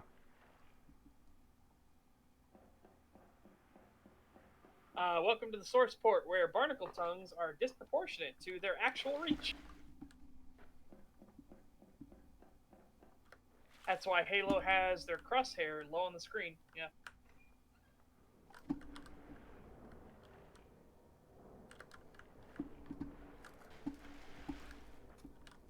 Fallout 3 also had a lot of dumb locations that don't make sense, like Evergreen Mills and Vault 108.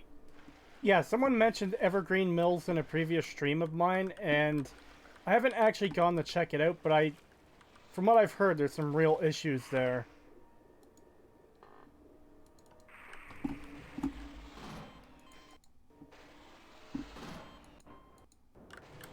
you go to wait?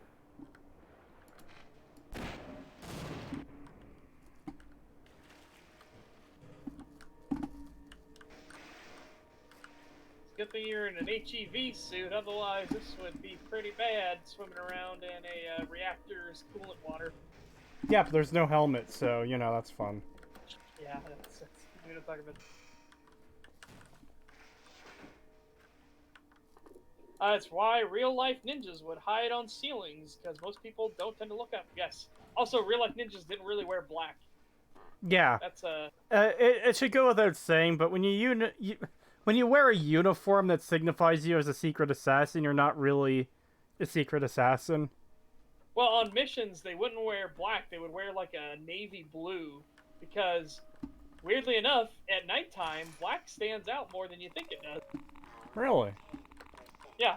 In modern society, maybe not as much, because we have so much light pollution and everything like that everywhere. But navy blue actually blends in with moonlight and everything in forests and woodlands and stuff like that, and grasslands and stuff. So it's actually better to wear navy blue.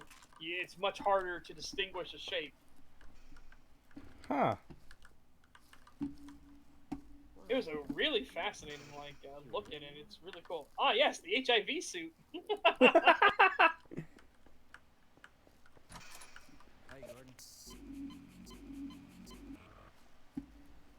I like how all this shit is going down, and it has been for a long time. Everything's just fucked. And this guard is just like, hi, Gordon. Yeah. You know what, buddy? You keep on doing you. You might want to leave, though, because this place is about to get nuked, but, you know. Here's my take on what Megaton should have been, a Raider clan base. Yeah, I think that would have worked so much better. Yeah. Because then the stupid fan actually would make sense for intimidation factor. Like, the gate would make sense. Like, it's still stupid. But it'd make more sense that it's, they're trying to intimidate their foes instead of being the entryway to the civilian trading hub Why? Yeah, civilian trading hub in the second biggest city in the entire region. Second only to Rivet City. I guess Megaton would be like the bigger location of the two in terms of importance. Yeah. It is.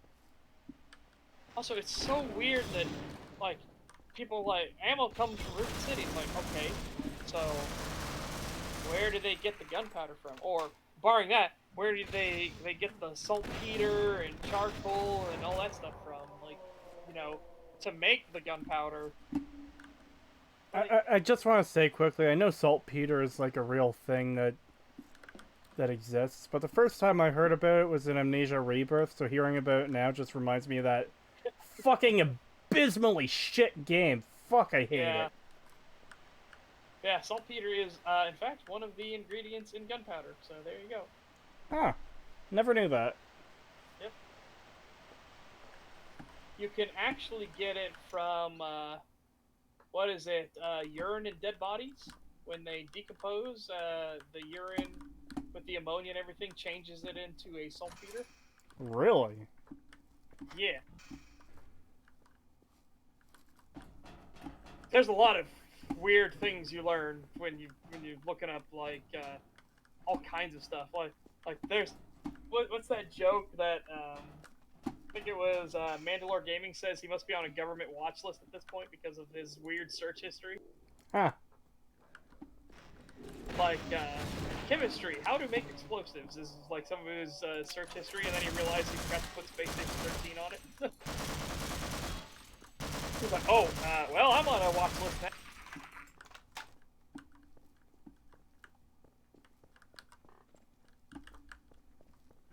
Oh, come on.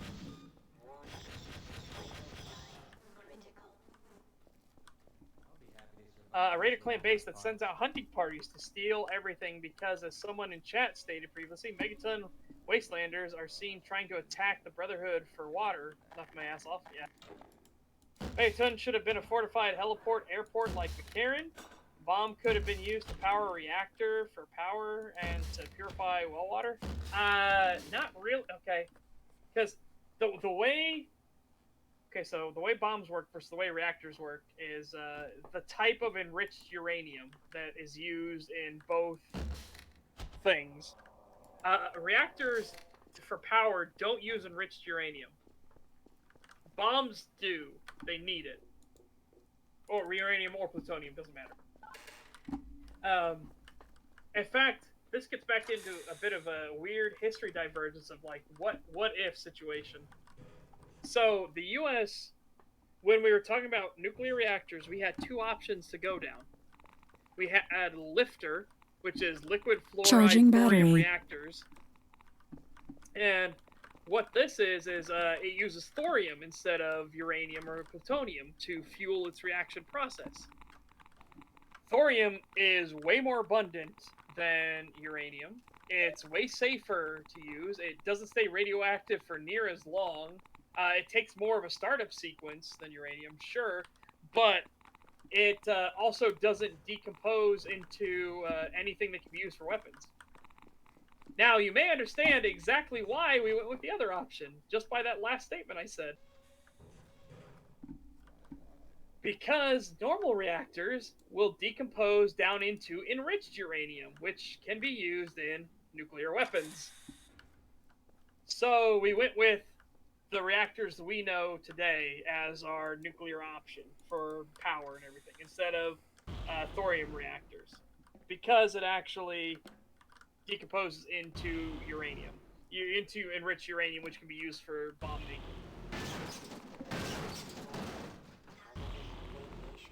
Charging the battery. So basically, they gave sailors saltpeter so they can't free willy. Wow. Gordon Freeman is charging his battery. Charging the battery. Oh yeah. For some reason, when I plug it in, it won't charge the battery right away. It'll be several minutes before it's like charging battery. So that just played, and now chat heard that as well. Yep. I'll be sure to make sure this is plugged in and charged for tomorrow for that stream, so Oh, yeah. so Chad isn't hearing battery critical at the like when we're trying to talk or listen to assuredly terrible arguments from Ox.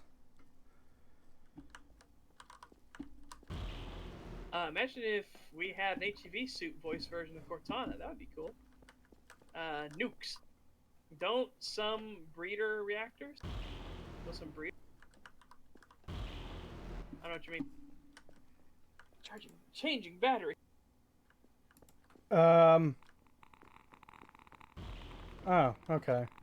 Yeah, some reactors use old bomb material to dispose of it. I thought I read some breeder reactors could. I don't know. It'd be nice if that's a thing. Oh yeah, you're at the. This is obviously a puzzle section of the game. Yeah. I'm also at the part where I lost too much health. Yeah.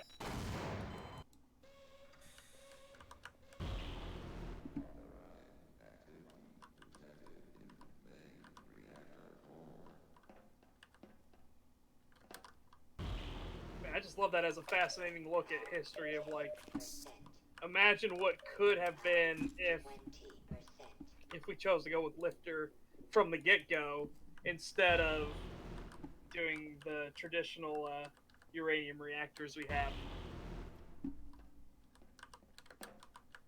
Power 30%.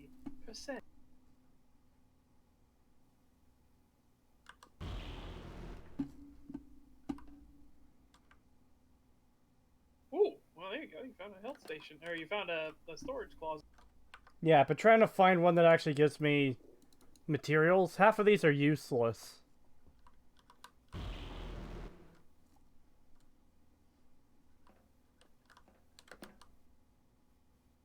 Remember, make sure you look up before you say. You did, okay, good. Say, make sure you look up before you jump into the portal. I've done that mistake many a time. Oh yeah, that's a classic one.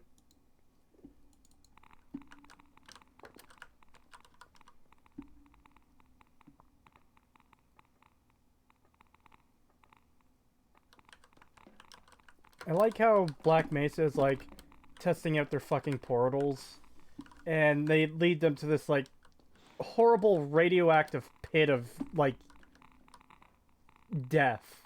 Yeah. This is like one of those, why did you build this room? That's why I love when Black Mesa went through and was like, yeah, okay, this doesn't make any logical sense. What the fuck is this? And they changed a bunch of stuff about it.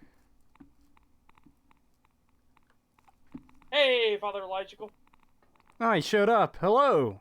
How are you? Oh, he actually is here. The culprit of the crime. Oh, god damn it. The radioactive waste is killing me faster than I could kill myself. God damn it!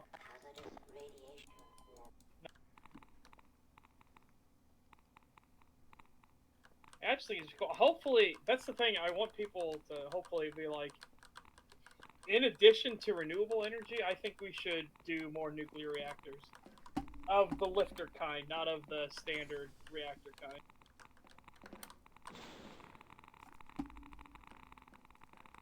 It would just be so much better. It's just so much better.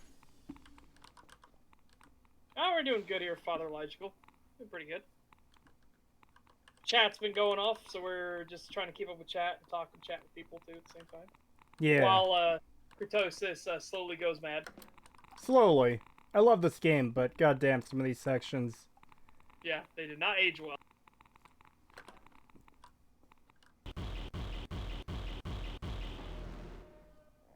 By the way, you'd be interested in this, Father Elijah, but tomorrow we're going to be covering Oxhorn's retcon video. I forget the title of it, because it's just a mash of words, but it's like, retcons in Fallout 4, why lore-breaking changes aren't a big deal. Yeah. I mean, even from that title alone, we've got a lot to discuss. Yeah.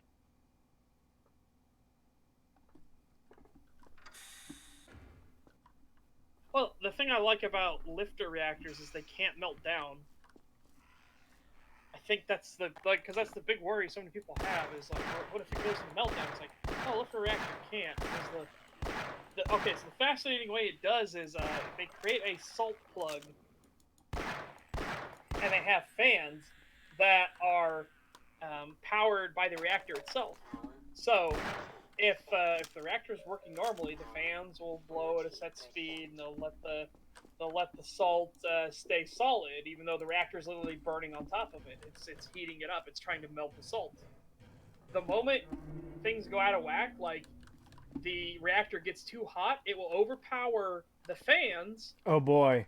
And it will cause the entire salt thing to melt, and it drops the entire reactor down into a massive pit, which allows all the material to separate and spread out so it can no longer react with each other. So it's how it stops a meltdown.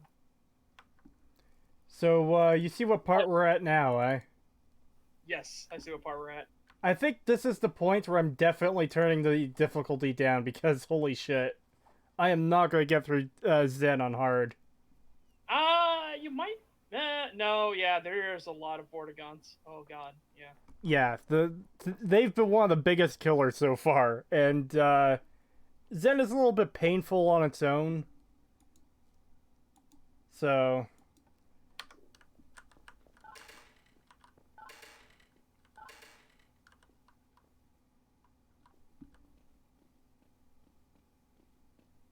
Gordon Freeman, you finally found us. Well, they should keep it as normal. So, I feel like we got up to literally right before going into Zen on hard. Yeah. And there's that one point, too, where I thought I had turned it down to back to normal, and it didn't. And I played on for like a couple hours without realizing it. Yeah.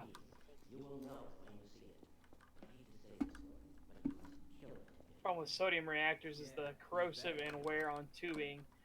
Well, again, they only have the salt in the actual chamber itself, not in the pipes or anything like that. It's only in the chamber, so you don't get the sodium reaction that'll slowly eat into the pipes. Because a way to make rust real quick is to put salt in water and spray it on something. That will make rust happen real fast.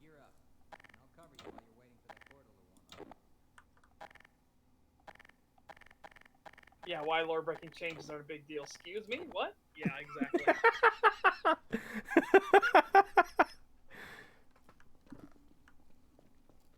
Yeah, that's just such a crazy statement on its own. Like, I know we'll talk about it tomorrow, but how do you say that unironically? Why lore-breaking changes aren't a big deal? It's in the name, they're lore-breaking. Yeah. Oh man, he better bring his A game for this video. Well, I think we've seen his A game. I'm terrified.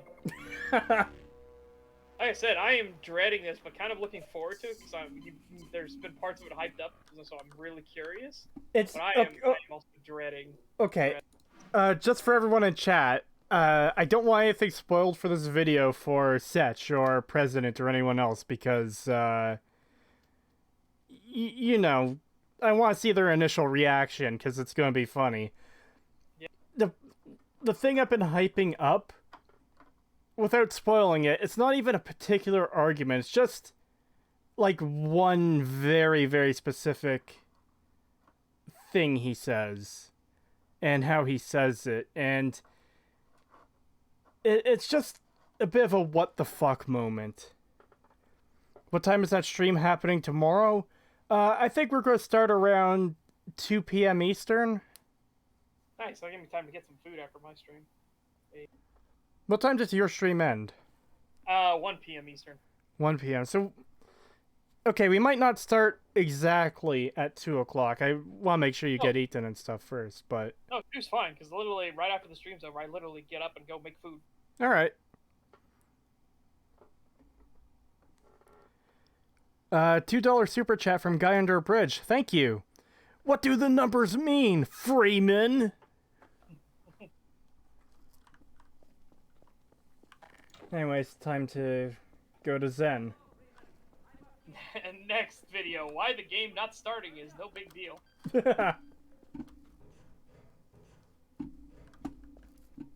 Actually, I'm gonna go to the bathroom real quick. I gotta take a potty break.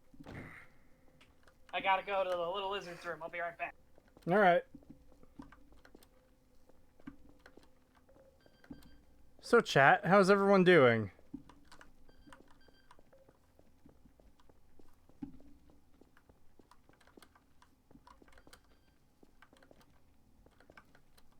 All right, I can open the portal now. The process is complicated, and once it's begun, I must not be interrupted, or I will have to start all over again. Don't enter the beam until I give the okay. Understood? I will begin.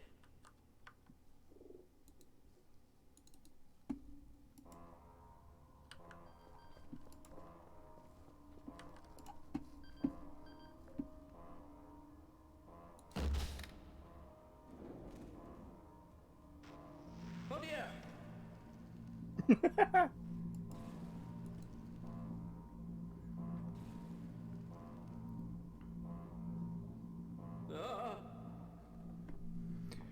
Oh god. I checked Oxhorn's channel, and he recently did a stream of that game you love so much, Amnesia Rebirth. So that might be something you'd want to watch and debunk also, maybe. I can't really debunk a stream. But, man.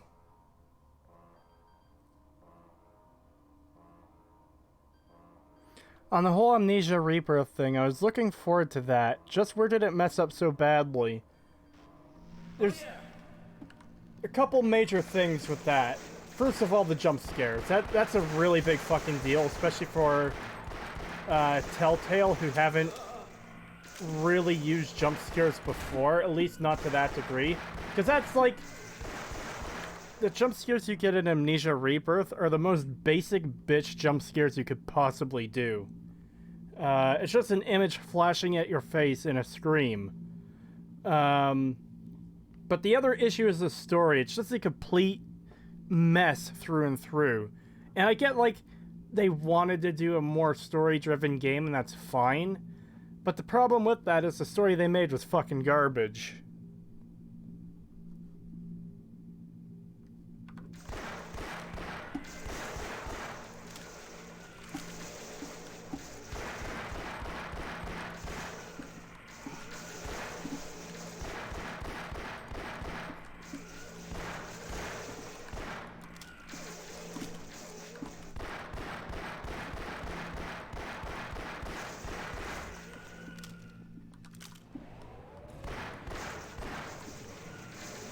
Yeah, I'm glad I knocked the difficulty down. I don't think I would have even survived this room.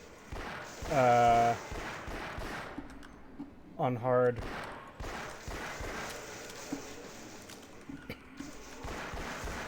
God, I hate these things. Is that portal open? Oh, hey, it was.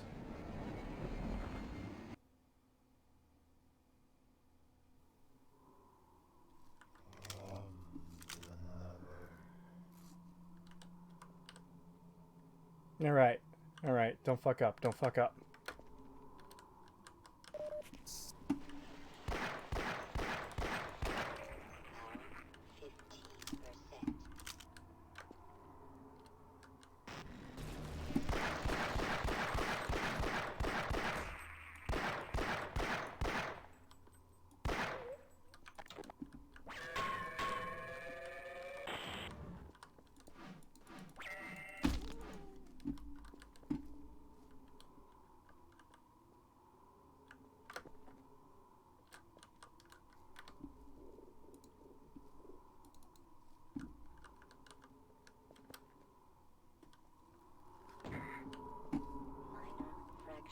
Detected.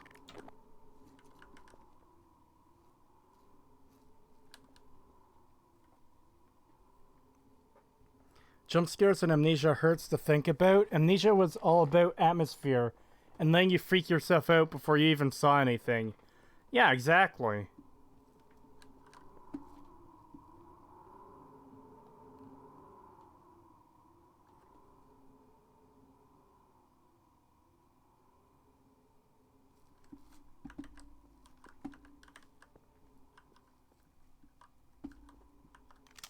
Yeah, I really liked the original Amnesia when I played it.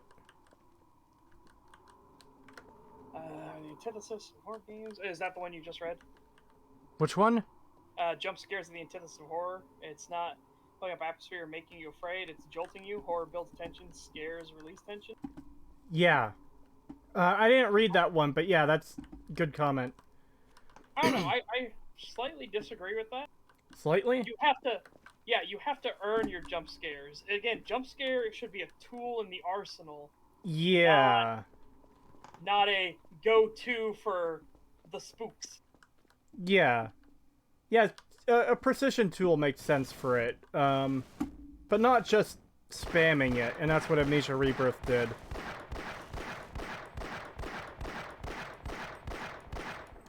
Like, it was literally on a timer, for the fear flashes. What a fucking pathetic cop-out.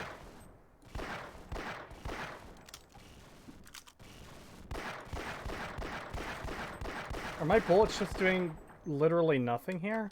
Like...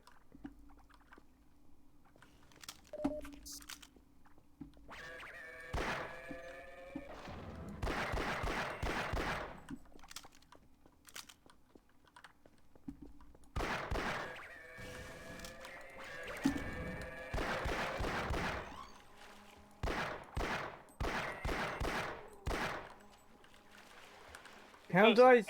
Huh? Creetosis, I will say, though, I also did like your original video as well. It may have had some flaws, but I like that you got mad at bullshit Matt was saying. I felt the exact same way myself.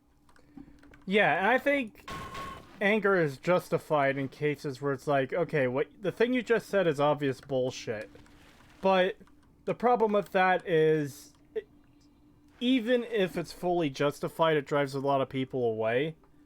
And it... yeah, I don't know. I think it's a more convincing argument, too, if I just say, hey, look, here's why this is insane fucking bullshit, rather than, yeah, he's stupid for saying this. Even though he does say, in fairness, a lot of stupid things in that video. Well, actually, I guess it wouldn't be stupid if it's intentional, but that's the problem, is I don't know if it's intentional or not.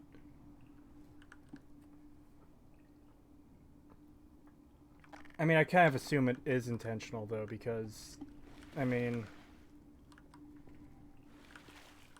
like, how do you take 3 different quotes that badly out of context?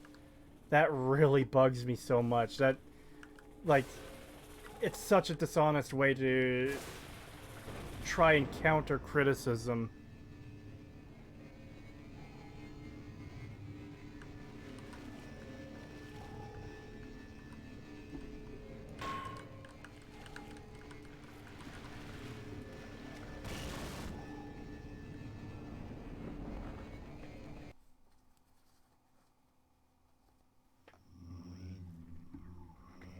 Ah, fuck.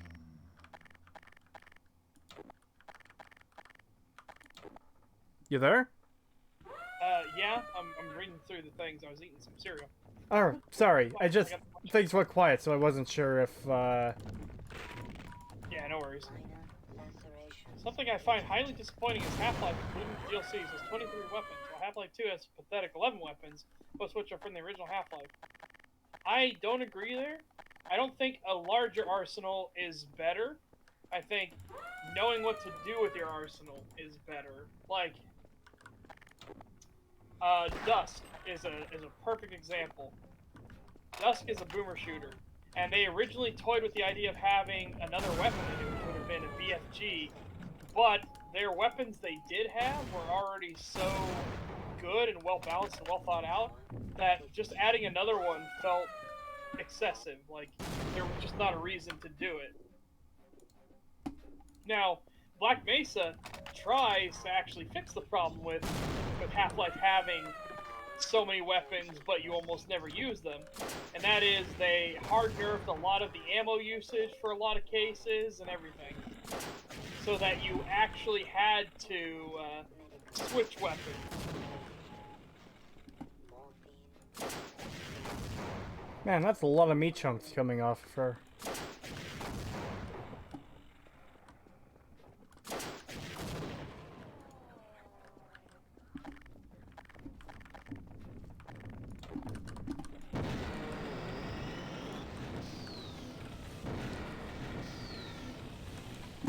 Oh god.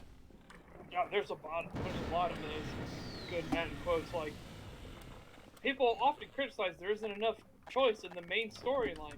So let me talk about this side quest and how it gives you choices. Oh, that one bugs me so much. To be fair, a lot of what he says in that video really bugs me, but how the fuck do you defend the main story by talking about side quests? Yep. Like, I'm literally just using his own words there. It's not taking him out of context or anything. He literally says, these are complaints with Fallout 3's main quests. Then he talks about a side quest. Something that's objectively a side quest. That has nothing to do with the fucking main story. Another cool thing is, Cyberpunk 77 is just Half-Life with boobs. Changed my mind. And that's a $2 super chat from Guy Under a Bridge. Thank you.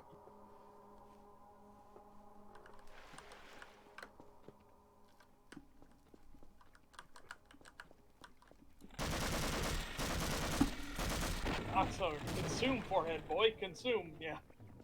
Don't think, just consume. Like I said, my favorite one is still that the gunplay is bad by design because you're a teenager and just got out of a vault. I love that. That assigning, like, I know it can't possibly be that they fucked up. It must be an intentional reason that the gunplay sucks ass. So now I need to invent a reason that the gunplay sucks ass. Oh, that's easy. You're a teenager and just got out of the vault. Well, this obviously is what Bethesda meant. Well, he does that fairly consistently throughout the video where he just assigns intention. Yeah. And it's always, you can always tell the sign of somebody dishonest when they assign intentions to others. When instead of actually looking into what they said themselves, like, holy crap. I love Bethesda saying that they were trying to do the next Call of Duty, Gears of War, Halo in terms of gunplay. That just so destroys his argument. It's very funny.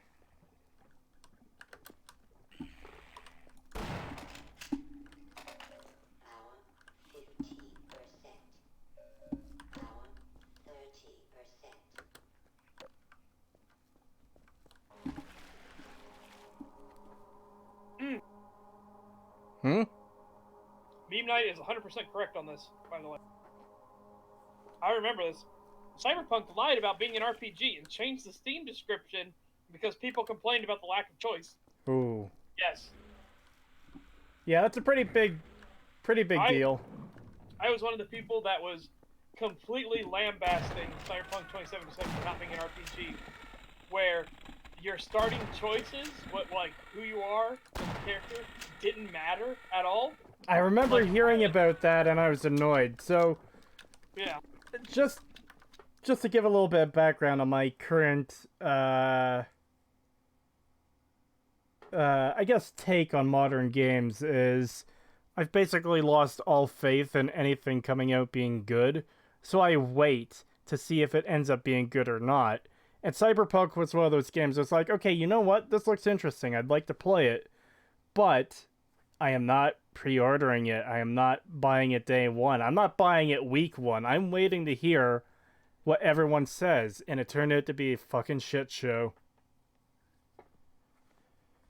Yep. And I'm glad I waited because holy fuck, I would have been mega pissed. Yeah. Yeah, the life paths didn't mean shit. In fact, life paths actually work against the entire game's story. Unless you pick, wow,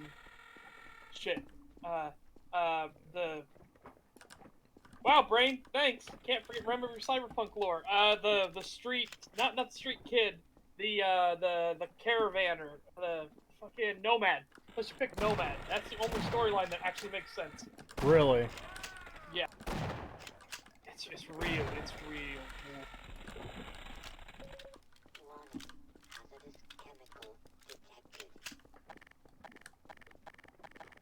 Well, she seems to be stuck here for a minute, so I'm just gonna... Just ignore me while I... Oh, I only had 2. God damn it. Yeah, because I was a corpo. Because I liked, I was like, ooh, I want to play from the corporate perspective, see how that happens. And then I'm still friends with this fucking street urchin named Jackie. How am I a corpo that not only is just, I'm not just a normal generic corpo, by the way. No, I'm in the security division. Like, I am second in command of the security division. Okay, I am way up in the corporate ladder. Like, I'm in the scary people ladder right now. The people who can literally snap their fingers and you go disappear now. Bye. And I am friends with a fucking street urchin? What? How? Why? Oh, so painful. Granted, Jackie was a great character, but why were we friends with?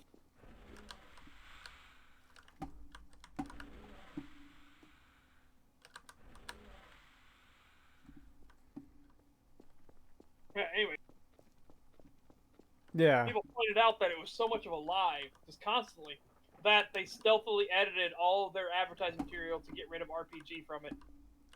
Yeah, that's pretty fucked up. I really don't like that. After they advertised themselves as an RPG and hyped it up as being an RPG, I remember the chats in Mahler's Discord because there were so many people that were really defending Cyberpunk 2077. Like, well, it is an RPG. You have so many choices and options. Like, I am railroaded. Like, my choices. Like, okay, that's super spoiler heavy. I don't want to go into that yet. But it's the A, B, C, but all outcomes lead to X.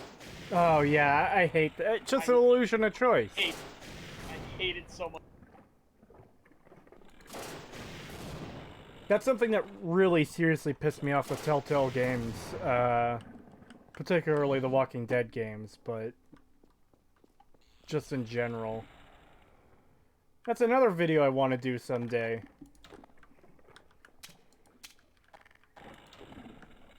Oh, I mean, I know his death was shown in a trailer, yes, but I don't want to get into the stuff surrounding his death. Because that is some of the most railroady... Yeah, I am really, really annoyed with all that.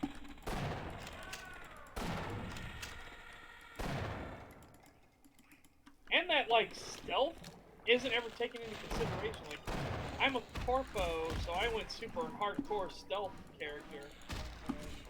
And it feels like you're wrong for doing that? Like, the game will just say you went on bloodbaths and massacres, even if you literally stealth the entire thing?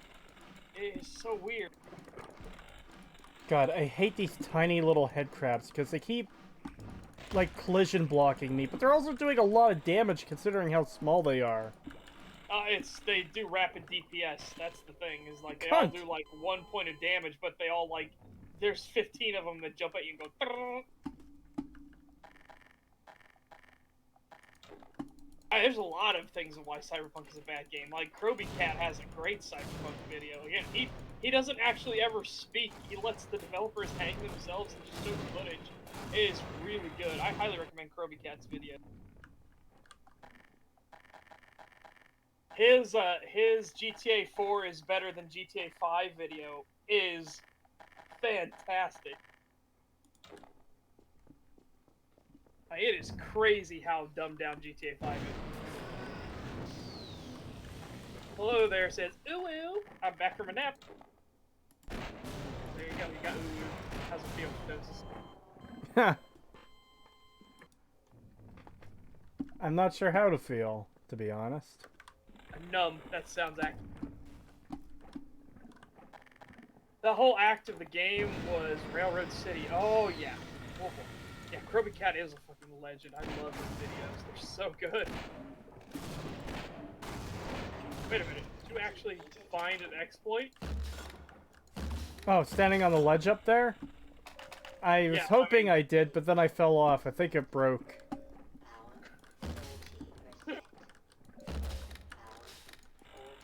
I just want this thing to die, and I'm running out of ammo. Yeah.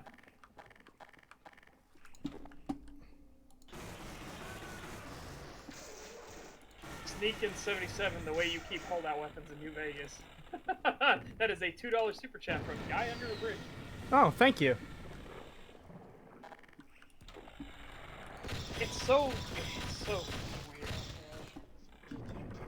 His Far Cry video was great too, but again, his GTA 4 is better than GTA 5 video is so fucking good. Like, graphically even, like, it is weird, like, at first you're like, no, GTA 5 is way more graphically impressive, and then you realize it's how you use those graphics that matter. There we go. Well, almost. Like, when he starts showcasing, like, the helicopter flying over water, and in GTA 5 it's just a flat texture thing, it looks really horrible, and in GTA 4 it's actual water-based physics of the propellers doing it, how you can, like, really intricately damage vehicles. You can scrape your vehicle along a wall and leave, like, a trail of the actual body paint on the vehicle on the wall in 4, and then in 5 you just can't. Like, oh man. I've become some numb.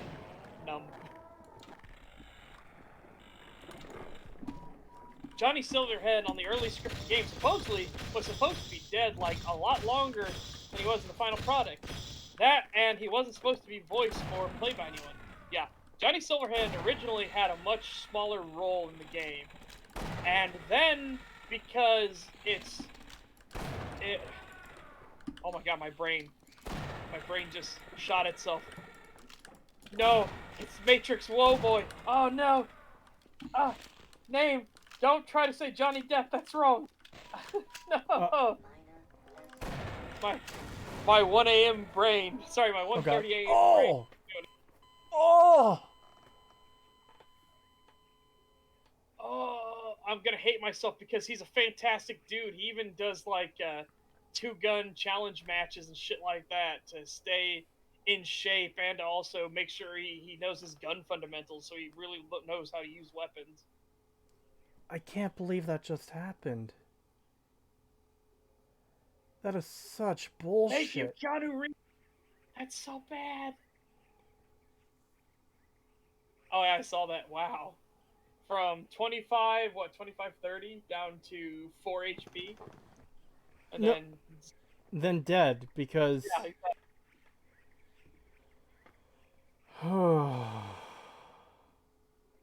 Yeah, I think GTA 5's first-person view was an afterthought. I really do. But you should seriously watch the Kirby Cat GTA 4 versus 5 video. It is so good.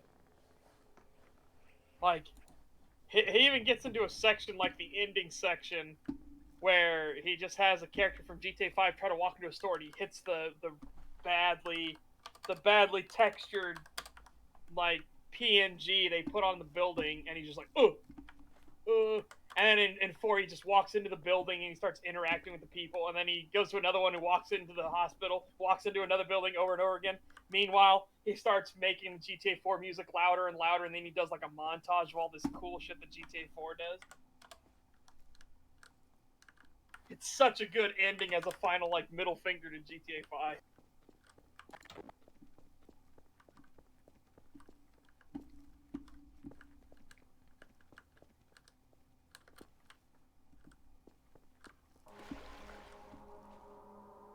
Yeah, I don't know why they have shit on Johnny from Lost in the Damned. I don't get that. I know what I just did is a little cheap, but I should have healed up fully before going in there. Yeah, that's right.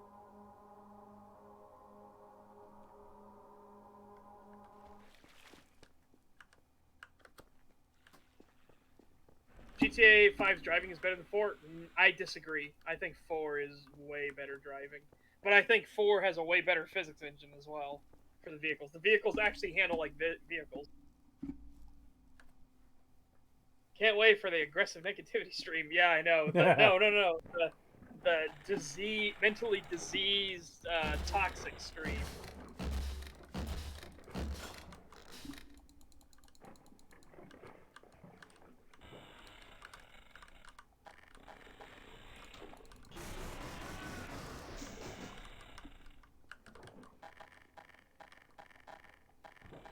I think GTA 5 is a good game. I think it's an okay game. It's an average game. I hate almost every main character. I hate all the characters in it. I hate all the side characters in it. Their one gimmick I like is the heist thing, but God, I wish you could do so much more with the heist thing. I wish it was way more freeform than it actually is, because that's actually a really nice gimmick. It's what I wanted Payday. It's what I want Payday to eventually turn into, rather than being a loot box fucking microtransaction DLC fest that it is. I really do. I really don't like GTA 5 at all. Like the heist barely kept me in it, and I especially hated. I can't even remember his name. I hated him so much. Redneck guy. I hated him Trevor? so much. Yeah. I felt like, why did you force me to play this absolute piece of shit if I want to progress? Like, he should be dead in a ditch somewhere. I really cannot stand him. Which I never had that problem with Nico, because Nico's personality can actually change based off of some of the decisions you made. And I liked it. That's why I liked the ending where you could just go good for business and be like, hey, it's not personal between you and me. And then the other dude takes the person and kills your cousin. And so now it's like, now you this bittersweet moment of like, you know, I did it because it was good for business. It was nothing personal, and he made it personal. Then Nico going fucking ham on the dude just feels so good. I need to play GTA 4 again. It's been a long time. Oh yeah, it is a really good game. Like the problem, there are issues naturally in GTA 4. I ain't saying GTA 4 is perfect. God, please don't let anybody think I'm saying GTA 4 is perfect. That the meme is so true. Cousin, let's go bowling. It's like, no, Nico, go away, Nico. Go away, Roman. Go away. I'm busy.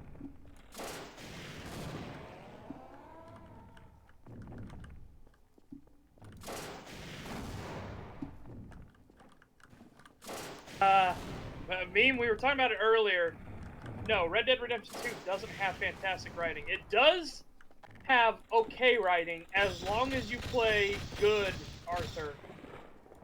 If you play vile scum bandit Arthur, the writing makes no sense. And I hate the ending slides of just being like, if you were a good guy, you get to look out on a beautiful sunrise. And it's like, give him more of an ending to emphasize like that he was a good person, not just philosophical, but like let it be that somebody found his body, recognized who he was, and because he was a good person, you see him carry him to an actual funeral and people mourning him, mourning the loss of here was a good man just trying to make his own way, but they don't. And I hate it.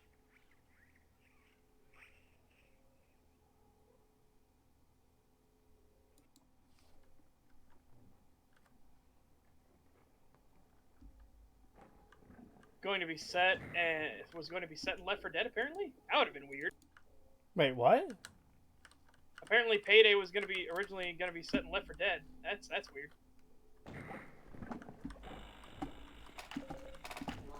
Oh god, I hope it's not. Payday 3 is being made on Unreal Engine, and I'm going to be extremely pissed when they announce this Epic Time exclusive. Yeah, that's a lot. Granted, I don't want to play. I actually want to play Payday 3 because of the sheer loot boxes, DLC nonsense of Payday 2.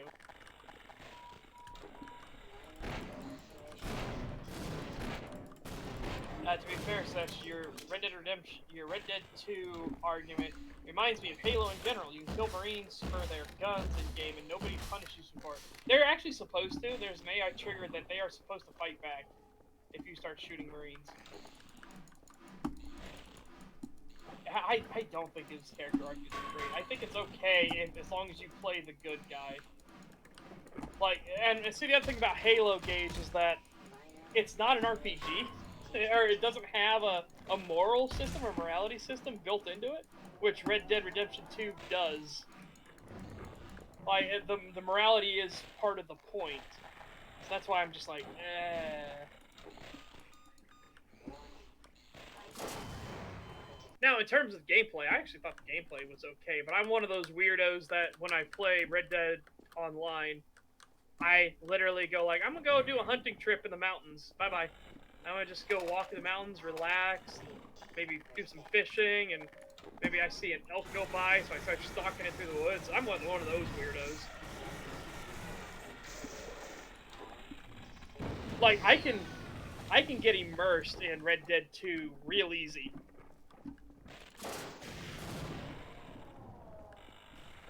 Let's see. I didn't like Red Dead Redemption. Okay, that's that. Payday 2 originally had heavy implications that it was in Left 4 Dead's universe. Mercy Hospital from Left 4 Dead 1 even making an appearance as a map. It was originally on purpose. Oh, I thought that was just supposed to be a nod and a crossover. I didn't know that was an intentional, like, you know, yeah, we're actually in the Left 4 Dead universe. Oh, shit. Let's see. Something I wonder, Stalker 2 will be built on Unreal. How do they plan to handle this seamless open world? They did say they aim for a seamless open world this time. I don't know. I'm curious on it because I love the Stalker games. They are good slob games. But yeah, I don't know how they'll possibly handle it. These tiny little fucking head crabs are genuinely pissing me off now. Yeah, I do. I think I know the guy you're talking about. The one that was saying their design philosophy is outdated. Yeah, I do agree with that video. But like I said, I'm definitely a weirdo. I still prefer John Marston personally. Your thoughts on John Such? He's okay. Christ. I never really got into Red Dead Redemption 1 the way I did in 2 because I didn't have access to it the way I do for 2. Like, I didn't get to play Red Dead Redemption 2 until it came on PC. But I had done, like, watch stories and everything like that of Red Dead Redemption 1. Didn't realize that we were playing a prequel at first. Made more sense later on once I realized that John was talking about Arthur already being dead. And I was like, oh, that makes sense. Okay, that makes sense. Oops. Are you fucking...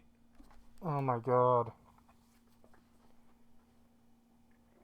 This fight is literally... And welcome to one of the big things they changed in Black Mesa. Thank God. The Gonarch fight is so much better in Black Mesa. It is a really, really good boss fight. Stay away from her because she's gonna explode. I was far away from her. And it doesn't help that dropping you that far down is taking off part of your health anyways. Yeah. Again, there's a reason that Zen is always brought up as the and now things got bad. See, I remember doing this, though, years ago, and I didn't have this much trouble with it. Let's see. During the game's life, however, things took a turn, and the Left 4 Dead plan was completely abandoned. Kind of disappointed, really. Would have loved having the Payday gang in a zombie apocalypse. Could have been interesting.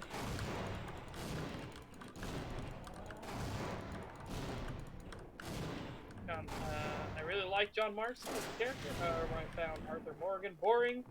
He was fine, but I didn't find him very interesting. I'll play Red Dead Redemption 1 on PC. Hate John and his obsession with his unfaithful wife and her son. Red Dead Redemption 1 zombie DLC was just weird. Yeah, that was definitely weird.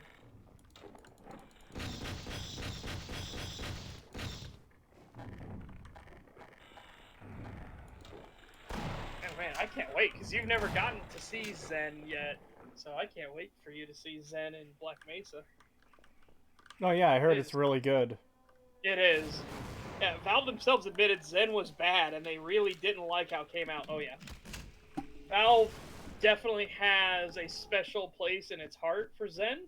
And by that I mean the cold, dark, dead part where they're like, that was a terrible decision. And I'm not even kidding. They actually do really think Zen is bad. They actually fully agree that Zen was a mistake.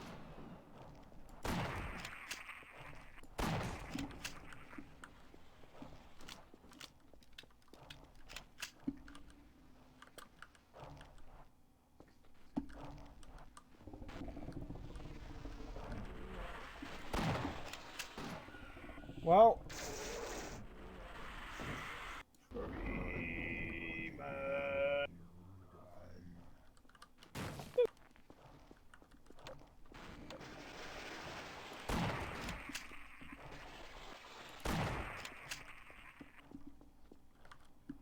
Do God damn your it. honor changes how the ending plays out? Kind of. It kind of changes. It's one of those things where it's like I wish they had done more. Like I said, I wish they had. I wish they had done it where somebody who knew him, like, he didn't have to be a member of the gang or anything, but somebody that knew Arthur because he was a good guy would have found his body, realized who it was, and carried him off to be buried. Like, maybe have a few mourners nearby, his name actually on the tombstone and everything. I think that would have been a way better of an ending than what we got. Because it is, it's not awful, but they just feel so like you didn't try to make different endings. Really, they're all really similar.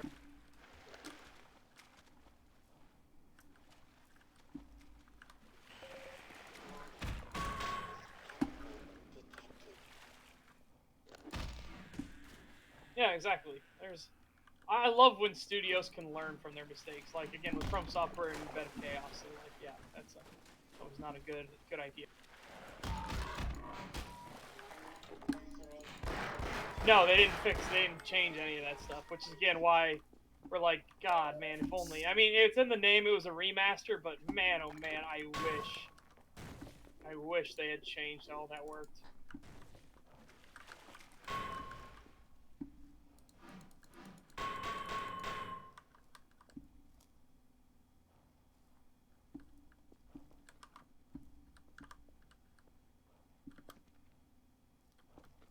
I wish they had changed all of Lost Isolate, because that is, oh, it's rough. And I love somebody who was like, people think Lost Isolate is bad.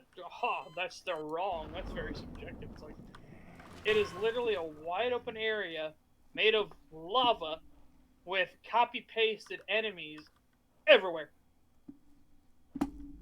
Dragon butts everywhere. That is not good design. And then the boss of it is a pure gimmick fight.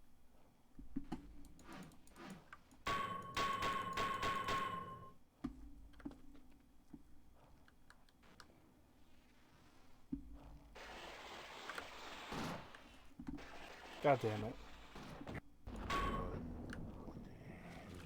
Did Rockstar screw over the voice actors for Red Dead Redemption 2 as well? They like doing that and then give their voice characters a horrible ending. I don't know. Can't be any worse than the fucking Naughty Dog. Holy shit.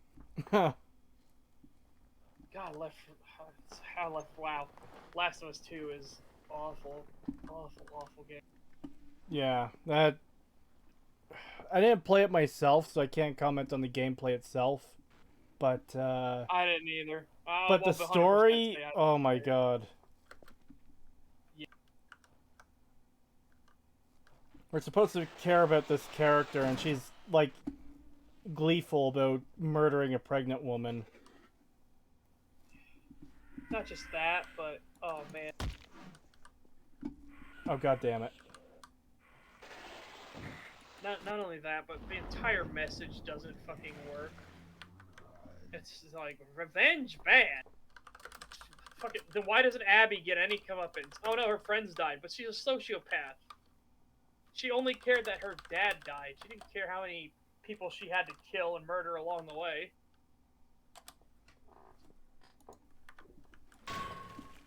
But revenge, bad. Oh.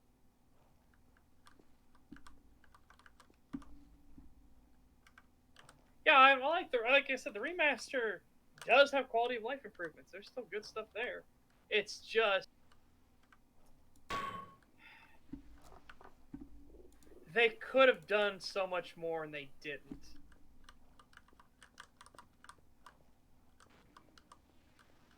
Oh, I've never had problems with Sea's Cave because the snow crystals, the little snow particles show you exactly where the bridge is.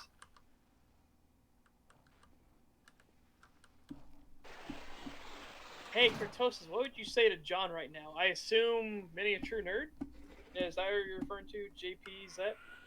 What would I say to him right? Nothing, I guess. Like, I don't know.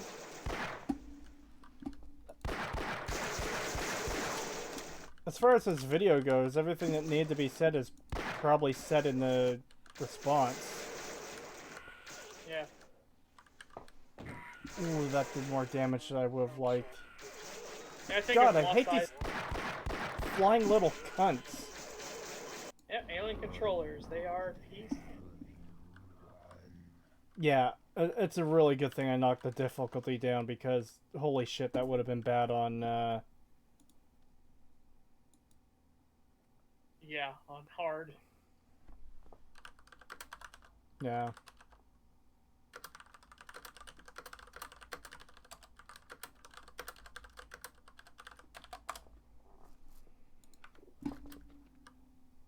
Oh, it doesn't even have that. Like the game's story and characters and everything is broken, like in The Last of Us 2. How the fuck?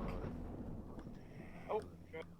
Sorry, that was just complete fucking bullshit, that death. So I jumped across to, try and get to the platform right away, rather than having to go... Sorry, to get to the teleporter right away. Rather than going from platform to platform to platform, and having to deal with those flying little cunts. And it just automatically killed me for no reason. It's not like it was fall damage. I died in the air. Oh. Like... Yep, we're still going. Yeah, that shouldn't have killed me. Hey, listen, I will with you kind of have sweet, sweet revenge on Capra without his damn dogs ruining the fight. Yeah, well, yeah, I guess let's stop talking about souls. We need Creetosis to experience this.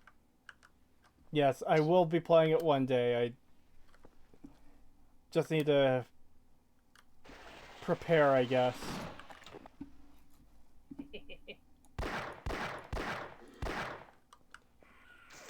Are you fucking...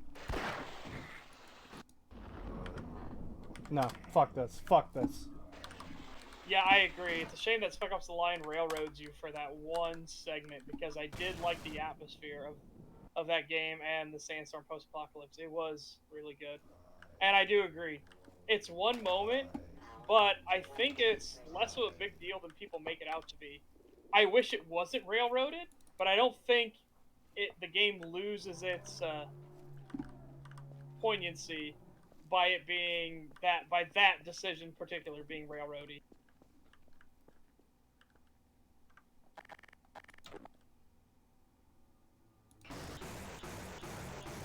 Yeah, Abby's father was black in the first game, but white in the second. It's kind of weird, isn't it?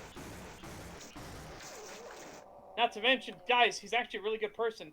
He wasted resources on an injured zebra in the apocalypse. He's a good person. Dumb as a box of rocks, and therefore justifying Joel not trusting him. Like, good job on that one. But he's a good person. Seriously though, why zebra? Like, I don't know. It's because they were trying to make it super lefty snowflakey. Which is just like, that whole thing. What do I think of Rockstar Games' open world games, specifically the open world itself? Tiresome, I think would be a good way to put it. Very samey. I like the attention to detail they put into it sometimes, but I don't know. It makes me long for different games and experiences. Like I said, I'm the weirdo who on Red Dead Redemption 2 online, I will be like, okay, I'm gonna go on a hunting trip, and I literally just get some ammunition and I just leave.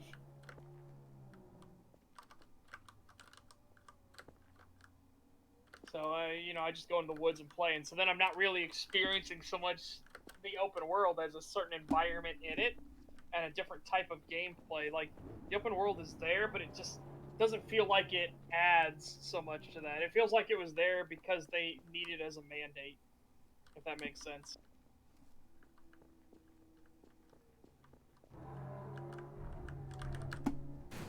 So I'll totally admit I'm definitely the weirdo in that case, but yeah.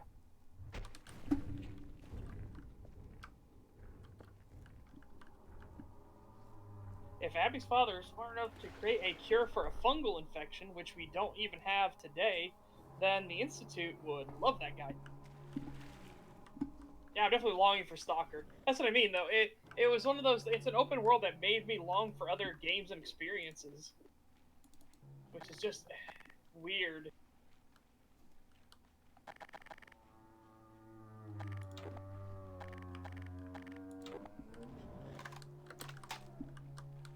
Uh-oh, did I go the wrong way here?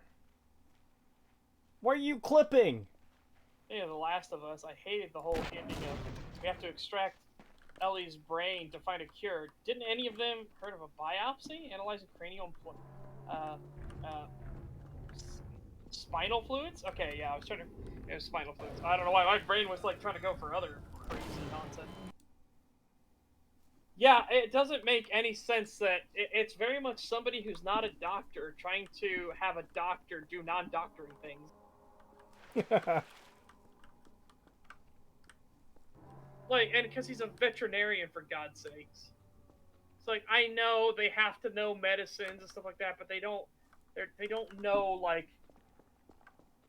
there's a difference between animal surgery and medicine and human surgery and medicine. There's a little bit of overlap, but oh man, there's a lot of differences.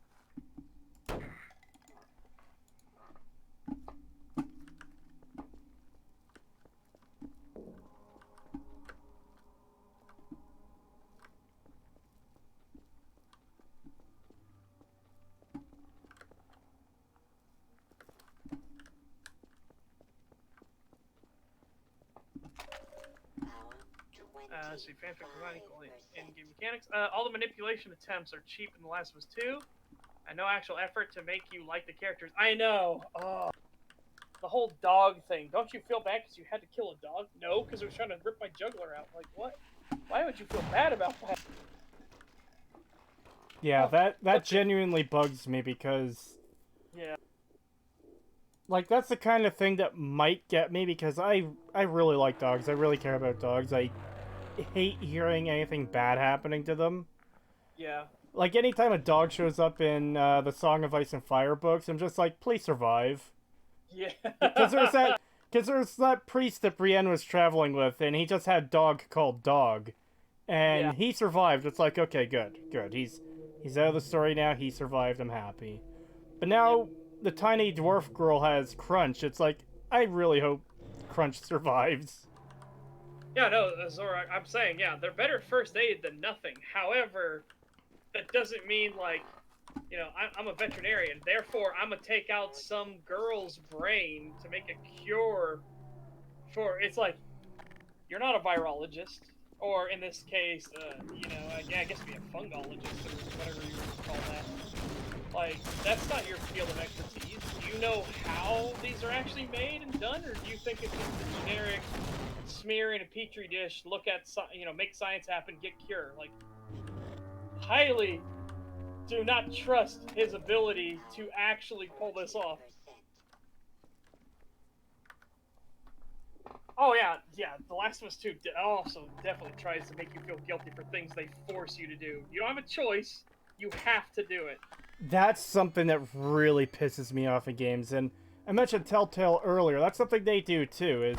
Is the entire final conflict is with a guy who blames you for his family dying when you didn't actually, like, even in the absolute best case scenario, you did all the right choices. It doesn't matter because none of the choices actually change anything, and you're responsible anyways. It's your fault anyways because, I guess, reasons. Yeah. It's so...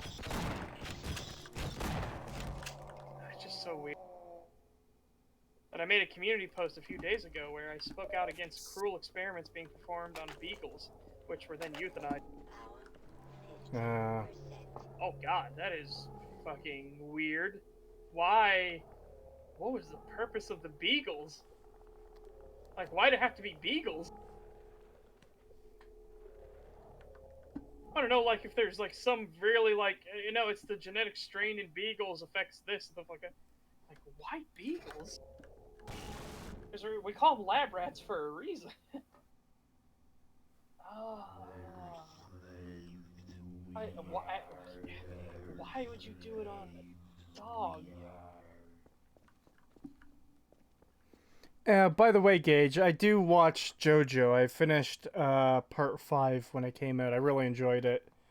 And yeah, the dog deaths in JoJo is like, yeah, it's sad, but it's yeah. Oh, I hate that so much, Buzzard. In The Last of Us 2, the enemies all have names and can be killed in horrific ways. But the game Oh, gives me no to spare them. that's one And of they'll those. randomly call out dialogue. They got Mark! It's like, that doesn't make me care. These people, I don't have a choice. These people are horrible people. See, that's the kind of thing I would call like genuinely cringeworthy. It's like, aren't you sad that you killed these poor innocent people? It's like, no. No, because they ain't innocent. That's the problem. If they were genuinely innocent, like, they weren't trying to murder me and hack me into little pieces or anything like that, and they didn't kill my family, yeah, okay, I'd be a little sad that I had to do that. But guess what? They ain't innocent. Yeah. It just don't work. It's just the most pathetic form of emotional manipulation. You just have a character call out someone's name. I feel That's it's what like, I mean, Father Logical. It's weird. huh? Father Logical saying, I understand the necessity for testing, but I don't understand why you'd use beagles. It's like, I don't either. Over lab rats and everything, I don't understand. Like, why beagle? But yeah, sorry to cut you off your point. No, it's fine.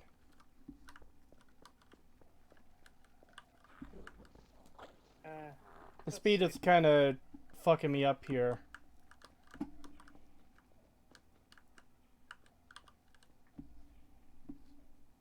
Yep, same issue as SOTL. Hey, don't you feel terrible for doing this thing that you had no option to not do aside from stop playing? Yeah. Oh, Stick Up's the line. Yeah, I kind of agree with that.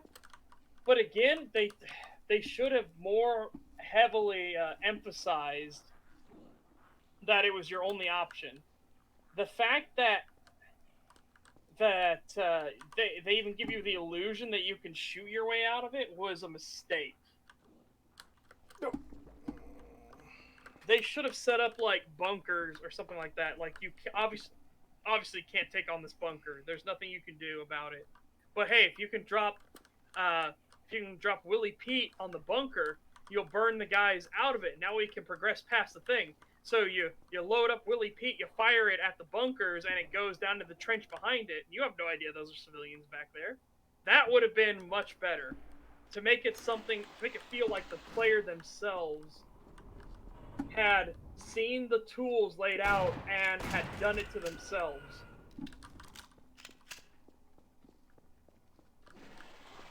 But yeah, they just didn't. something name here asks Creetosis, what is your opinion on Spec Ops: The Line? Never played it.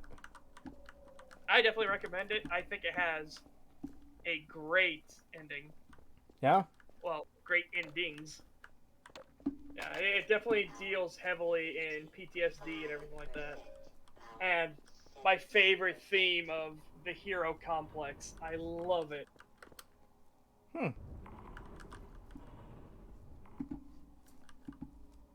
I don't know how spoilery. Not really spoilery. There's a guy who calls out your character and just immediately point blank to his face says, "You're here because you want to pretend to be something you're not, a hero." And it's like, oh, it's such a good line for the fucking shit that happened.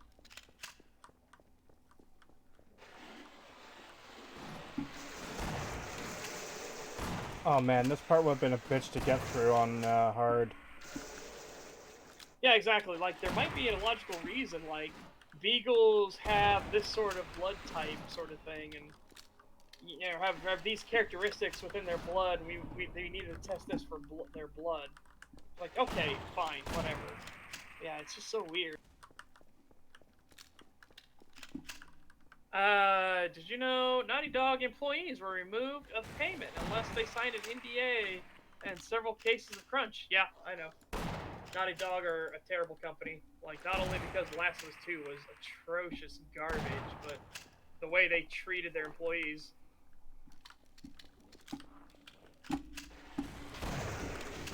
It's an almost great game with a message that needs to be told but fails that flat because of a single design misstep. Yeah, I agree. That one choice does them not doing it, or them not letting the player hang themselves, and instead forcing the issue really does undercut a lot of the point and message of that. Which is really sad because I think that game is utterly fantastic. It just sucks that happened.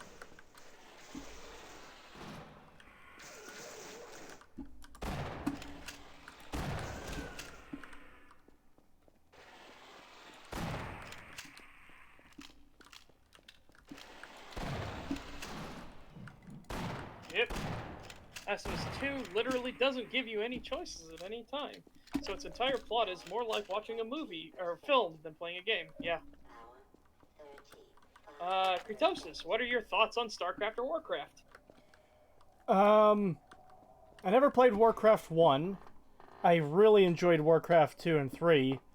I got in on World of Warcraft after the South Park episode, and Burning Crusade had released by the time I really got into it.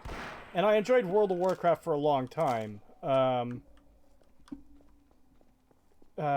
Crusade was good. Wrath of the Lich King was good. Fucking Cataclysm. I don't know why that was escaping me. Cataclysm was pretty Pandaland was kind of fucking annoying. Especially since they introduced this race of, like, monkey people. And they all talk like brain-dead fucking retards. It's extremely obnoxious. And they seemed to think it was, like, really, really funny. So they just shoved them in wherever they fucking could. And I've never heard of a good case for genocide until Warcraft introduced the Hosen. I want to eradicate the Hosen. Fuck that race.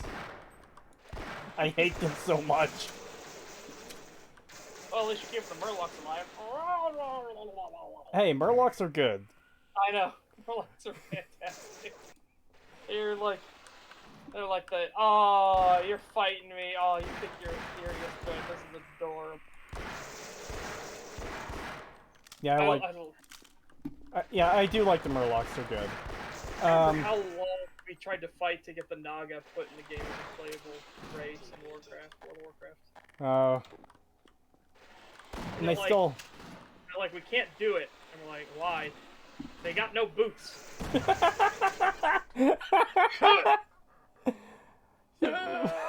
Okay. It's such a silly reason to not include a race. Yeah. Can't wear boots. I think the bigger issue as far as like the actual gameplay goes would be mounts. Cause like Yeah. No, with that you can just have them wrap around the mounts. yeah, but the thing is they introduced so many like fucking weird mounts that it wouldn't be a one size fits all type deal, you know? Yeah, that's Like how do you shove a super long snake person into like the motorcycle or the BlizzCon Zeppelin mount or stuff? I'm sure there's. Let me look at them. But you know, it's weird that I guess I'm even talking about it because I do remember those discussions, and I was curious, like, hey, if they ever do that, I might try Warcraft again because I was one of those. Again, I'm going into how much of a weirdo I was. My entire class in Cisco System Networking was playing this newfangled MMO called World of Warcraft. I played the Warcraft series. I knew about World of Warcraft. I wasn't really into it. I wasn't excited about it. I had other games to play. So my whole class basically playing and like, yeah, we should all get together and play it and everything. So I try the game, and it doesn't click for me. Again, this is the original World of Warcraft. My MMO experiences come from Ultima Online and EverQuest and PlanetSide. So I was in a totally different mindset. Just to stop you for a second, just so I can point this out. I killed this thing with a crossbow bolt and nailed it to the blue barrel as it was going by, but because it was a moving object, it didn't pin it to the object. It pinned it to the place where it was. So this thing is just floating there. Dead. Yeah, I see it. Right as you said that, I see it on stream. Playing Hangman. Do you guys think Starfield or Elder Scrolls 6 will be good anyway? Nope. There's potential in some weird like set of circumstances, but it is a way safer bet to say no. Like basically we're at 95% odds it'll be crap, 5% odds it might be good.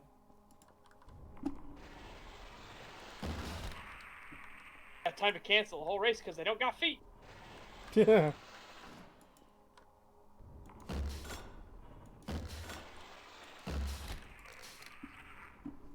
Remove the beast races from Morrowind. They can't wear boots. Oh no. Oh no. Yeah, if Emil is the lead rider, then I'd say that number goes down to 99% likely shit, and then 1% it could be average.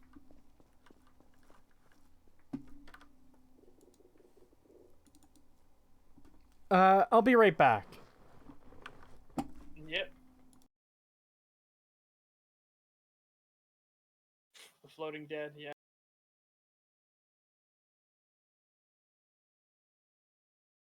If they're made by anyone who isn't Emil, I'll give it a 25-75 chance. That's very generous of you. Do you think the current immersive sims revival, Gloomwood, Atomic Heart, System Shock remake, is just another trend? Because immersive sims are considered big brain, and everybody wants to be big brain. I don't think it's just a trend because Cruelty Squad is real good. It looks like it'll give you eye cancer. 100% it looks like that. But it is a very, very good game. Now, that doesn't mean you'll have to like it, because again, it looks horrible. Your character is on combat stims, and they make the world look like that. Yeah, it's... oh boy.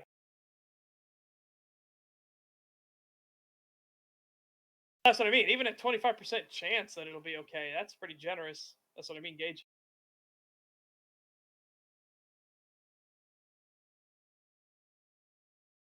Do you think Elder Scrolls 6 is going to suck? I say yes.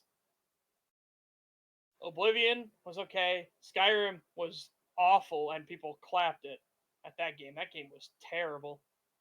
And Fallout 4 has been terrible. Fallout 76 is terrible. Fallout 3 is terrible.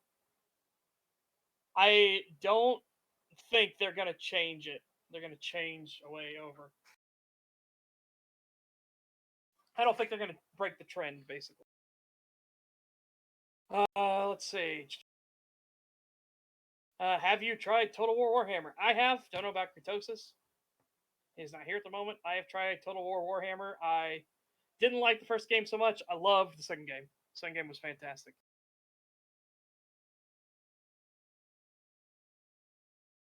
I hope there'll be a Dusk 2 as well. Dusk 1 was a fantastic boomer shooter. Absolutely perfect. Well, there are some minor issues, but I think it's about as close to perfect as you can possibly get.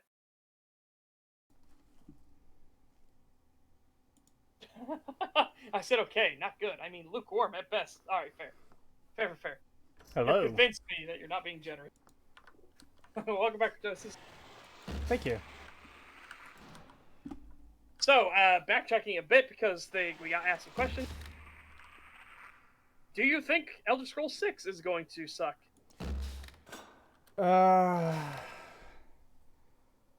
See, it's kind of... I think there's a good chance that it won't be good. If that makes sense. Like yeah, I don't have faith that it's going to be good. Okay. Have you tried Total War Warhammer? No. Okay. Let me go back a bit because this is a question I was answering in detail. Do you think the current immersive Sims revival, Gloomwood, Atomic Hearts, System Shock remake, is just another trend? Because immersive Sims are considered big brain, and everybody wants to be big brain. What?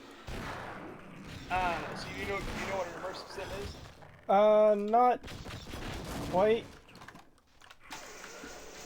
Basically, you're in a world, you have a set objective, and there's no set path how to get there. Oh. You can come up with any kind of crazy solution you can, as long as you get your objective done. They don't care how you do it. Sounds like it could be fun. Yeah. And I was saying I don't think it's a trend because stuff like Cruelty Squad exists, and that is a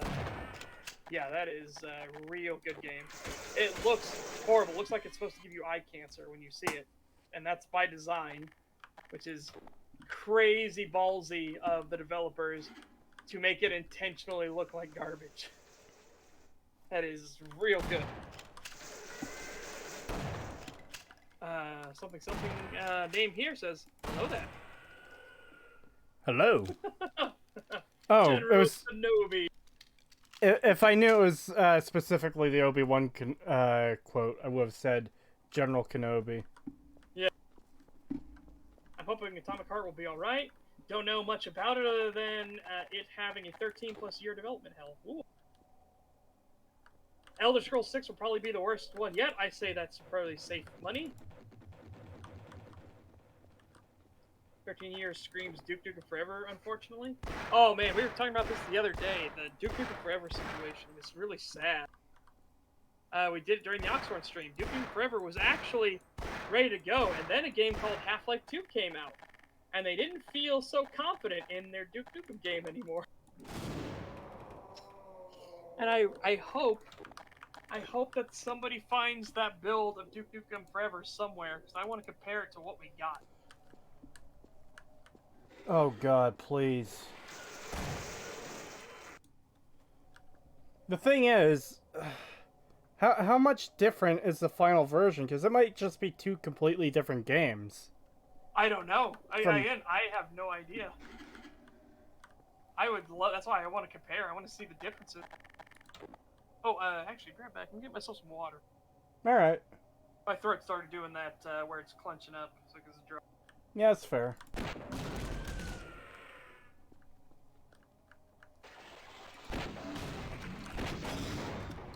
Emergency. User death imminent. So, how are you, chat? Do you think Knights of the Old Republic is any good? I liked the first game, but I didn't really play the second. On test 6, let's say it like this. I have no idea if it will be good, but with Bethesda's downward track record, I have zero faith it could be good. Yeah, that's pretty much where my, that's pretty much my take on it. Have you ever seen Golden Light? No. I don't believe so. Any details on the game you're working on? It's an isometric game. RPG, turn-based combat, fantasy setting. I don't know how much else I can really give away. Because a lot of it is still like in the early, very, very early, like, development. And I'm saying development extremely loosely because I can't really do a whole lot on it right now. I have found a pixel artist who I believe can do the style I want. And I'm actually going to pay him this week to do some animations for me, some walking animations, so I can like start modeling out the world. And I've got online courses to learn programming in Unity, so that's what I'm going to be doing. I'm going to be trying to put a lot of time towards that, juggling that with the YouTube channel. And yeah, I'm probably not the best way to make a game, but this is like my lifelong ambition and I want to do it. I'm not going to let the stream go, so yeah. Is the Lauren stuff going to be major? I intend it to be, yeah. Oh, sounds cool. I didn't want to interrupt while you were going. That's fine. Let's see, Joseph, have you seen Golden Light? I read that one. I was pretty much answering questions until you got back. Yeah, that's fair. Alright, yeah, then I guess we're all caught up. Wait, let's not forget that Bethesda's making an Indiana Jones game. No. They are? No, leave Indy alone. Let him die with some dignity. Depleted.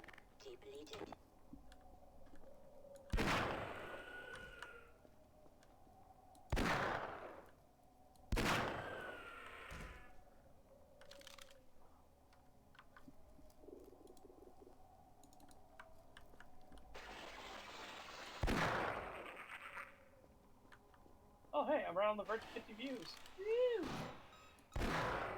We're what? On that video I made, I'm on the verge of 50 views. Oh, nice. Yeah. I think it's pretty good, given I don't have anything else there. Yeah, I'll take it. Yeah. Hopefully those views keep going up for you. I hope so. You can tell Chad about your video, of course, if you want them to check it out. Okay, well, if you have an interest in shenaniganry, there's a game I play and personally enjoy. I think it's one of my favorite games of all time, called Space Station 13. And I made a video of one of the rounds of Space Station 13 I was in where I was a curator of the library and decided to buy the Courageous Tomb Raider kit. So I look like Indiana Jones, but a lizard version of Indiana Jones. Huh. And then the revolution happens. And I don't want to spoil anything that happens from there. But it is, it's some shenanigans. It's the first time I've really tried to edit videos in this way. When I was working for Angry Joe Show and Immo Grinder, my editing had only gone so far. It had mostly been get appropriate clips, do some background music, here's a watermark. I never tried to do stuff like keyframing or anything like that before, and that was a whole new learning experience, and I learned I hate it. But it does, when you get it right, and I did it right on one of the sections, it's so good.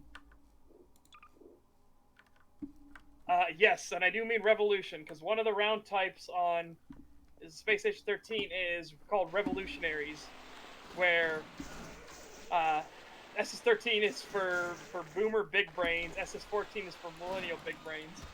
Now, well, I'm hoping SS14 continues to be made. Same with Unity Station. I hope both projects continue. Unity Station's kind of the first one that broke the curse, so I'm happy on that one. I hope both projects continue. Yeah, so if you want to see If you want to see the game that inspired the entire paranoia genre, so the game that inspired Face Punch to make Trouble in Terrorist Town, and and unfortunate Spaceman coming from then on, and Among Us and everything, then yeah, that's Space Station 13. I definitely recommend trying the game. I'm not one of those people that's like. I will say I do find the phrase Space Station 13 is a fantastic game. Don't play it. I do love that phrase, but I do think people should try it.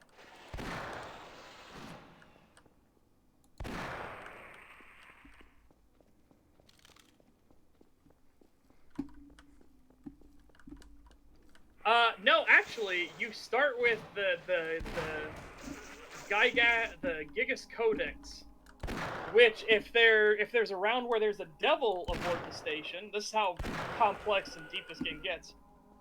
If you get around to where there's a devil aboard the station, you actually have to use the book and ask the devil specific questions, and if you get the questions, like good questions, and he gives you answers, you can write down in the book and it'll reveal like this devil is afraid of water, or this devil cannot speak a lie on the third question, so you actually become a vital role to the station in dealing with a devil who's trying to grant people evil powers while he takes their soul. Sounds fun. I will say yes. Among Us is just a watered down version of TTT, but that's not a bad thing. Again, it's the same thing where Trouble in Terrorist Town is a watered down version of Space Station 13, like heavily watered down. But they found the thing that was fun and they focused on that. Whereas I think the whole thing is fun, like having a job to do to keep the space station running, or in my case, I like being the curator, so I can go like get library books or go on an adventure to steal treasure and put it in the library and show off to people. I think that's fun. But I fully understand where they're like, hey, we found the thing that's fun in this. The traders versus the non-traders, the people who are not in the know. Let's bring that in. So yeah, it's being a dumbed down version or a watered down version is not a bad thing inherently. Like doesn't automatically mean it's bad. Because that's how you get like, we understand where the good is in this. Let's focus on that. Hyper focus on that. Let's see. Yeah, but why do the SS-13 engineer suits look like Isaac Clarke's? Because it's constant references. Like, you can get a Ripley suit that actually looks like the mech suit from Aliens, and you can actually pilot it and fight xenomorphs in it if you want. Oh. Yeah, it's a lot of fun. If you get xenomorphs on the station, everybody's gonna need to work together, because shit just got bad. If there's a wizard from the Wizard Federation, like, he can literally blow your ass cheeks off, or he can transform you into a random creature, or like... I just want to get this... I just want to get the super chat quickly, sorry. $5 from XG4Dam. Thank you. Favorite games for both of you. You could go first. Oh, that is tricky. Oh. I have a lot of games I would immediately say... Oh, if I was on a desert island, what game would I pick? It'd be Space Station 13, because endless replayability. Absolutely endless. It's an easier choice for me. I know my top 5 favorite games. Morrowind is my all-time favorite. Oh, if I can do top 5, then I think that'd be a bit easy. Yeah, well, yeah, we could do top 5. For me, it's Morrowind, Legend of Dragoon, Breath of Fire 3, Fallout 2, Fallout New Vegas. Yes, there is a Colonial Marines server for Space Station 13. Yes, absolutely. Yeah, so my top 5, Space Station 13, Dark Souls, Yakuza, Fallout New Vegas, and what would my 5th one be? Oh god, I have so many games I think are really good. What would my 5th one be? Oh, Dusk. Dusk is so good. Ooh. Dusk is really, really good. Yeah, I should stream that at some point. Yeah, I saw that question, Silent Shadow, we were going on with the conversation. Have you guys watched Starship Troopers? And then we'll backtrack a little bit, because it looks like there's a bunch of it. No, I've actually never seen that movie. First one's pretty good. Second one has an interesting premise and a very interesting scene, but not so good. Third one is why. Ooh. Oh boy, there's lots of weird things. Well, when I eventually get around to it, I'll make sure I only watch the first one then. I'd say watch all of them so you can understand like where I'm coming from. Well, Go ahead. well, no, it's just for me. It's like in some cases, I'd like to preserve like my feelings on something because sometimes I feel a bad entry can retroactively make me feel something isn't as good, as silly as that might sound. Yeah. Like knowing how fucked up the Elder Scrolls lore is, it makes me. Morrowind is my all-time favorite game, but in a way, it makes me think less of it because it's like, okay, this game has some pretty fucking cool lore, but It's ruined now, yeah. it's not just ruined. It's by design. It's basically rendered worthless and irrelevant, like entirely moot. So Yeah, I hate when that happens. Let's see. Wizard walks into a room, asses fly everywhere. Yes, Goon Station is the one that gives them the spell Arceus Explodus, and it literally blows your ass cheeks off. why is the spell for ass cheek blow offing named after a Pokemon? There's a Pokemon called Arceus Explodius. No, there's a Pokemon called Arceus. Oh my god, yeah, because it's just the word arse slightly separated to look more wizardy, is basically what it is.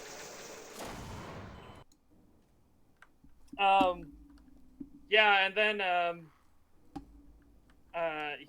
there's so many cool things you can do as a wizard. My favorite, wizard round I've ever seen gimmick was the Snail Wizard. Holy crap, The Snail Wizard? Yeah, the guy, he was a wizard, and he transformed himself into a snail.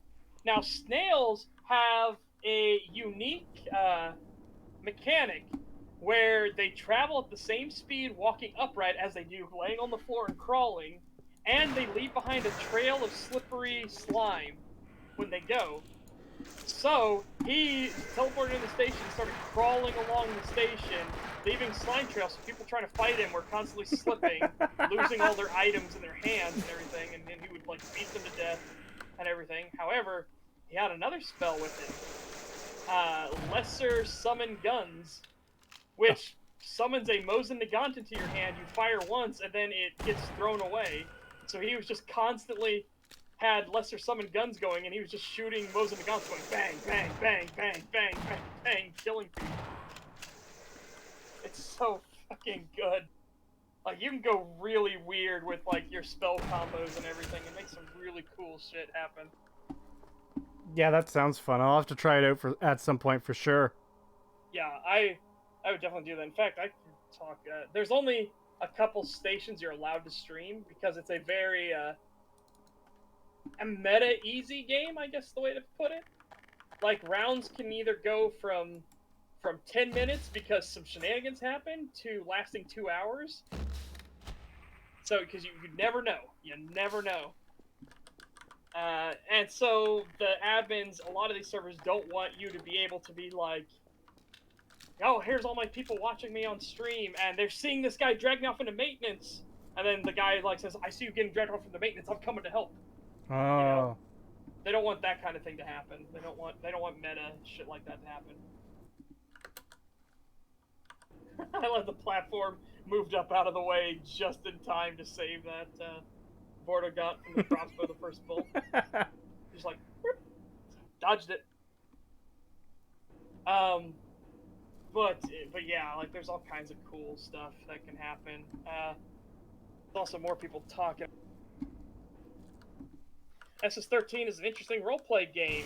There's a ton of depth to its system. Some servers really go hard on the roleplay aspects, but others aren't as heavy into it. I love to experiment in the games. Yeah, and when we say go heavy into its systems, there's a full working atmospheric system. So you need an atmospheric technician to make sure everybody on the station can keep breathing breathable air, and that the pressure isn't too high so it doesn't crush people and pop their lungs and everything like that. So hey, if the Atmos techs are traitors, maybe, maybe instead of pumping oxygen into an area, they set it up so they pump in plasma instead. So all of a sudden the station's fine, and then the Atmos tech comes through and he puts his key card on all the piping after he repipes plumbs the entire Atmos department. He puts it on and he tells it to siphon, and all of a sudden there's plasma shooting out of all the vents, and it's all on fire, and the whole station's burning down. We're at the final boss finally. Nice. Wasn't expecting to. Huh? I was just gonna read some more chat stuff. I wasn't expecting to do this in 2 streams, but here we are, I guess. Yeah. I'd say tease people at least go into Black Mesa when you get done with this. At least go into like the start of it so they can see like the huge difference. It is crazy.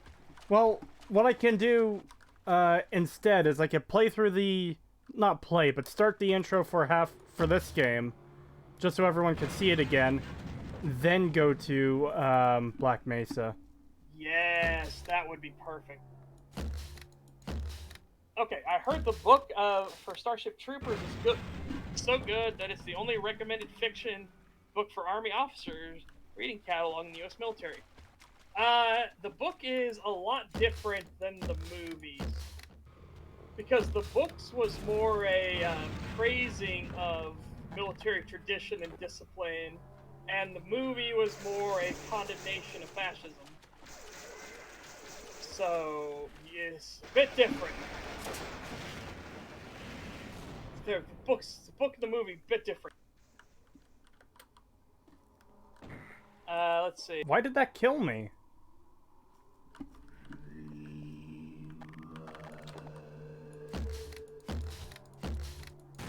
I gotta watch to see. Well, I fell from a long height, but, like... but it doesn't count as water, because source physics shenanigans. I want to see it. I want to see it happen. Oh, you tried to land on a platform. Oh. Yeah, you're supposed to be able to land on those. Yeah, you are. I think the physics engine might have fucked you on that one.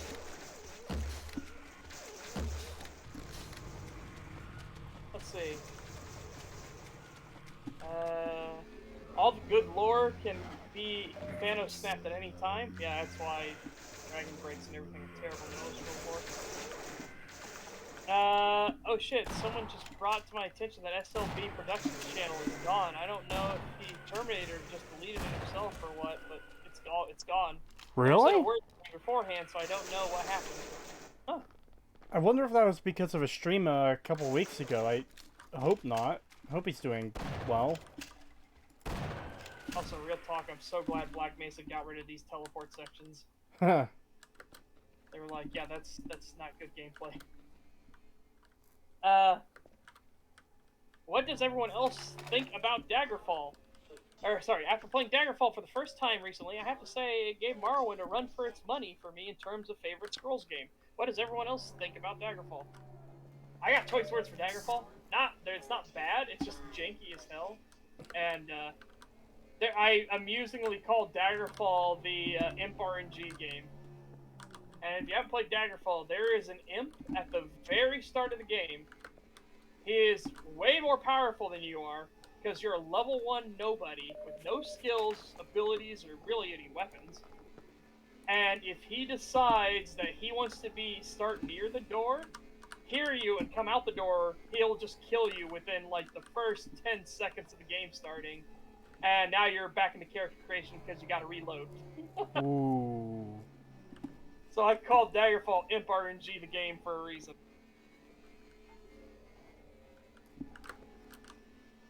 Yeah, his name SLB did pass out drunk during the stream some days ago, so it might be something to do with that, maybe.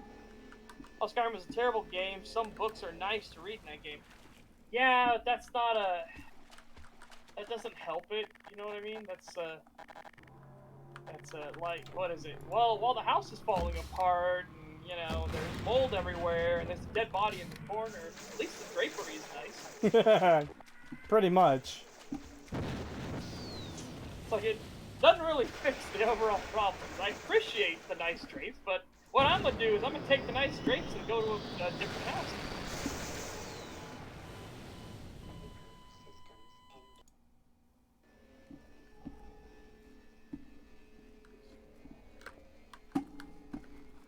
God damn it. Creetosis, have you watched the original Dune movie? No, I haven't. I got words for the David Lynch Dune movie. I got many, many strong words for the David Lynch Dune movie. Like, what crap was David on when he made that movie? I mean, it's a Lynch movie. He always does weird things, but holy crap, the Dune movie got bastardized by Lynch. Not bad, eh? It's in comparison to the books. He makes the Baron this weird, like, man with pustules on his face who can fly around and giggles and sings to organ music like a dancing monkey. It's like, whereas the Baron in the book, yeah, he's a fat guy who needs a bodysuit with hover things on him so he can actually walk around because he's that fat. But his mind, he was one of the most intelligent things, like one of the most intelligent enemies in that entire series. He was a manipulator. He was an evil, evil son of a bitch.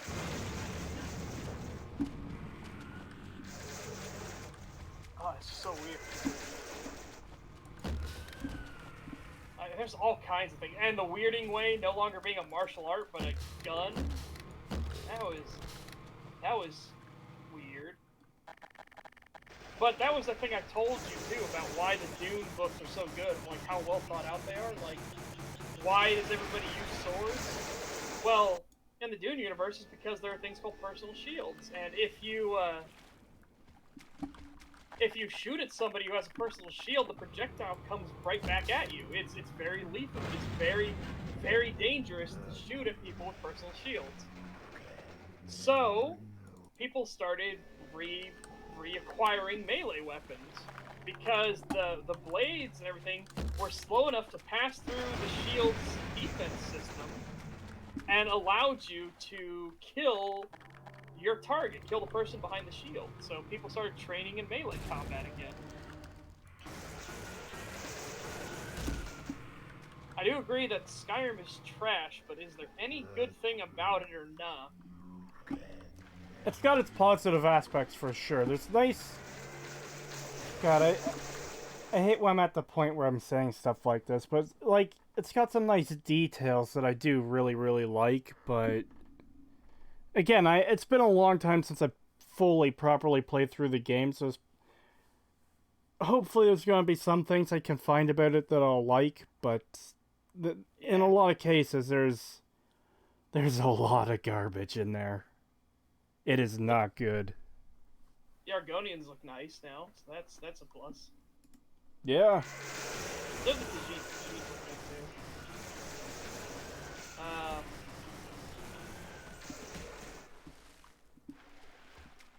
A lot of the weapons make no fucking sense, so Shad has already done a whole thing on those.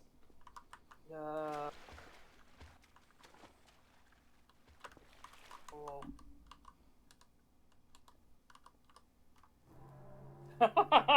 Oh, King's done Daggerfall. Yeah. Right there, fuck that imp, and that bat, and that skeleton in the main hall. Yeah, welcome to Daggerfall. You're about to need to load a save. The tutorial is very unforgiving.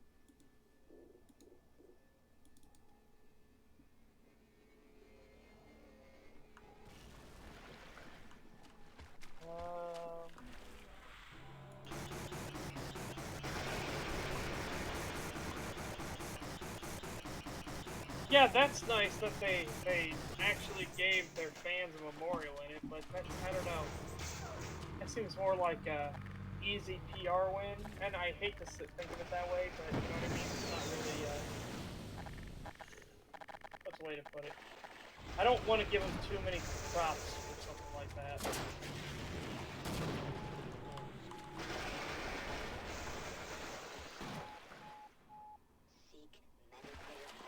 What else?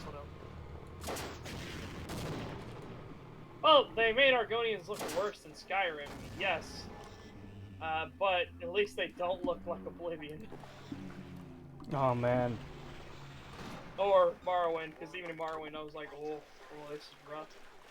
Oh, this rough. But to be fair, that's Morrowind. It's understandable why it's rough. That's the age of the game. Yeah, the Argonians of Morrowind are more an issue of just outdated graphics more than anything else. The Argonians in Oblivion were like, what the fuck were you thinking? Yeah, holy mother of God. Creetosis, are you willing to try Half-Life 2 in your next stream? We're gonna try and get him to do Black Mesa after this and actually go fully through Black Mesa and experience that. Christ, this fucking electricity shit does so much damage. It just took me down from 100 to 40 health. You cunt, I was behind... I'm just watching you struggle to get in the portal right now. Yeah, and now I'm back there. Because I died. Yeah, I'm so happy they changed this boss fight.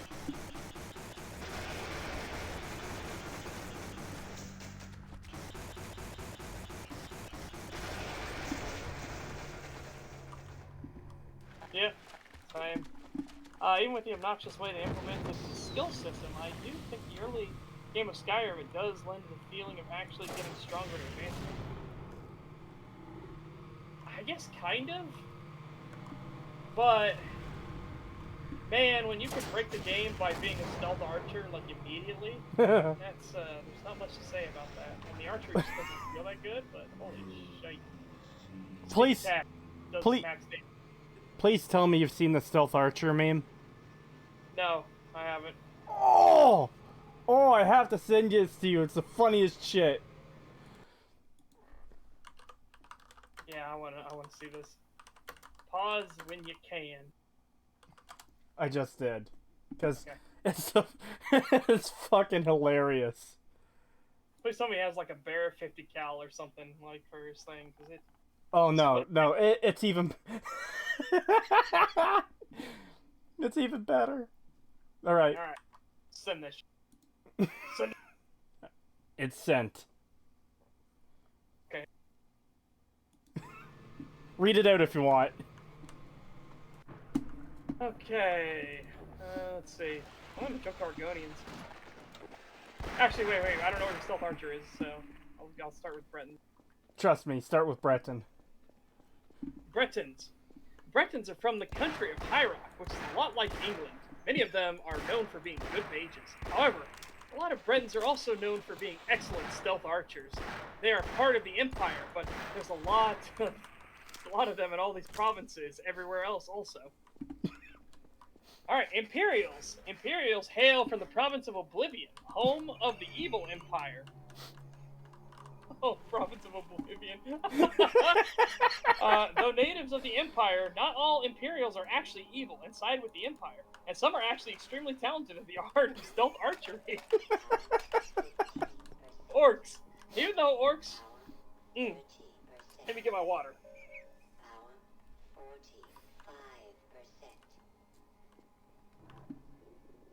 Wow. Even though orcs from most stuff are usually evil, orcs in Skyrim games are not always. They hail from the province of Orsimerium. That's an Orsinium, I like it. And are many of the best fighters on the entire planet of Tamriel.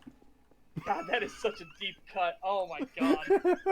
I too enjoy playing as Zelda in The Legend of Zelda.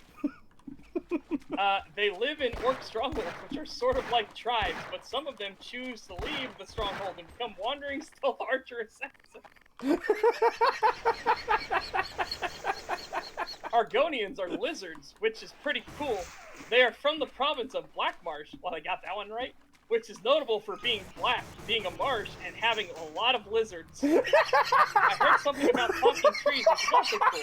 They all wear Daedric armor and fucked up the Dumner in a war, but are also noteworthy for being highly deadly stealth archers.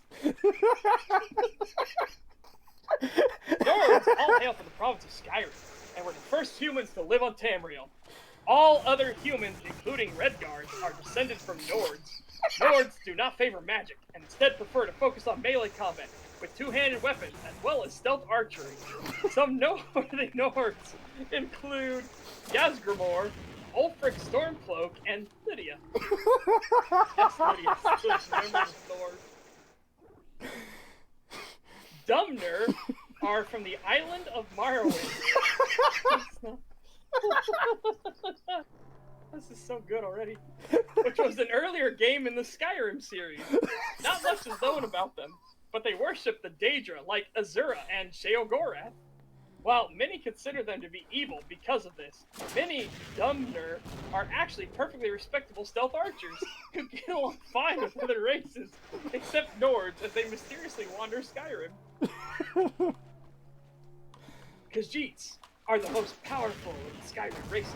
You probably already know a lot about them. Already like the fact that they are cats. They also party way harder than any of the other races from Skyrim. Khajiits can do way more moon sugar and skooma than the other races, and once got so fucked up that they collectively believed their entire country had traveled to the moon. In addition to partying, Khajiits are also naturally skilled at stealth archery and make for very cool stealth archer assassins. Bosmer, the greatest and most powerful stealth archers on the entire planet of Tamriel. Their unrivaled prowess at stealth archery has made Bosmer the most well-respected and popular of all the races. Hailing from the country of Valenwood, Bosmer live in a graceful harmony with the trees, known as the Green Path, almost identically to the Wood Elves from Lord of the Rings, and repel any invaders of their land with their superior stealth archery abilities. Also, they can all transform into the Wild Hunt whenever they feel like it and eat people. They need to add the and eat people. They eat meat. They're cannibals. Redguards are Nords who became black after moving to the desert province of Hammerfell. As no surprise to anyone, Redguards quickly resorted to piracy as a way of providing for their families. In addition to being pirates and killing Thalmor, Redguards also make fairly decent stealth archers. And have a natural advantage when assassinating targets at nighttime. Also, they are black. Thalmor are assholes who think they're better than everyone else just because they're the oldest race on Tamriel. They are by far the worst stealth archers of any of the races, and literally no one likes them or chooses to play as them, ever. If you play as a Thalmor, you are probably gay. Fuck the Thalmor.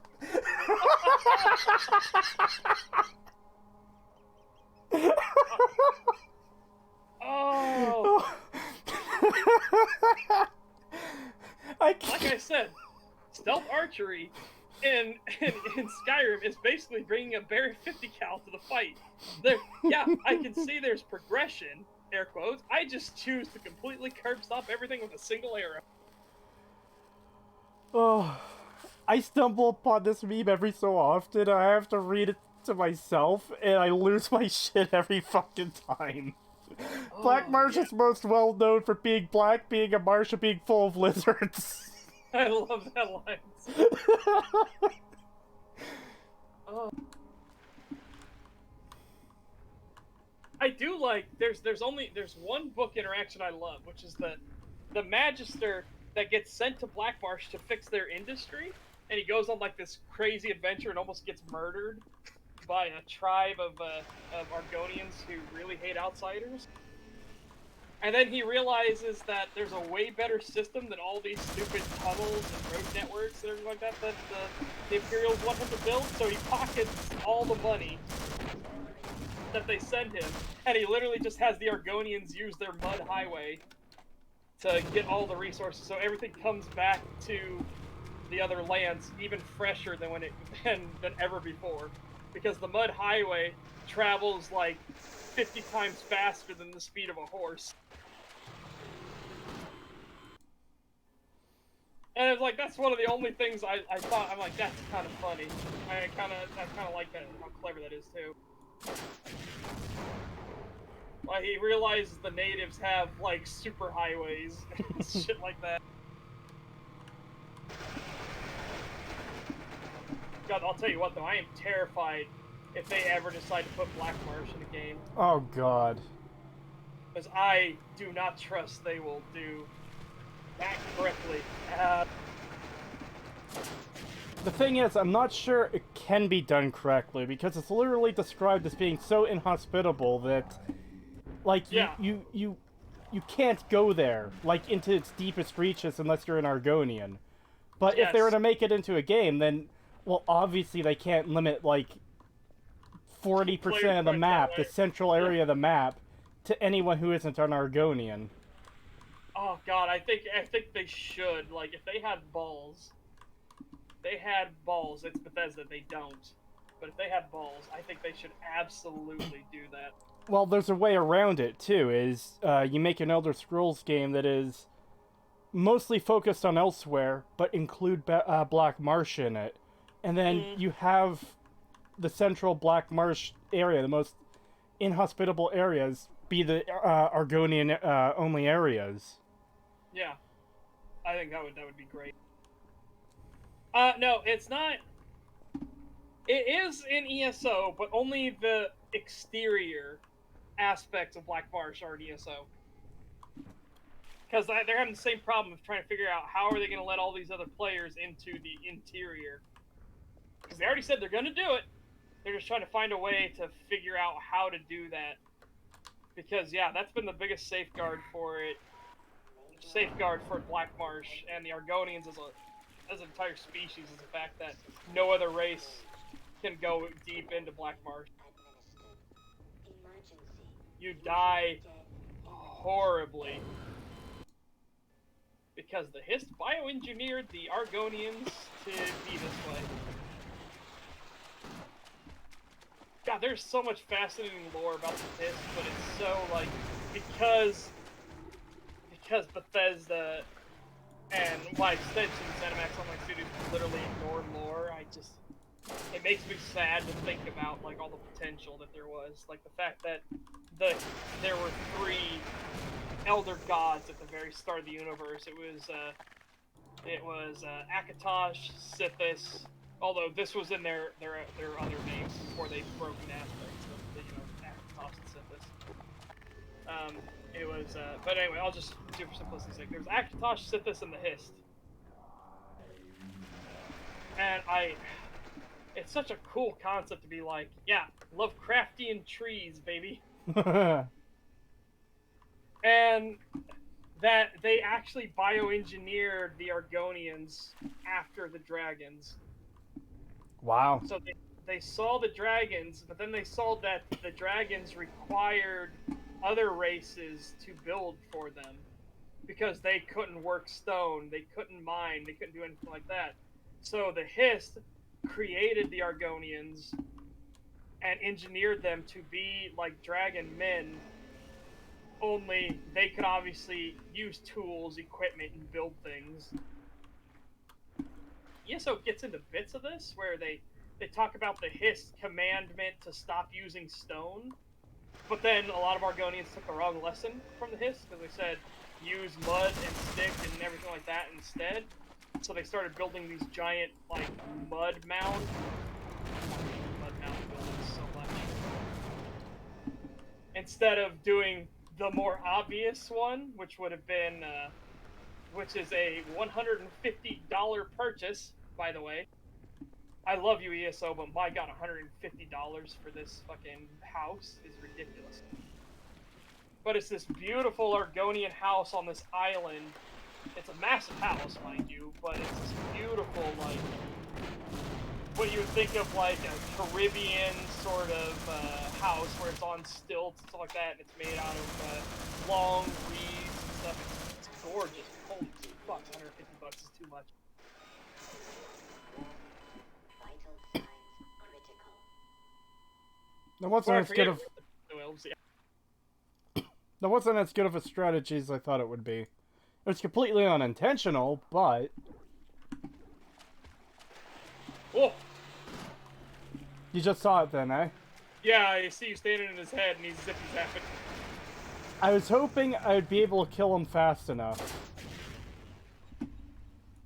Oh, that's the other thing is, again, because the Hiss can bioengineer Argonians, they actually release a strain throughout the Hiss network, where when Argonians take the Hiss sap, some of them were bioengineered with a strain to turn into behemoths, Ooh. which are what the Daedroth are based off of. Because again, Daedra cannot create on their own; they imitate, which I think is fascinating. I actually like that as a thing. They can't create on their own; they just take our world and twist it. So the Daedroth are actually based off of the Argonian behemoth, and we actually get to see an Argonian behemoth in the game universe in ESO. Really? Yeah. I haven't played. It is a tough fight, by the way. It is a really tough fight. I didn't really play all that much of ESO. I remember, like, I played it when it first came out, then I played it like a couple years later, and I haven't really played it since. Yeah, that's fair. It got way better when they did Tamriel Unlimited. Yeah? Yeah, that helped a lot. Once they got rid of the subscription requirement and made it free to play and everything like that, they relaunched the game. It got a lot better. Or not free to play, buy to play. And they made it buy to play and made it super cheap. And the game got way better. They actually listened to feedback and everything. Huh. Might be worth checking out again at some point then. Yeah, Oh, come the fuck on. The weakness of it is still the combat, though. The combat still feels very, hammer buttons, very spammy, I guess. There is impact and weight to it, it's just, it could be so much better. But hey, I'm just happy that it's no longer the horrific nightmare it was on launch. And that beta was horrible.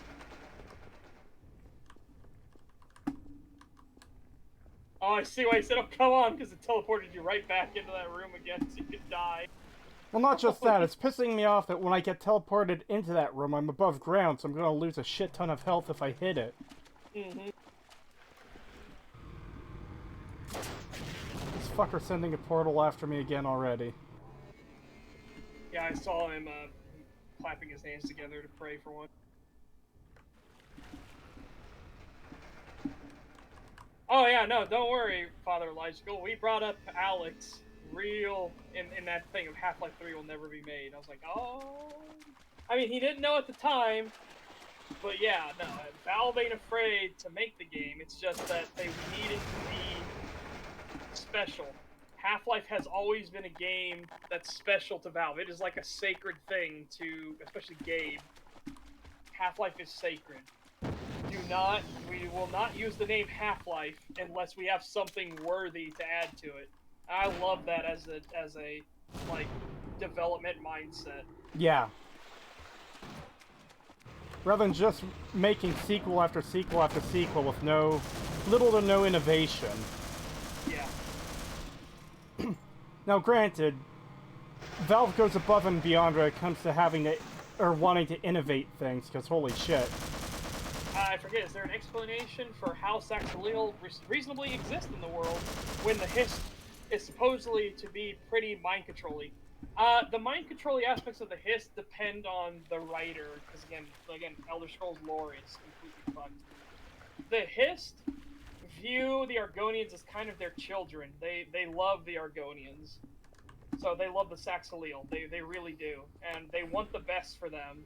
That's why they're sad when a Saxileel is born away from a Hiss and doesn't partake in the Hiss sap and doesn't get the connection. So, that's kind of more of the spin they're going for now. They're making it less about how Argonians are like automatons, which is a good thing in my book. Get fucked!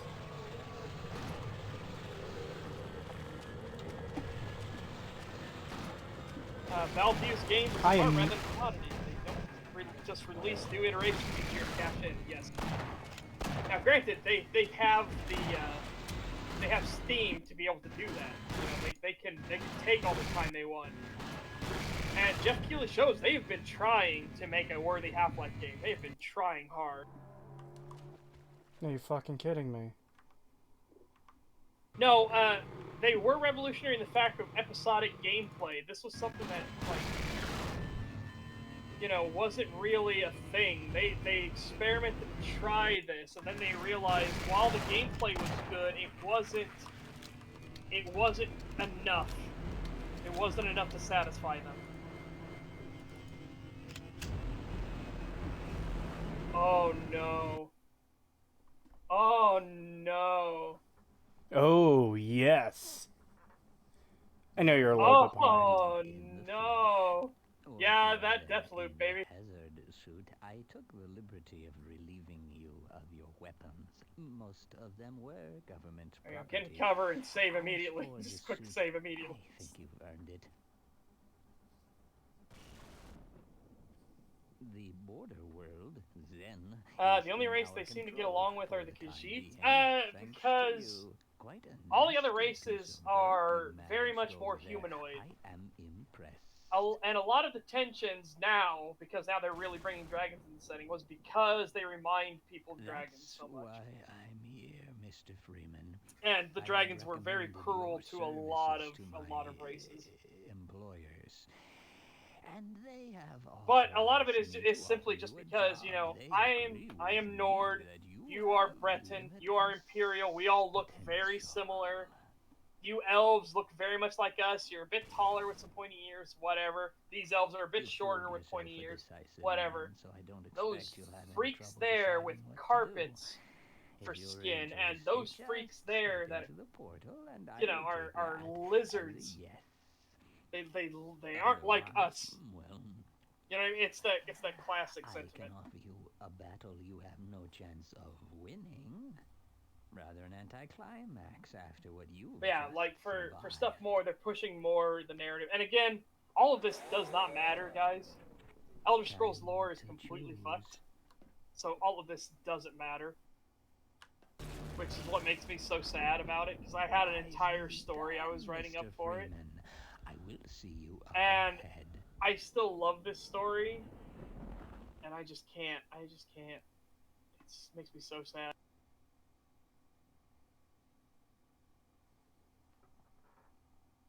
So yeah, game completed. Yeah. I managed to get out of the death loop. Yeah, I saw. That's why I said the moment I saw it happen, I was like, make sure you save immediately. Save. Oh, I thought when you said that you're saying that when I reloaded a previous save, so when I got back to that point. No, but yeah. I was like, once you got out of that, I was like, save. Yeah, I did.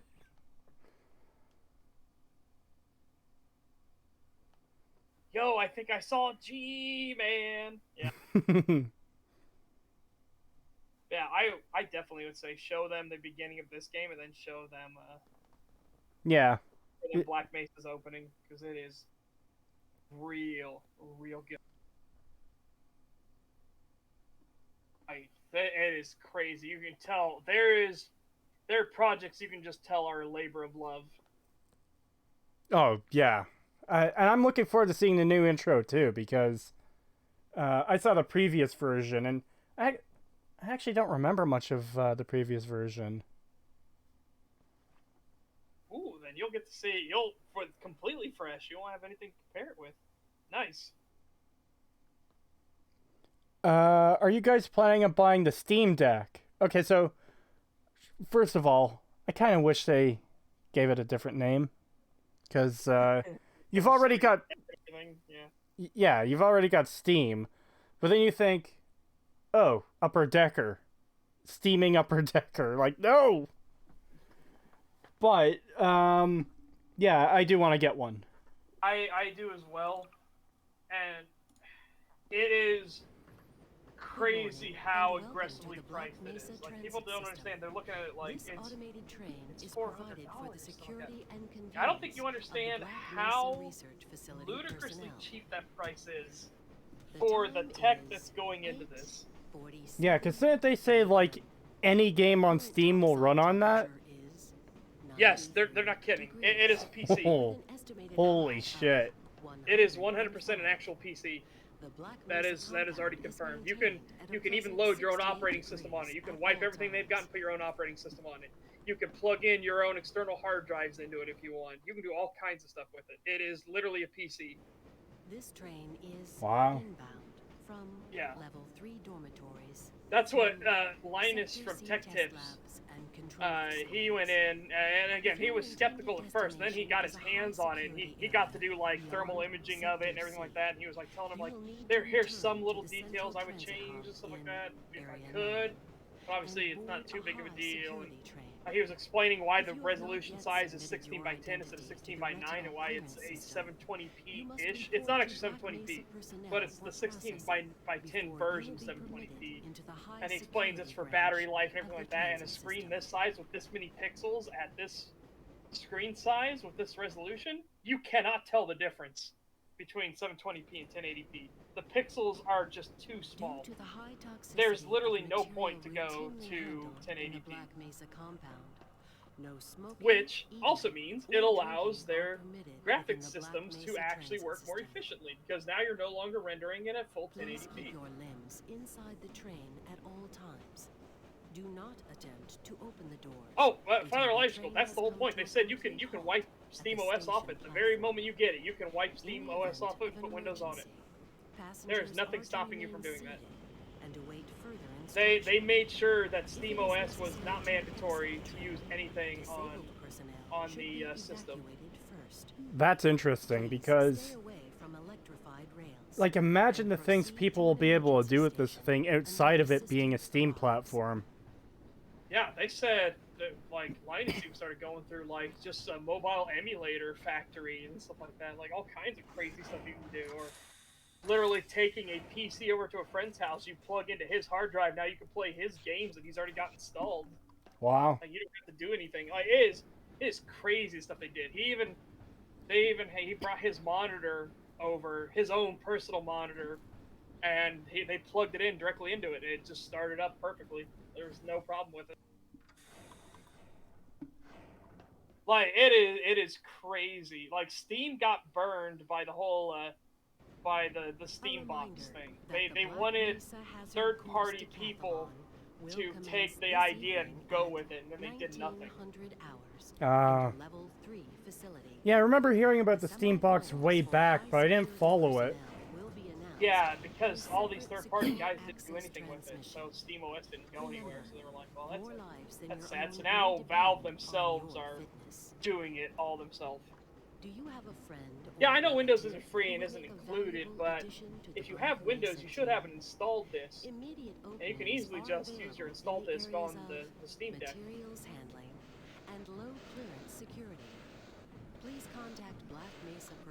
Yeah, exactly. And they were showing comparisons. It's funny, he was showing the Switch next to the Steam Deck. He's like, you can technically dock the Switch into the backside of the Steam Deck. The Steam Deck is so much bigger and beefier. But the reason he had thermal ones was to check how comfortable is it to use. Because if you're going to be gaming for up to, they said the battery life was 8 hours or something like that, without needing charged. So he was like, okay, so how hot does this thing get? How hot are the controls going to get and everything like that? Because that's the problem with a lot of these handhelds, is after a while the heat bleed over into the controls, and then now it's not comfortable to hold the controls anymore. Your palms start getting sweatier and everything. So it just makes the thing more and more uncomfortable.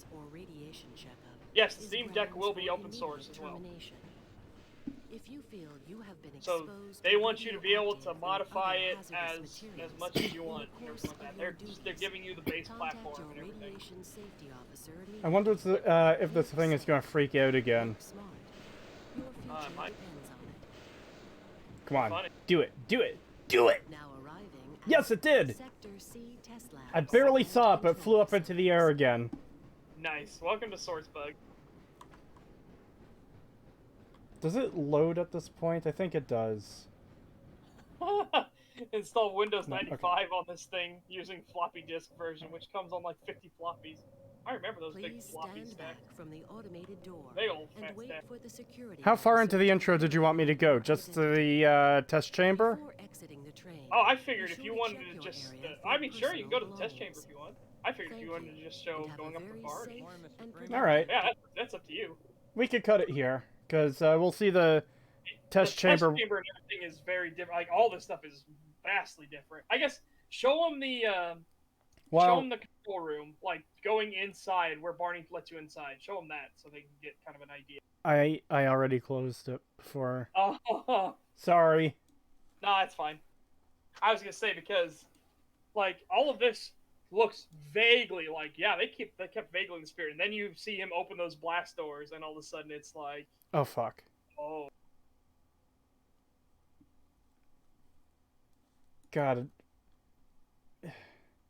I haven't started up Black Mesa on this computer before, so it's in full screen mode by default, so I have to fix that before I can redirect it to OBS. well, that was the thing about the Steam Deck. Another reason why the engineers made it so thick, such a thick, chunky boy, is that it keeps the heat away from all the controls, so you don't have that super sweaty palm syndrome of like of the heat sinks not being enough to keep it away from the buttons and where your hands are going to be. Oh, take care, Buzz. We're going to show the opening to Black Mesa. Uh-oh. I was hoping this wouldn't happen. So for some reason with Streamlabs OBS, recently it hasn't been detecting new games that open up. Yeah, I've had that. Do you know? I have that on normal OBS as well. Do you know how to? I just go in and kick it basically. So I just go in my thing that's going to be the primary, like, this is the gameplay that's active. I go in there and switch it around a bit and just tell it to, grab this title instead of doing, play, stream full screen, whatever it is. That just guarantees that it grabs it and shows it. Well, that's the thing is I'm using game capture and Black Mesa isn't showing up.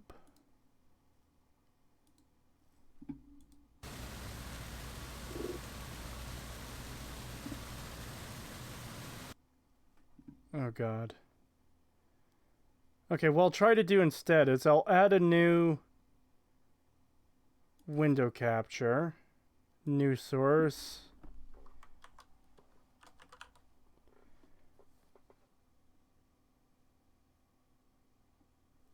Creetosis, when's the critique on Real Life coming out? I'm gonna still be here for a second. Alright, cool.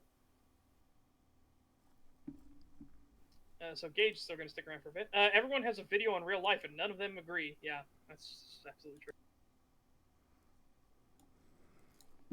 I agree. I'm glad Intelligent Deathclaws didn't get used again because I don't trust Bethesda. But man, I wish to see, because I'm one of those people that rushed to make sure the Intelligent Deathclaws survived. So yeah, I would love to see the consequences of that happening. And yeah, technical difficulties always.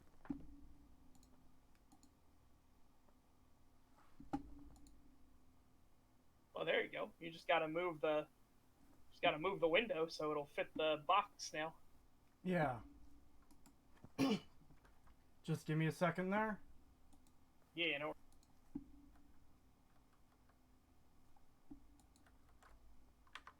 Just checking something quickly.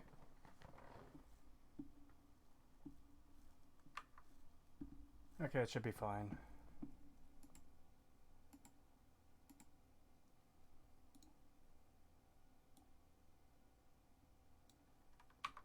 There we go.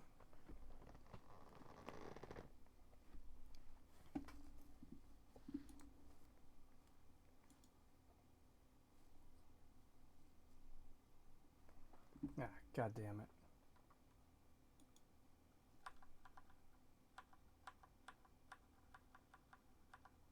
Charge complete. Ah, stupid headset.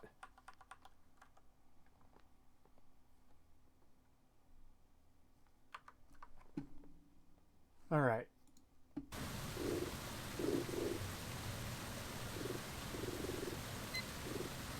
Let's turn that down just a bit, because that's a bit loud for me. Yeah, that's fair. There we go.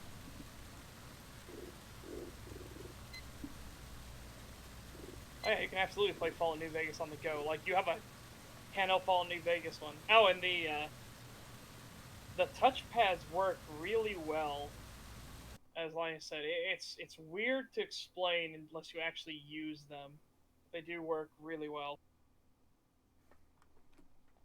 Alright, let's see how this goes.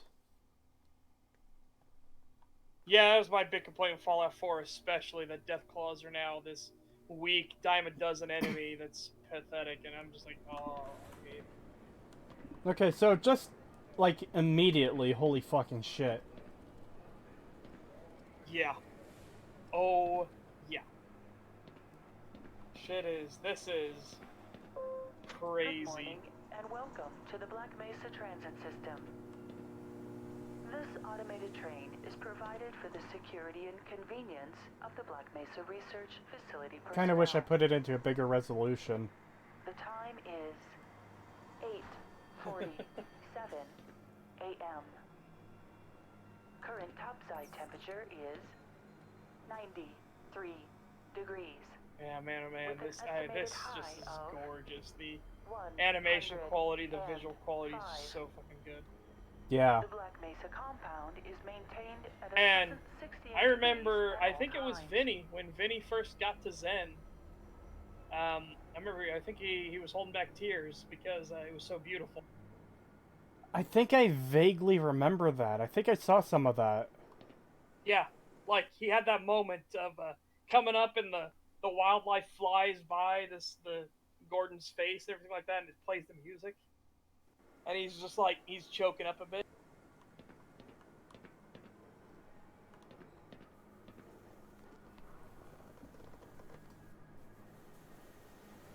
This train is inbound from Wow. Level 3 dormitories. Yeah, this would be worth going through a couple times just to see everything that's here. Yeah, and it is. There's a lot of detail in here, a lot. Some of them are inside jokes. Some of them are like just fleshing out the world even that little bit more. Like all the detail work, even inside the cabin and everything, like the safety pamphlets and all that stuff, and how all that works. Yeah. If you have not yet submitted your identity to the retinal clearance system, you must report to Black Mesa personnel for processing before you will be permitted into the high Yeah, Black security Mesa branch just makes of the me. transit It's a system. game that just makes me so happy. That, especially that Valve were humble enough to be like, I think these guys can do it better than we could because they care that much about it, and so they let them Due to the sell, high toxicity of literally material sell routinely their handled original in the Black game Mesa for compound, themselves on no Steam. smoking, Yeah. eating, That or is drinking such are a permitted within the Black Mesa like, that transit is a good system. company right there. Oh, yeah, absolutely. Like, sure, Valve takes their usual cut from any sales on Steam, but the overwhelming majority is going to Crowbar Collective, the guys that actually made this game. Wow. Holy shit.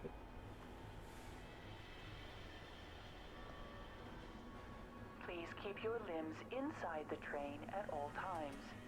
Do not attempt to open the doors until the train has come to a complete halt at the station platform.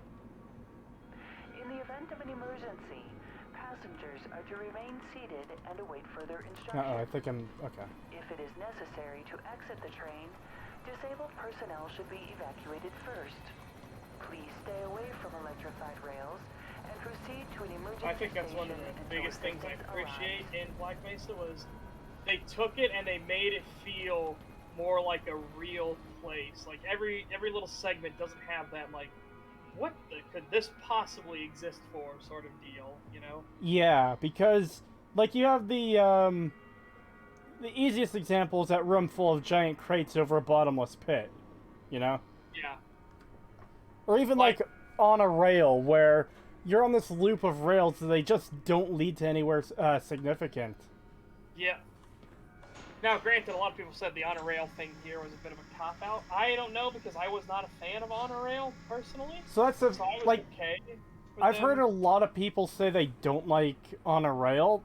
I actually really like on a rail because, like, I know it's silly, but I like just zipping around in a little cart.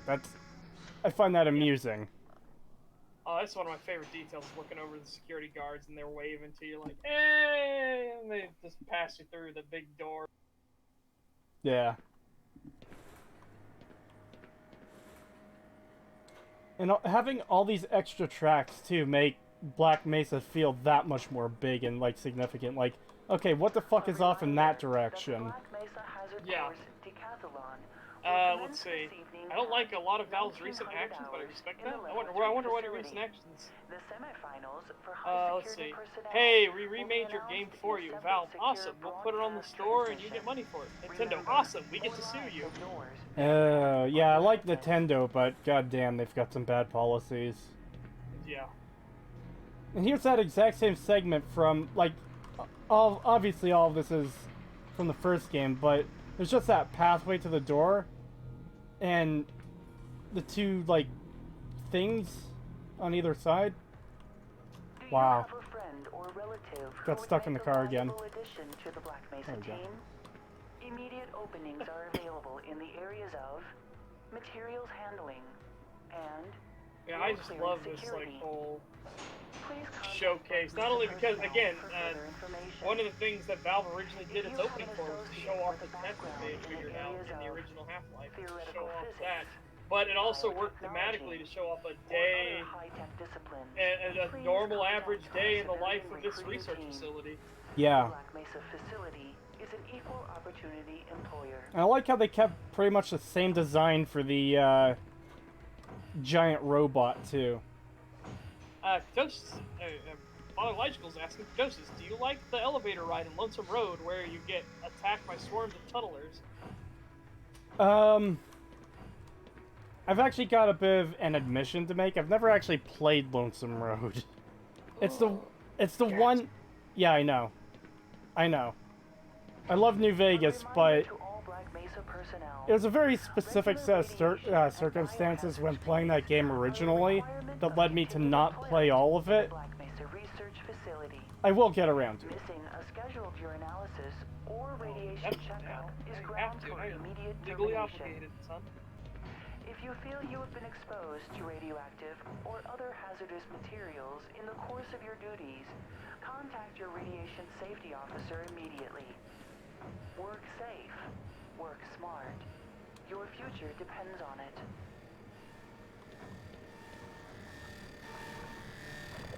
Oh my god. These guys are just like right next to the horrible spill. Now arriving at... Yeah, that's why I love the animation quality of them panicking and everything like that, and just being like, Well, the one guy was just kind of... hell out here. The one guy was just kind of looking at the computer, the other was panicking. Yeah, well, I think he's trying to get this robot here to do something. Be sure to check your area for I think that's what's personal implied. Again, I don't know. I don't want to assign that that's exactly what's happening, but I think he's trying to get the problem sorted. While Yeah, the other guy's like, get the fuck out! Yeah, it seems like a fair assumption.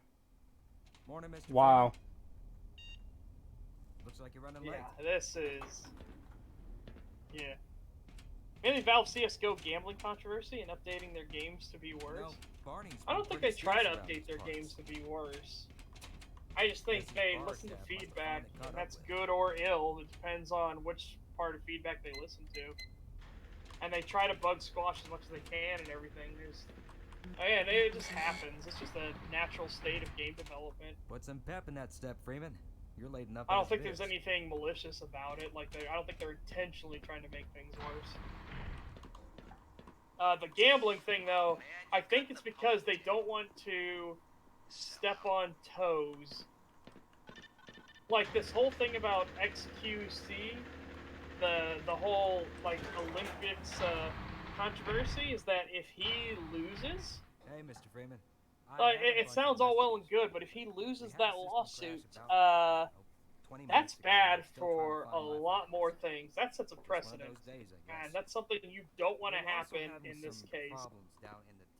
So I think it's the whole same thing where Valve doesn't want to rock the boat with CSGO gambling, because they're afraid that if they start getting legal things involved, they could accidentally fuck over a lot of things unintentionally. No, that's me just thinking on it, and I can't speak for Valve whatsoever. Yeah, obviously, I am not an authority on what it is, but I can see a logical reason for this, and it's the same thing why people don't want XQC to fight back against the Olympic Committee, because they could really fuck over a lot of things. Agent, the Gordon, please. It's scaring me. Yeah, this is fucking amazing. Definitely looking forward to playing this. Not sure if I'll do it next stream necessarily. Well, next stream is the coverage tomorrow, but next game stream, I don't know if I'll necessarily be playing this or not, but wow. This looks so fucking amazing.